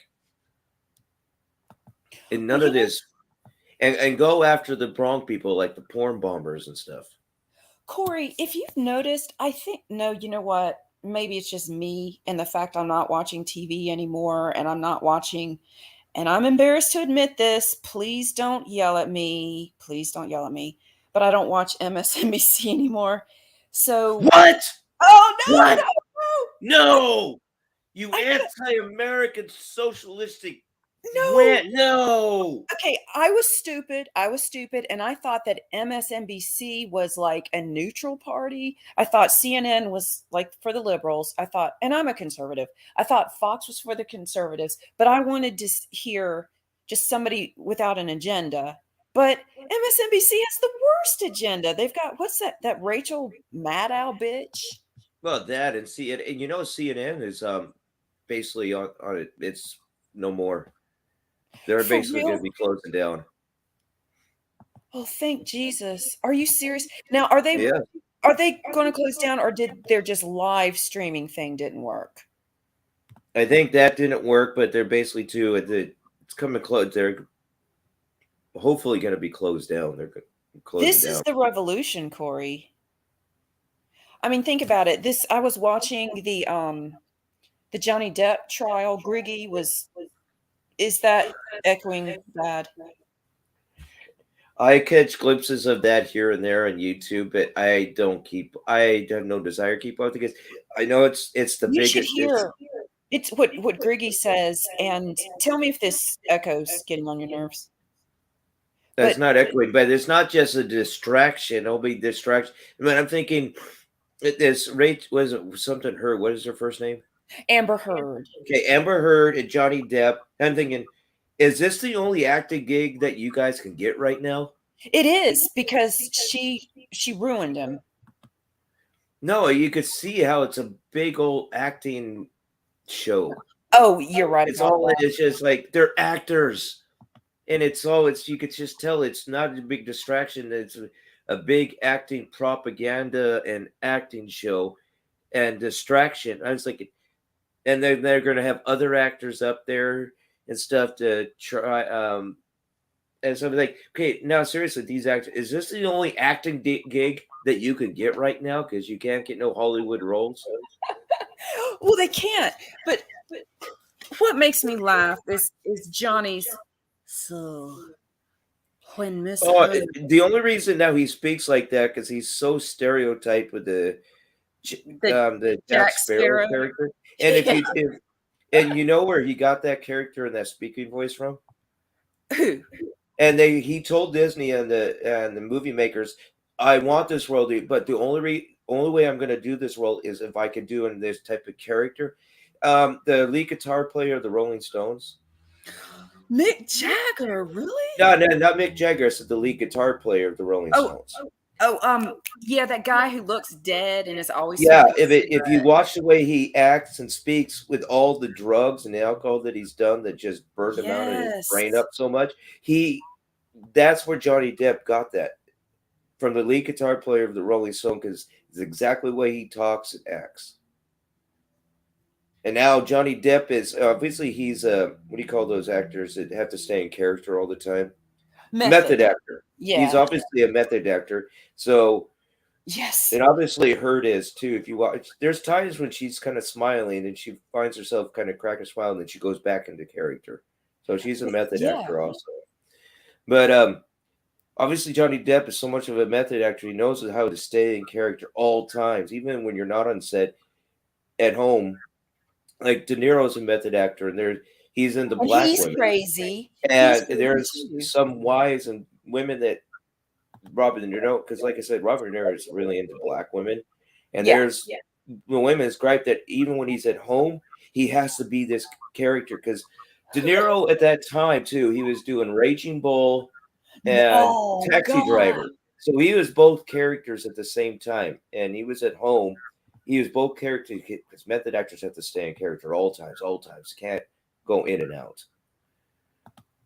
But obviously Johnny Depp Oh, go ahead. I'm sorry. And Johnny Depp is obviously that type of method actor, and he's been stereotyped with Jack Sparrow so much. That's all he is now. That's all he can. Even though you see now, are these videos like him in the kitchen slamming everything around? And I mean, it's like it. Did he actually know that camera was set up, or was that set up at stage? She set him up. And this character. I'll get the video, but she made him mad. She did something. So she set him up to catch him doing all that stuff. And what you don't see is when she picks up the phone and walks out, she has a smirk. I noticed that. Yeah, that's the first thing. I didn't even have to have that pointed out. I noticed that right away. Yeah. Well, most people like TMZ will not play the full video. They just play him acting like a jerk. Mm-hmm. But it's like I do believe that they got off on abusing each other. And there's no one party is better. They're both weirdos and abusive. Right.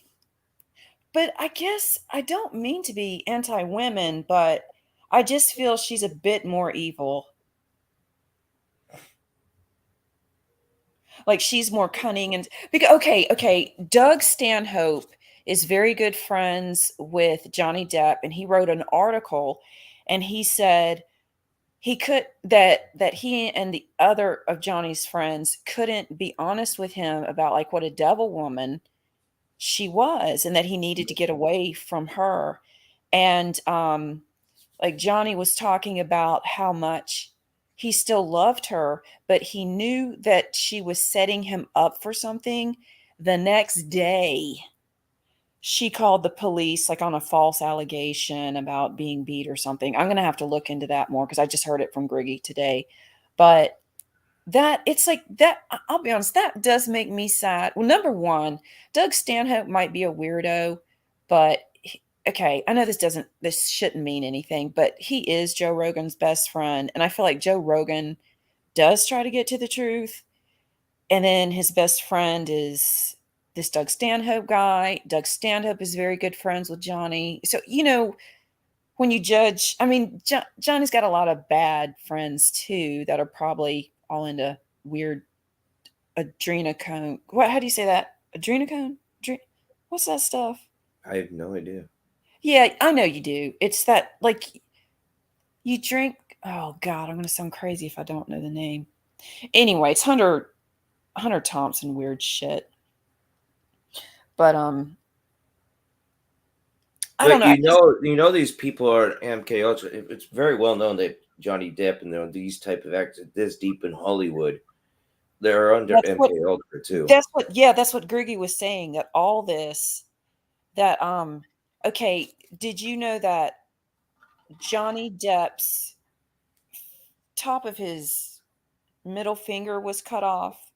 Yeah, I kind of caught. Like I said, I only catch whatever is on YouTube, and if I'm that bored, I'll catch a little bit of it. But well, get this, John Podesta. Remember after Hillary lost, and they showed that picture of John Podesta with his her campaign manager with his hands up, and he had like numbers on his palms, and behind him it said, cut your left palm with a knife, eat the pain. It was something like that. Yeah. And that's exactly what Johnny, it was like Griggy showed how the same thing. Mm-hmm. And it's like, don't you think in a way, they're both crazy and nuts, but don't you think a way that this Heard, whatever her name is also kind of a Johnny Depp's handler in this MK Ultra, make sure that he stays in check? Probably. It's like when what's his name that was married or dating Katy Perry? Russell Brand. Yeah, Russell. He's very open. He's very awake. He has his own podcast where he's speaking a lot about the truth, and he's actually been on Alex Jones a couple times. Yeah, but he's very much awake and know what's going on, and he has deep depths of the MK Ultra because he's been obviously in Hollywood doing things. And there's times when he was with Katy Perry, dating her, married to her, and finally had to get away. But there's times on the red carpet when, if you notice, Katy Perry is starting to lose, and she's starting to do this and that. And then if you watch him, he does certain hand gestures, like a pyramid, or he does like the 666 with the hands, with the fingers and stuff. And then when she sees that, bam, she's just completely different and quiet, and she's so calm. And it's like, because he knows those are the signals when that MK Ultra person gets out of control. Those are the signals as they're programmed. When they see that, they got to be this person now. Man, that's so. See, it's like I can't go down. I used to be in love with conspiracy theories, but then when conspiracy theories turn out to be true, my brain can't handle it. I get too scared because then it's no longer fun. I mean, if you know what I'm talking about, if somebody's making up some sort of conspiracy theory, it's like, oh, that's creative, that's funny. But then when I found out, because Roseanne Barr was talking about MK Ultra, and I was like, oh boy, she's gone crazy. And then I found out that they have actually found out that was real. And I was like, oh my goodness. And then soon after that, they got her for that Ambien tweet. Had to shut her up. But I think people are getting tired of people being shut up because now the libs are getting shut up. The mob is just going crazy and they're going after everybody. But if you look up Russell Brand on YouTube and stuff. Oh, trust me. I watch him all the time. Yeah, I mean, he has his own stuff going on and he's speaking a lot of truth. I'm glad that you know about him because I can't tell friends of mine on Discord. Well, sometimes I'll post stuff, but it's like when they see it's Russell Brand, they won't give it a chance. And I never used to care for him. I couldn't stand him. I couldn't stand him. And when he got to this point, he was on Alex Jones, and he wasn't on Alex Jones. He was actually on phone calls, via phone calls, because he was at airports and stuff at the time. But then I saw that I kind of was like, I gained respect. And then he was starting to go for governor or mayor in his because he's from Britain, so his local British town, and he started to campaign and speak to the people and go for governor or mayor and helping waking people up and trying to help the British town not to go into tyranny, to keep their freedoms and civilization. And I was like, oh, okay, maybe I had this guy wrong. Even though I never cared for his stuff in the past, I was like, I think I have this guy wrong. I misjudged this guy. And I like the guy now. Oh, I cherish him. Yeah. I also like he's earned respect in this game. My respect. It took me a while, but I also like his meditations. You know, he does these meditations and stuff. And I tell you, there are a lot of people. Okay, I didn't like Russell Brand because I found out that he did this prank call with, I'm not going to be able to remember the British guy's name, but he's Jonathan somebody. He did this prank call to this 70-year-old, 80-year-old national treasure. Okay, Russell used to have sex with his granddaughter. So this guy, Jonathan Ross, and Russell called him and left the most vile things about having sex with this guy's granddaughter. And when I heard that, now I know getting angry is wrong. I've learned that from Jesse Lee Peterson, but I got it. I went into such a rage, and I really had a hate on for Russell. So it's taken me a while to be able to trust that Russell's not doing a grift or whatever. But you ever thought that he was falling into the he was falling into that satanic devilish of a Hollywood part, and he was they were kind of getting into the MK Ultra, but then he's like finally waking up and broke away from it. Well, I swear, I think that prank phone call woke him up to what a shit. Well, because you know, the Brits don't put up with that. If they get angry, that's one thing I love about the Brits. If they get angry, you're going to feel it. Yeah. And just in a different way than how Americans do it. And it just seems more honorable for some reason. And maybe he had friends and family help him, guide him away and see the light. And maybe with I think God came in and yes, it may help make him a better person. He is a believer now. You know, he does mix it with other religions and stuff, but he does believe in Jesus. But the thing is, hey, meet the Mets. Hey, meet the Mets. Am I talking too much like Lady Kitty? No, you're fine. You're fine. Okay, yes. Well, and Mets, and I don't mean to interrupt, but Mets and the rest of you guys, when it comes to that point of like I'm doing my nightcast and I pass out, I do apologize because I know you guys probably don't care, but I find it rude when I do that, and I don't mean to, but me still trying to do things, and I got it more balanced out, but when that would be a newly type of diabetic and still get it balanced out, when I get to that point, I don't mean to. I can't help it. I have to. This is the deal. It's not a big deal. God Loves Me and I were talking about it. See, I like God Loves Me, and we could talk for hours, so that was cool. Plus, we both had wrenches, so that was cool. The time that I got angry with you, well, not even angry, and I guess it wasn't trust either. I can't even explain it, but I didn't come back to your chat or to your live for a long time. And it was after it was you, Lisa Lin, and me, and you fell asleep. And I only knew Lisa Lin from being in her chat for a few times. And then this was when the LARPers were really coming after me. So, you know, Lisa Lin has got her trolls and I've got my LARPers. And so it was like, it seemed like 7 people. And Lisa Lin was like, it seems your trolls are worse than mine. And I was like, I guess I should be honored because you're the queen. But it was like hours of that because Lisa Lin just loves fucking with those trolls. And then, you know, I don't even know. I think Lisa Lin and I were like talking for 5 hours, and neither one of us had a wrench. And, they were all coming and saying all this crazy shit. And instead of ignoring it, Lisa Lin had to read out every single comment. It's like, you're giving them what they want. And see, Lisa, as she does it, before her and I, now we obviously have issues now. I tried to help her out. That's like, the more you feed into it, the more you react. The more they're going to come at. Why even acknowledge them in the first place? If you don't acknowledge them, that's going to piss them off more. And basically, they come to a point they're just going to give up and leave. But why even comes to that point? Even acknowledge them in the first place. You notice why I do that in chat when it comes to that point? Oh yeah, I might kick them, give them 10 out. But people, are you paying attention in chat? I says I am.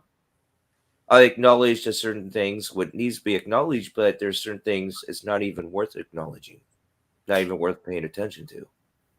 Yeah, because the LARPers, they think they're trolls, but they're just fools.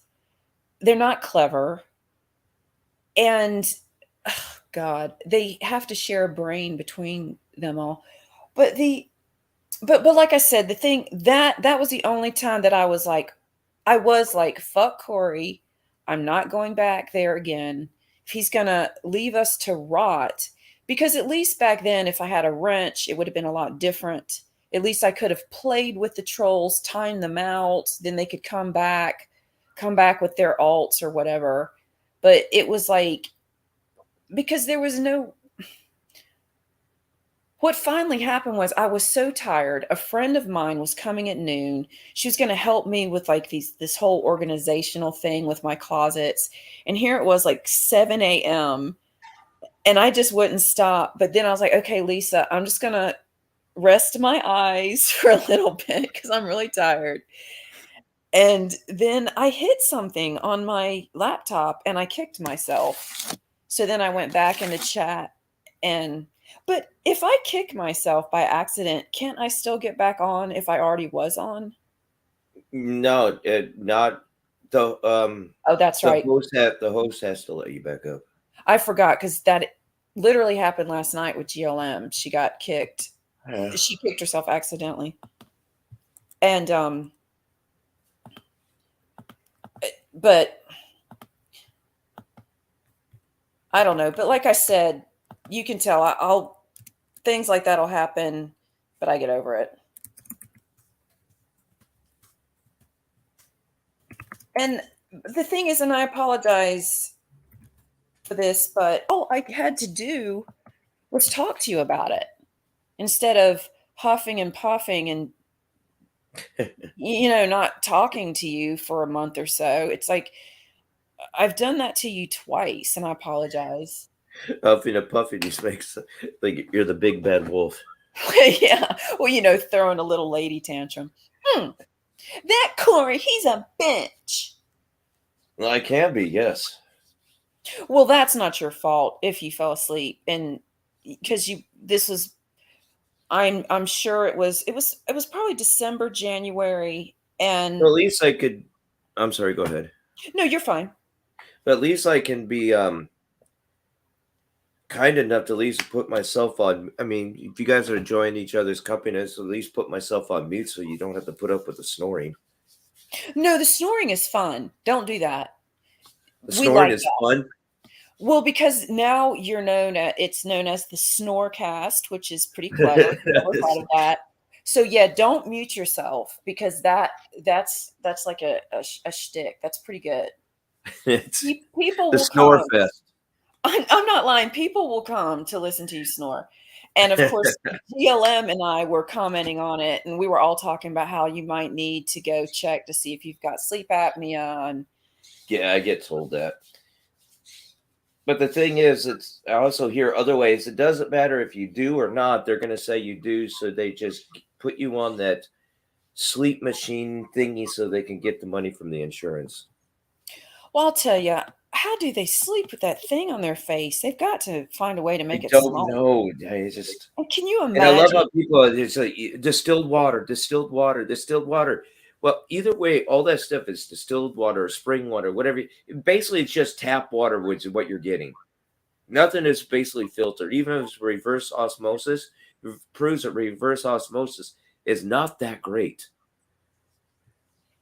And I got a ProPure water filter, so basically I can filter swamp water out of that thing, like literally, and get clean water. So I could use that, or I got one of those filter shower heads that filters everything out, so I could just use that. But everyone's always distilled water, and no, it's just tap water and a gallon BPA bottle. You use it for what? Oh, people are for the sleep machines.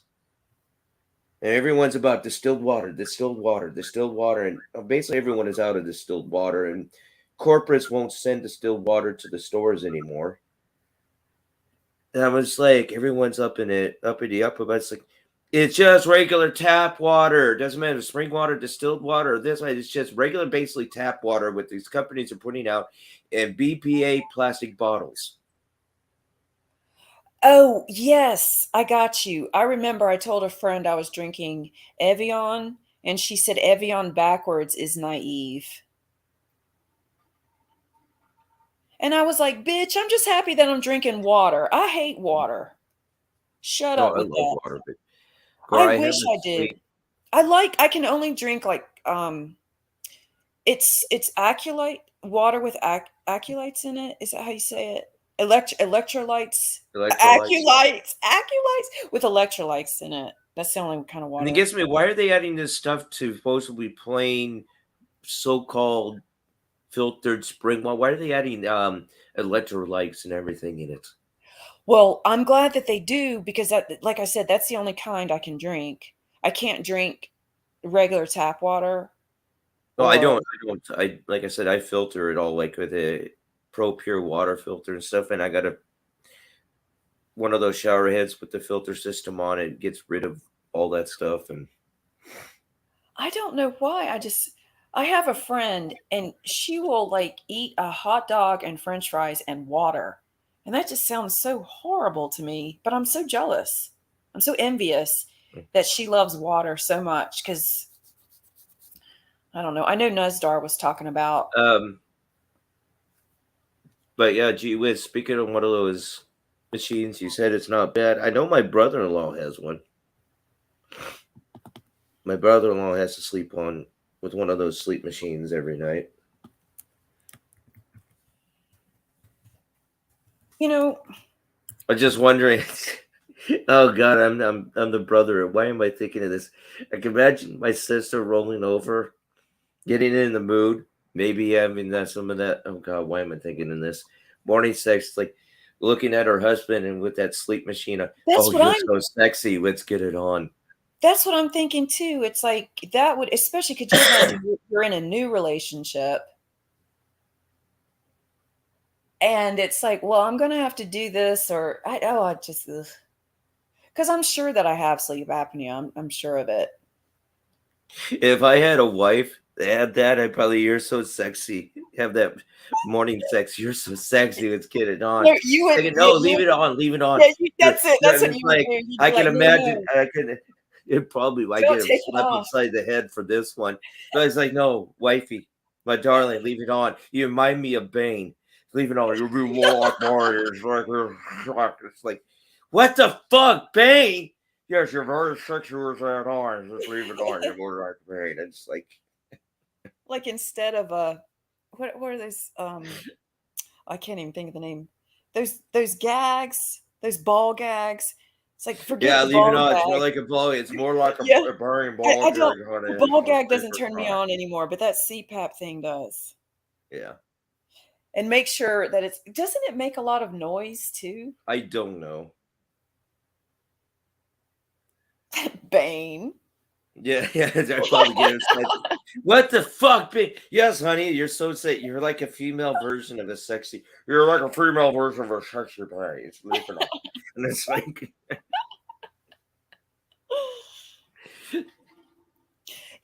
my sister kicks her husband out of the bed because he snores. The way I see it is, Her husband's the one bringing home the money, honey. You get your ass out of the bed. And do you see what I'm saying? Why is she kicking him out? I don't know. But yeah, Well, I get told I should do one of those sleep studies and stuff. And I'll probably Yeah. get from a sleep study waking up more asleep and energized than I have been the past few years. Oh, really? But I do hear from not a lot, but from other people, not just Gee Whiz, that you do get better sleep and everything. Oh, definitely. I think that, and Gee Whiz might know, but I should Google it. But I think that if you don't take care of sleep apnea, it could lead to heart attack and other really Oh, it big. can, yes. I mean, Oh, that was okay. all my other situations, yeah. But I guess too, when I've done those sleep squads from other people online, and when my mother was here and stuff, I got told and stuff. Not just I snore. There's times I actually stop breathing in my sleep, and I don't even know it. Yeah, that's it. That's sleep apnea. Yeah. And I forget what what it does to your heart when that happens. But I will Well, say it will that stop the heart for a while. I mean, it's basically holding your breath because you're not getting no air. Yeah. And you have that lack of oxygen.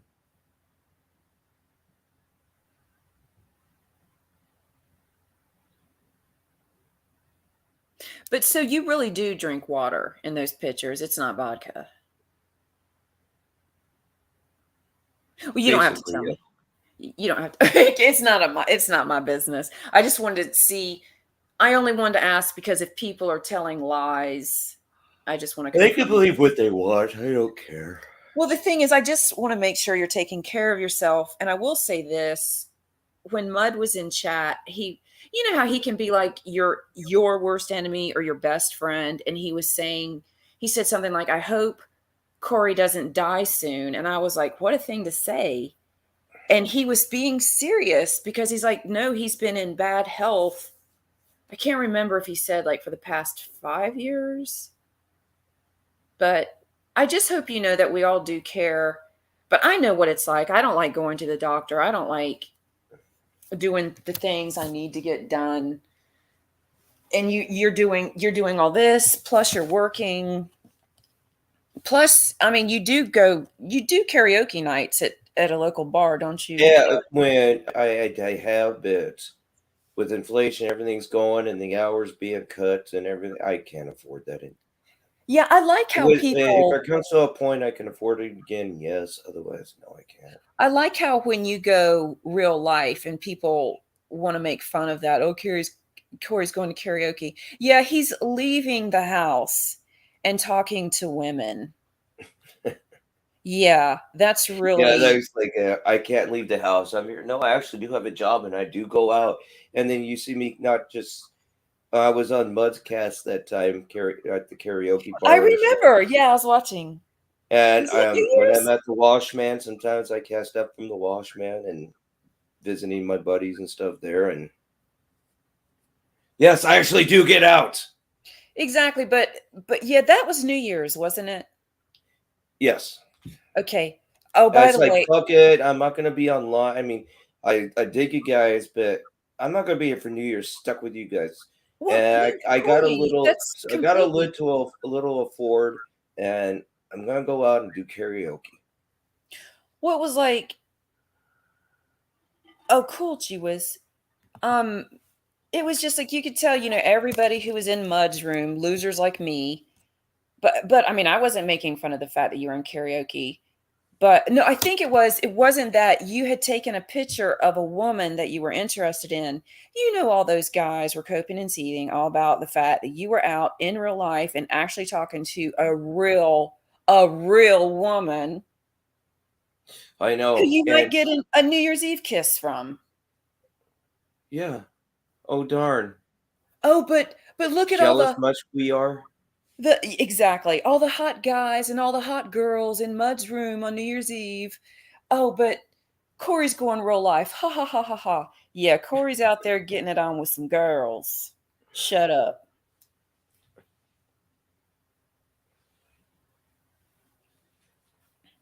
I don't like going out on New Year's because of I do get scared of drunk drivers. Well, this karaoke bar, it's like let me think here. About a block and a half, almost 2 blocks away. Oh, cool. So it's just a skip and a hop. So Well, you see, don't have to worry about driving or anything. You know, no. Yeah, I don't want to tell that story. But yeah, I had an invite to go out on New Year's, but I just figured it was going to be probably some dive bar with some really bad band. Well, I mean, dive bars could be cool. I don't know, but They can be. You just got to even- know what dive bars are actually hip. Right. I just didn't, because the person, it was like this woman is the niece of my aunt, but she's not my blood aunt, whatever. And she's okay, but I don't know.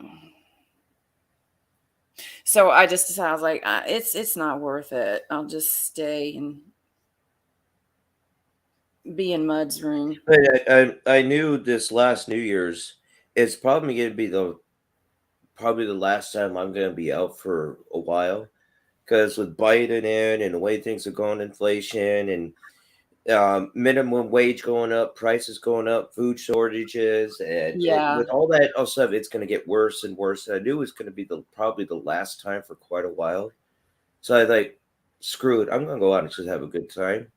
And if I can, I'll get up on Muds because it was a Friday, and I'll get up every once in a while. But I dig you guys, but I'm gonna go out and have a freaking good time. Corey, I'm gonna get off the computer and do this bullshit. I'm going out and actually enjoy real life and real people. I mean, not you guys are not real, but you know what I mean. I do. I know when people say you don't have real internet friends, my goodness, there's a girl that I met around a year ago, and I trust her with my life. She knows everything about me. And it's like, I don't know what I'd do without her. And for someone to be like, oh, like that's not a real friendship. I can drive up to where she lives.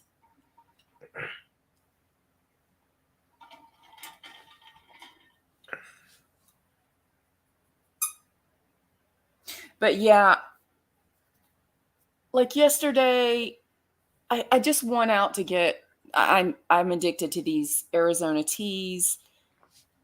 And I went out to get that, and I had my dog in the car, and I was like, it's an 80-degree day. Why don't I just go to the lake? But I didn't go as far as the lake. I just went to this dog park that I prefer. But it was just so hot that my dog couldn't handle it for very long. But it's nice being around those people. It is. And that's why I could probably file for Social Security and get all that and stuff. And actually, with my situation, the way it's going, I can actually qualify. But I still like to have a real job and get out and interact. That's exactly. Which actually I probably should start trying, because that's going to take some time. So I probably should start trying to file for Social Security. And you're smart. Comes down to it, frick it. I mean, I've done this retail for so long and this fucking abuse anymore, and it's like maybe I deserve a retirement. You can be on Social Security and work like 20 part-time and stuff. Yeah, so you can do that. So there you have options. And you're not going to have your whole day and night ruined by something that a manager did. Yeah, but I will say this. When I worked in retail, of course, they were taking advantage of all of us because it was the Christmas season. And there was a woman, and she was on disability or whatever. And she was in the break room telling me that she better not lose her disability because she's working over 40 hours and blah, blah, blah. And it's like, the Walmart managers know she's on disability. That's why I said we're just numbers to them. Yeah. But the thing about working, Corey, it's so important to work. I'm not working right now. That's why I said it's embarrassing. I'm not working right now. And I'm thinking about going, there's this manager who he appreciated my work. And I'm thinking about going to that store and being like, could you take me on again? You know, I don't want to do full time and I just want to do this. And I don't want to mess with that cash register. But, you know, they need people desperately now. But yeah, because everyone's so used to relying on the government getting those paychecks that people don't want to work anymore. See, yeah. Well, you know, Jordan Peterson says, well, number one, he talks about people who are depressed. He's like, the first thing you need to do is get a job, which I feel like people who are really depressed, that might be kind of hard to get out of bed. But I do feel if you have a job, number one, you feel like you're doing something. This sounds stupid. I'm not putting it the right way, but it's like you're contributing to society. That's what I want to say. You're contributing to society. Is saying you're a functioning member of society. Like, I feel like such a bum because I haven't been working and I'm on, and now since what? Well, I started watching Kyle last February, but I got into the drama channels and everything really heavy in October. And it's like, so this is what I'm doing instead of going out and getting a job, really. I mean, that'd be a good question and subject or whatever, because I have a follow-up meeting tomorrow with my doctor, but bring that subject up, and I basically know what I need. I need all the hospital records and all this stuff for social, you know, SSI. But good question. Talk to my doctor. Exactly what do I all need to apply for this? Well, I don't know what it's like in your state. I know where you live, but where I live, which everybody knows now, it's hard to get Social Security. And there are some really sad cases that really need it, but most people have to hire a lawyer. Well, I gather where I live, I don't need it. I just need all the hospital records and documents and all that stuff. And yeah, it's probably, and that local doctor could provide that, but I have to go to the hospital to get all the records from when I was in the hospital, the situation.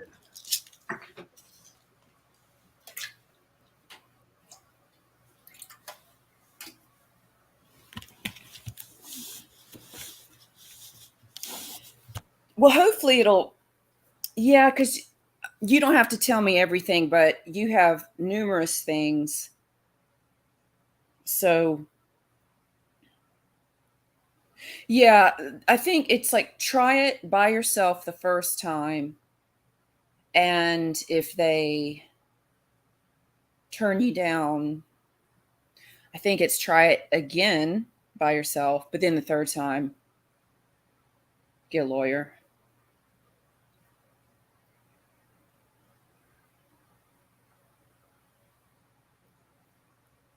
Are you still there?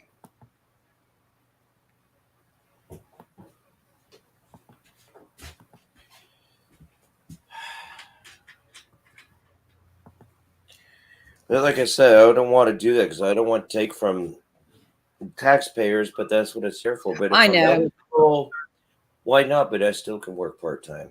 And then it comes down to it, corporate and government, screw you, the government, but corporate and the boss, fine. Find yourself a new person and train them, because you're not going to find a person that's better than me, actually.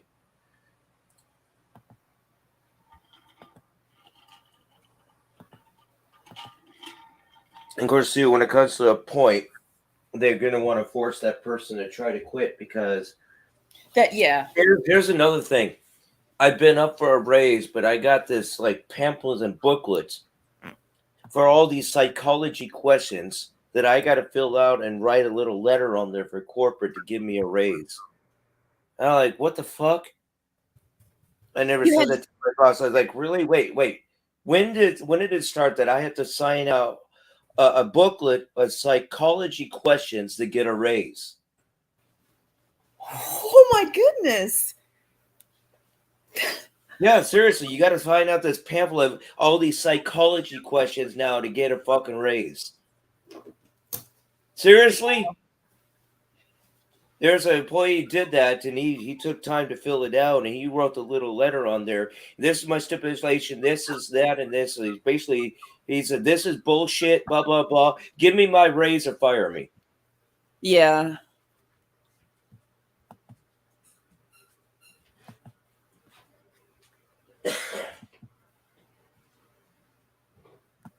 I'm such a sucker at my jobs.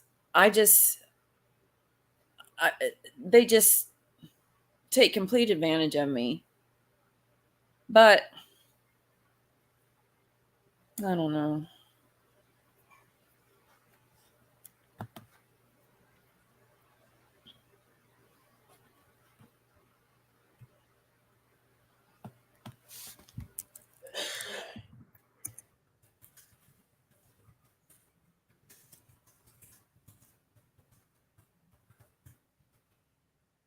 You know, like how there's always, like in a restaurant or a retail job or whatever, a customer will do something nasty, and there's got to be somebody's got to clean it up. Yeah. Oh, that's, oh my God.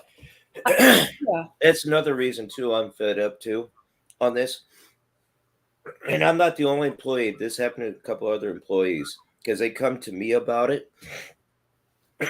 How the public restroom, excuse me, needs to be cleaned up, but they wait for certain employees to show up to clean it up. And there's supervisor. She told me about it. I said, girl, that's nothing.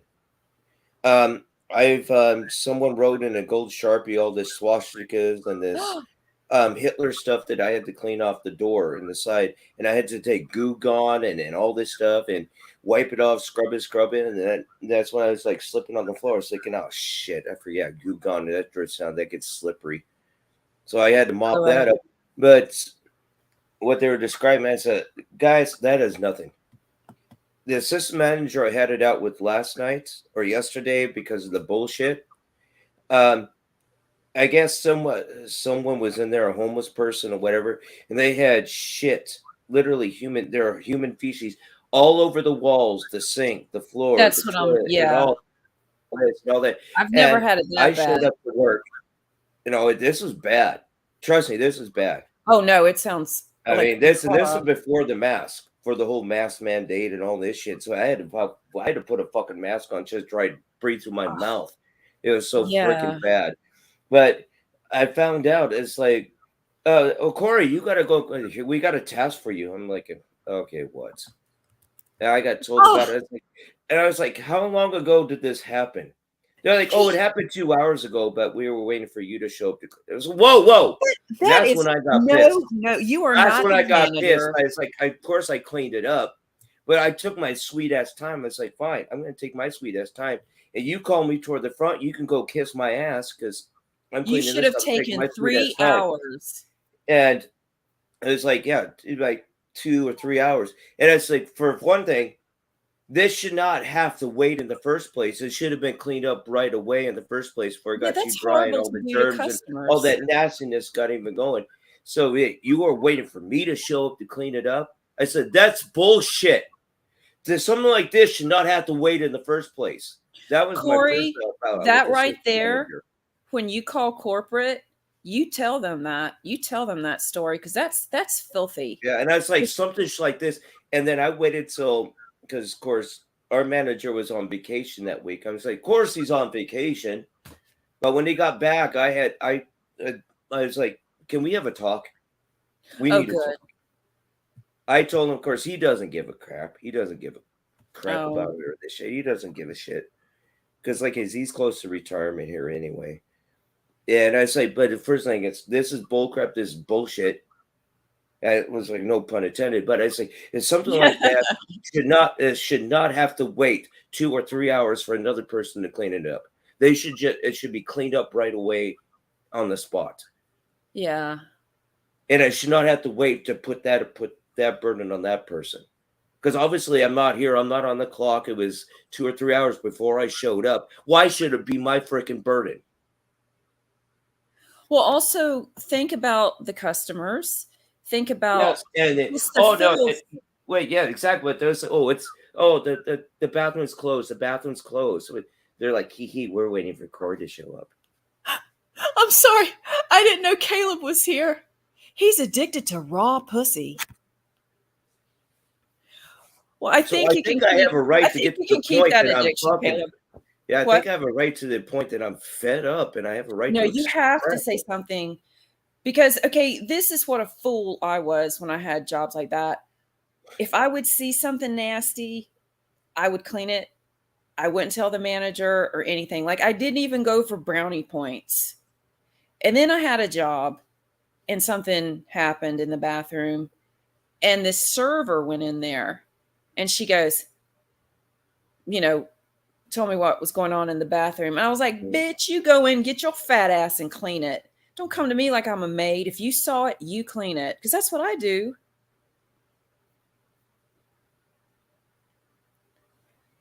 If I see it, it's going to get cleaned. I'm not going to ignore it, because if I'm working for somebody, I'm the face of that company, and I'm there for them, and I'll do a great job for them. Just don't take advantage of me.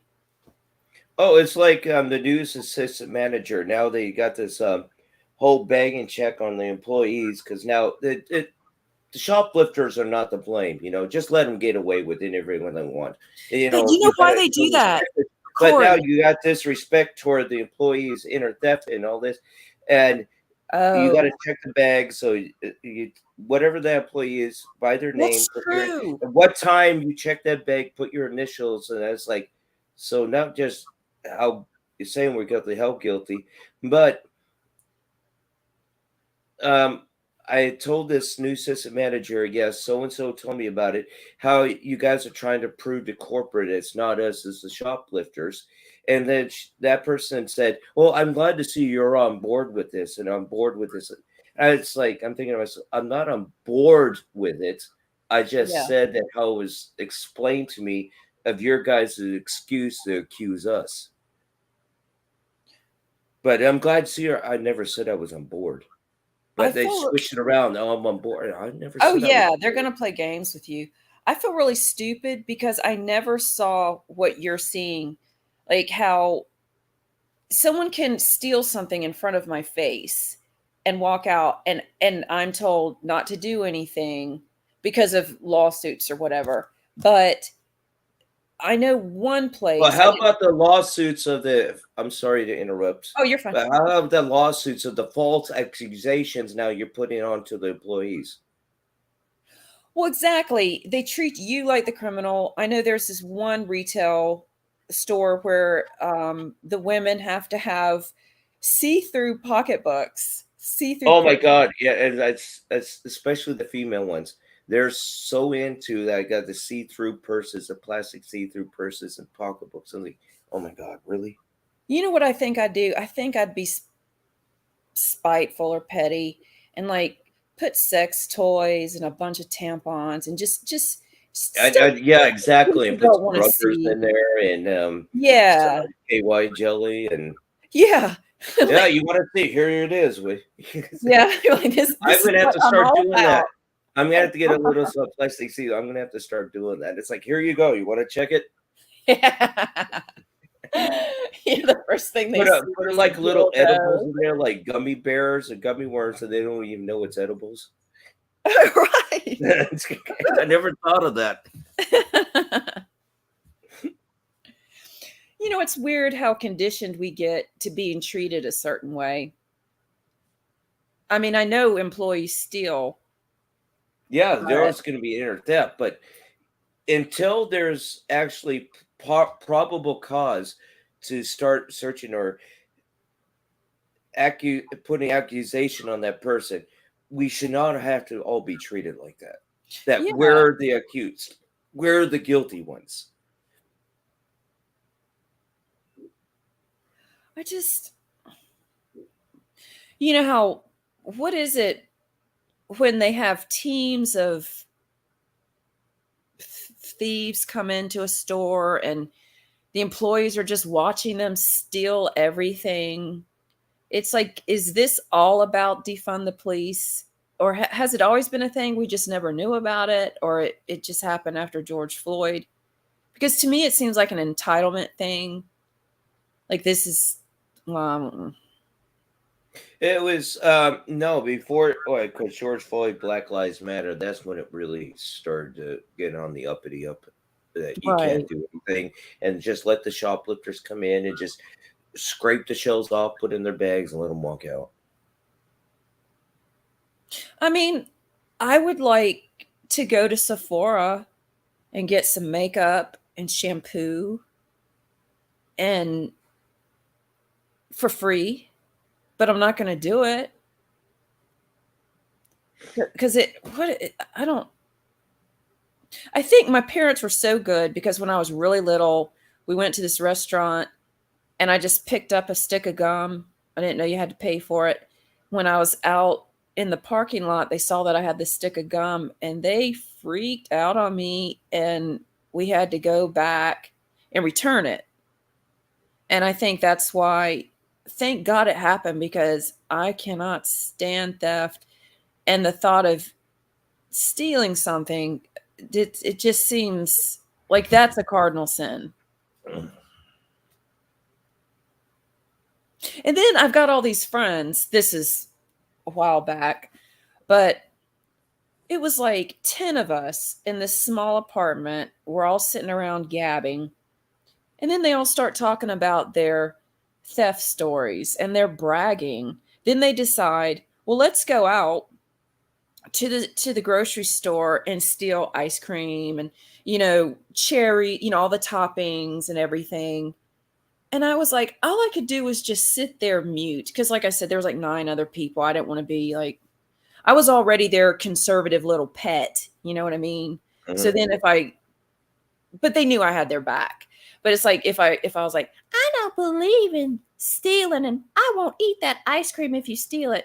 They came back with the biggest bucket of that, that real cheap ice cream that comes in that plastic bucket. There's no way. Yeah, I remember those. Yeah, they didn't steal that. So I ate the ice cream because I didn't feel bad. But yeah, I remember do they still make those, like the gallon plastic buckets of ice cream? I don't know, because when I do buy ice cream, I'll only buy. Oh wait, what's that stuff I buy now? It's so good. I can't think of the name of it. It's a crazy name, but I'll only buy good ice cream because my father was so funny. My father was wealthy, but he thought like a poor man. And if we came home with Breyers, he would be angry. It's like, dude. So we didn't get that cheap. No, I think we did. I can't remember, but I just know it was like such. I remember when Breyers used to be one of the most popular and expensive. Yeah, and I'm thinking there's something about Breyers that's sketchy, but I forget what they were saying about that. But anyway, I think that's why now. Well, number one, that cheap stuff doesn't taste good. But if I'm gonna sacrifice my body with all those calories, it's going to be something that tastes good.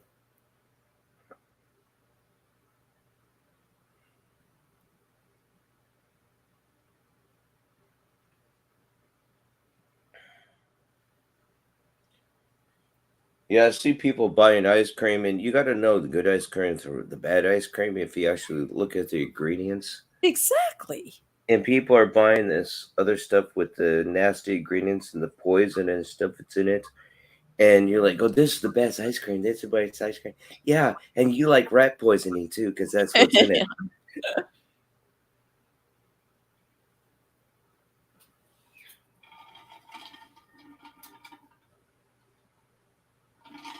Do you know the comedian? Well, comedian joke.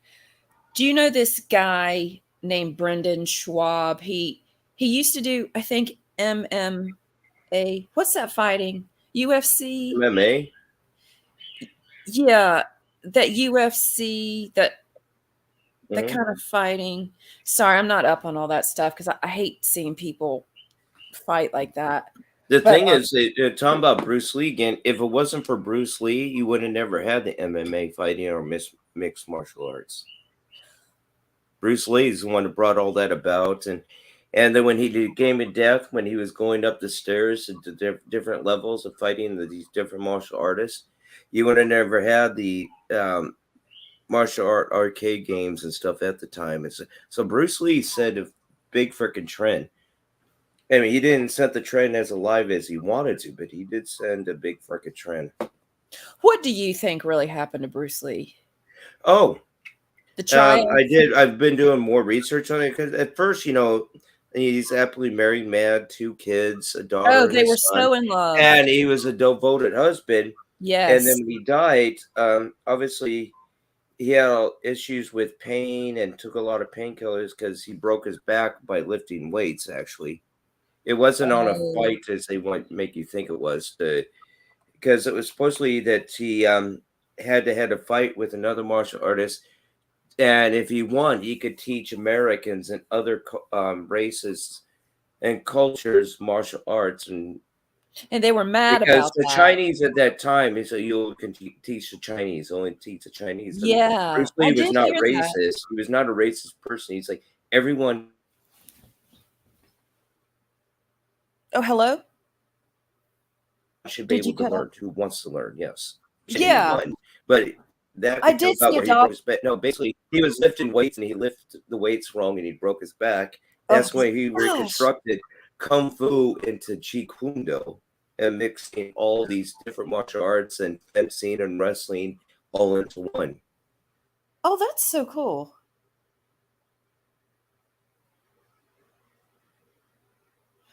I would love to go do taekwondo or whatever, but I don't want to fight anybody. I just want to learn the moves. I'll fight a dummy, like one of those, like kickboxing. They've got those things, but I don't want to fight a person. But I know that's the whole point. But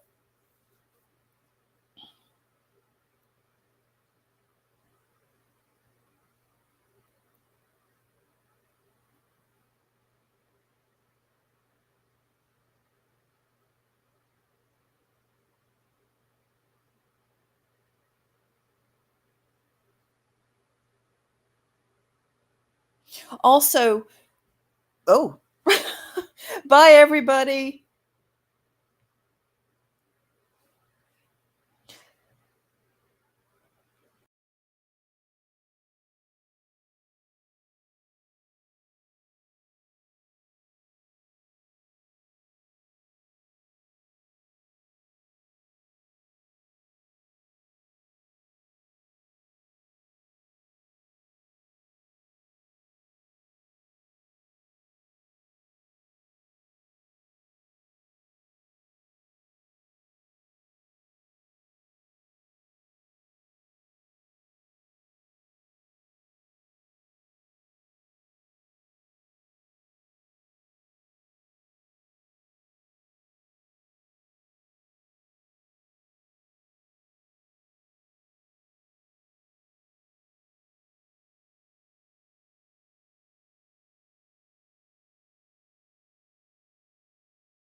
What's up? Hey, is that really you? Yeah. That didn't help with the porn bombing part. But Yeah. Okay. What's up? Oh, not much. Internet decided to fucking do an update again. Oh, sorry about that. You were up late last night, huh? I might have been. Well, I realized I couldn't type in your chat. I guess someone blocked me from your chat. Oh, Jesus Christ. It's one of those things, huh? That's cool, man. I have the vibes that I'm not kind of welcome in most of these YouTube YouTube rooms. Studio. Okay, YouTube Studio. And the thing is, when the Comcast does these updates, everything is so freaking slow. You're updating on your phone or on your computer? Comcast decided to do a freaking update like they always do. No fucking warnings or nothing. They just automatically do it. You can't set it yourself. No fucking warning. It could be several times throughout the day, several times throughout the night. It could be maybe once a day, they could go weeks and months without doing one, and all of a sudden you're just like, you don't fucking know. That sucks, man. Yeah, what are you on there? Phil Nightmare. Don't worry, dude. If it's too much of a hassle, don't worry about it. No, it's not that. It just got gas pressure and gas pains now fucking hitting at the same time with the fucking stress. Yeah.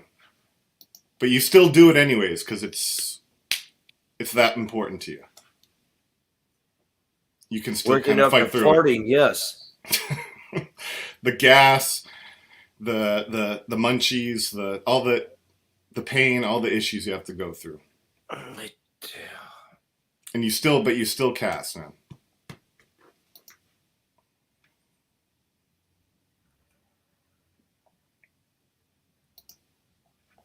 I'm not seeing where you're blocked. I just know. Well, let me just type something now. You can't. I'm just going to type in "Hey." Do you see me at all in the chat? Oh god, I have to get out of here and go. No. Oh, then forget that. It's just what happens is I type it and I can't remove what I say, and then if I refresh, it's not there. And I don't think people are seeing me there. I'm not sure if that means I'm removed or if I'm timed out or blocked. I don't know. Tony how that works. Stark, David Watkins, HUD. I don't even know half of these people are. Shang's mom, Big 8, Bitta Kicking, whatever, Smokey Hottie, Nate Steeler, Little Delight, Man Boobs. These people. These are all fake accounts. Yeah, there's no fucking imagination on these. Shelly Simple, Brutal Mafia, Red Family Fun House, whatever. That is fucking like Predator alien language there. Jamie Conar, Sarah Burnett, Granny 15, Target, OMA4. Anyway, you know what? As long as I know it's not you that did it, I'm cool. I don't care if it was one of your renters.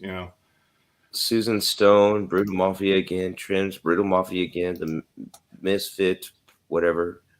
Sarah, Brutal Mafia again, Fafty Stone, David, Abortion or Us, really? Ogla, Maddie, Brutal Mafia again, Robert Avila, 2496S, Bartowitz, what the fuck, really?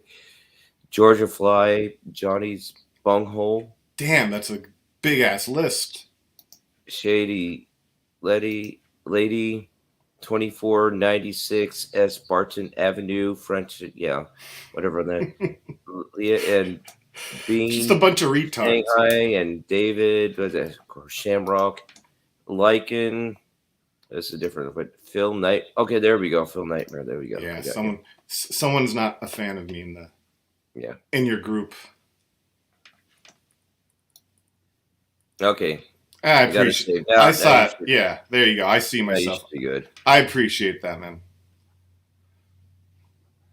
Whew.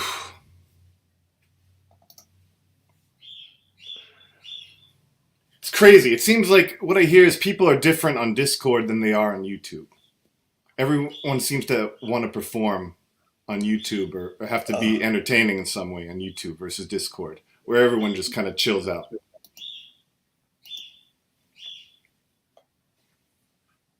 You know, it's trying to do the backup thing so Comcast decides to do an update again. Yeah, that's annoying. Phone. But the thing is, I have the sound muted on my phone, but still getting echo from my bird. Oh yeah, I hear Casper in the back. Wait. Now it's not letting me on?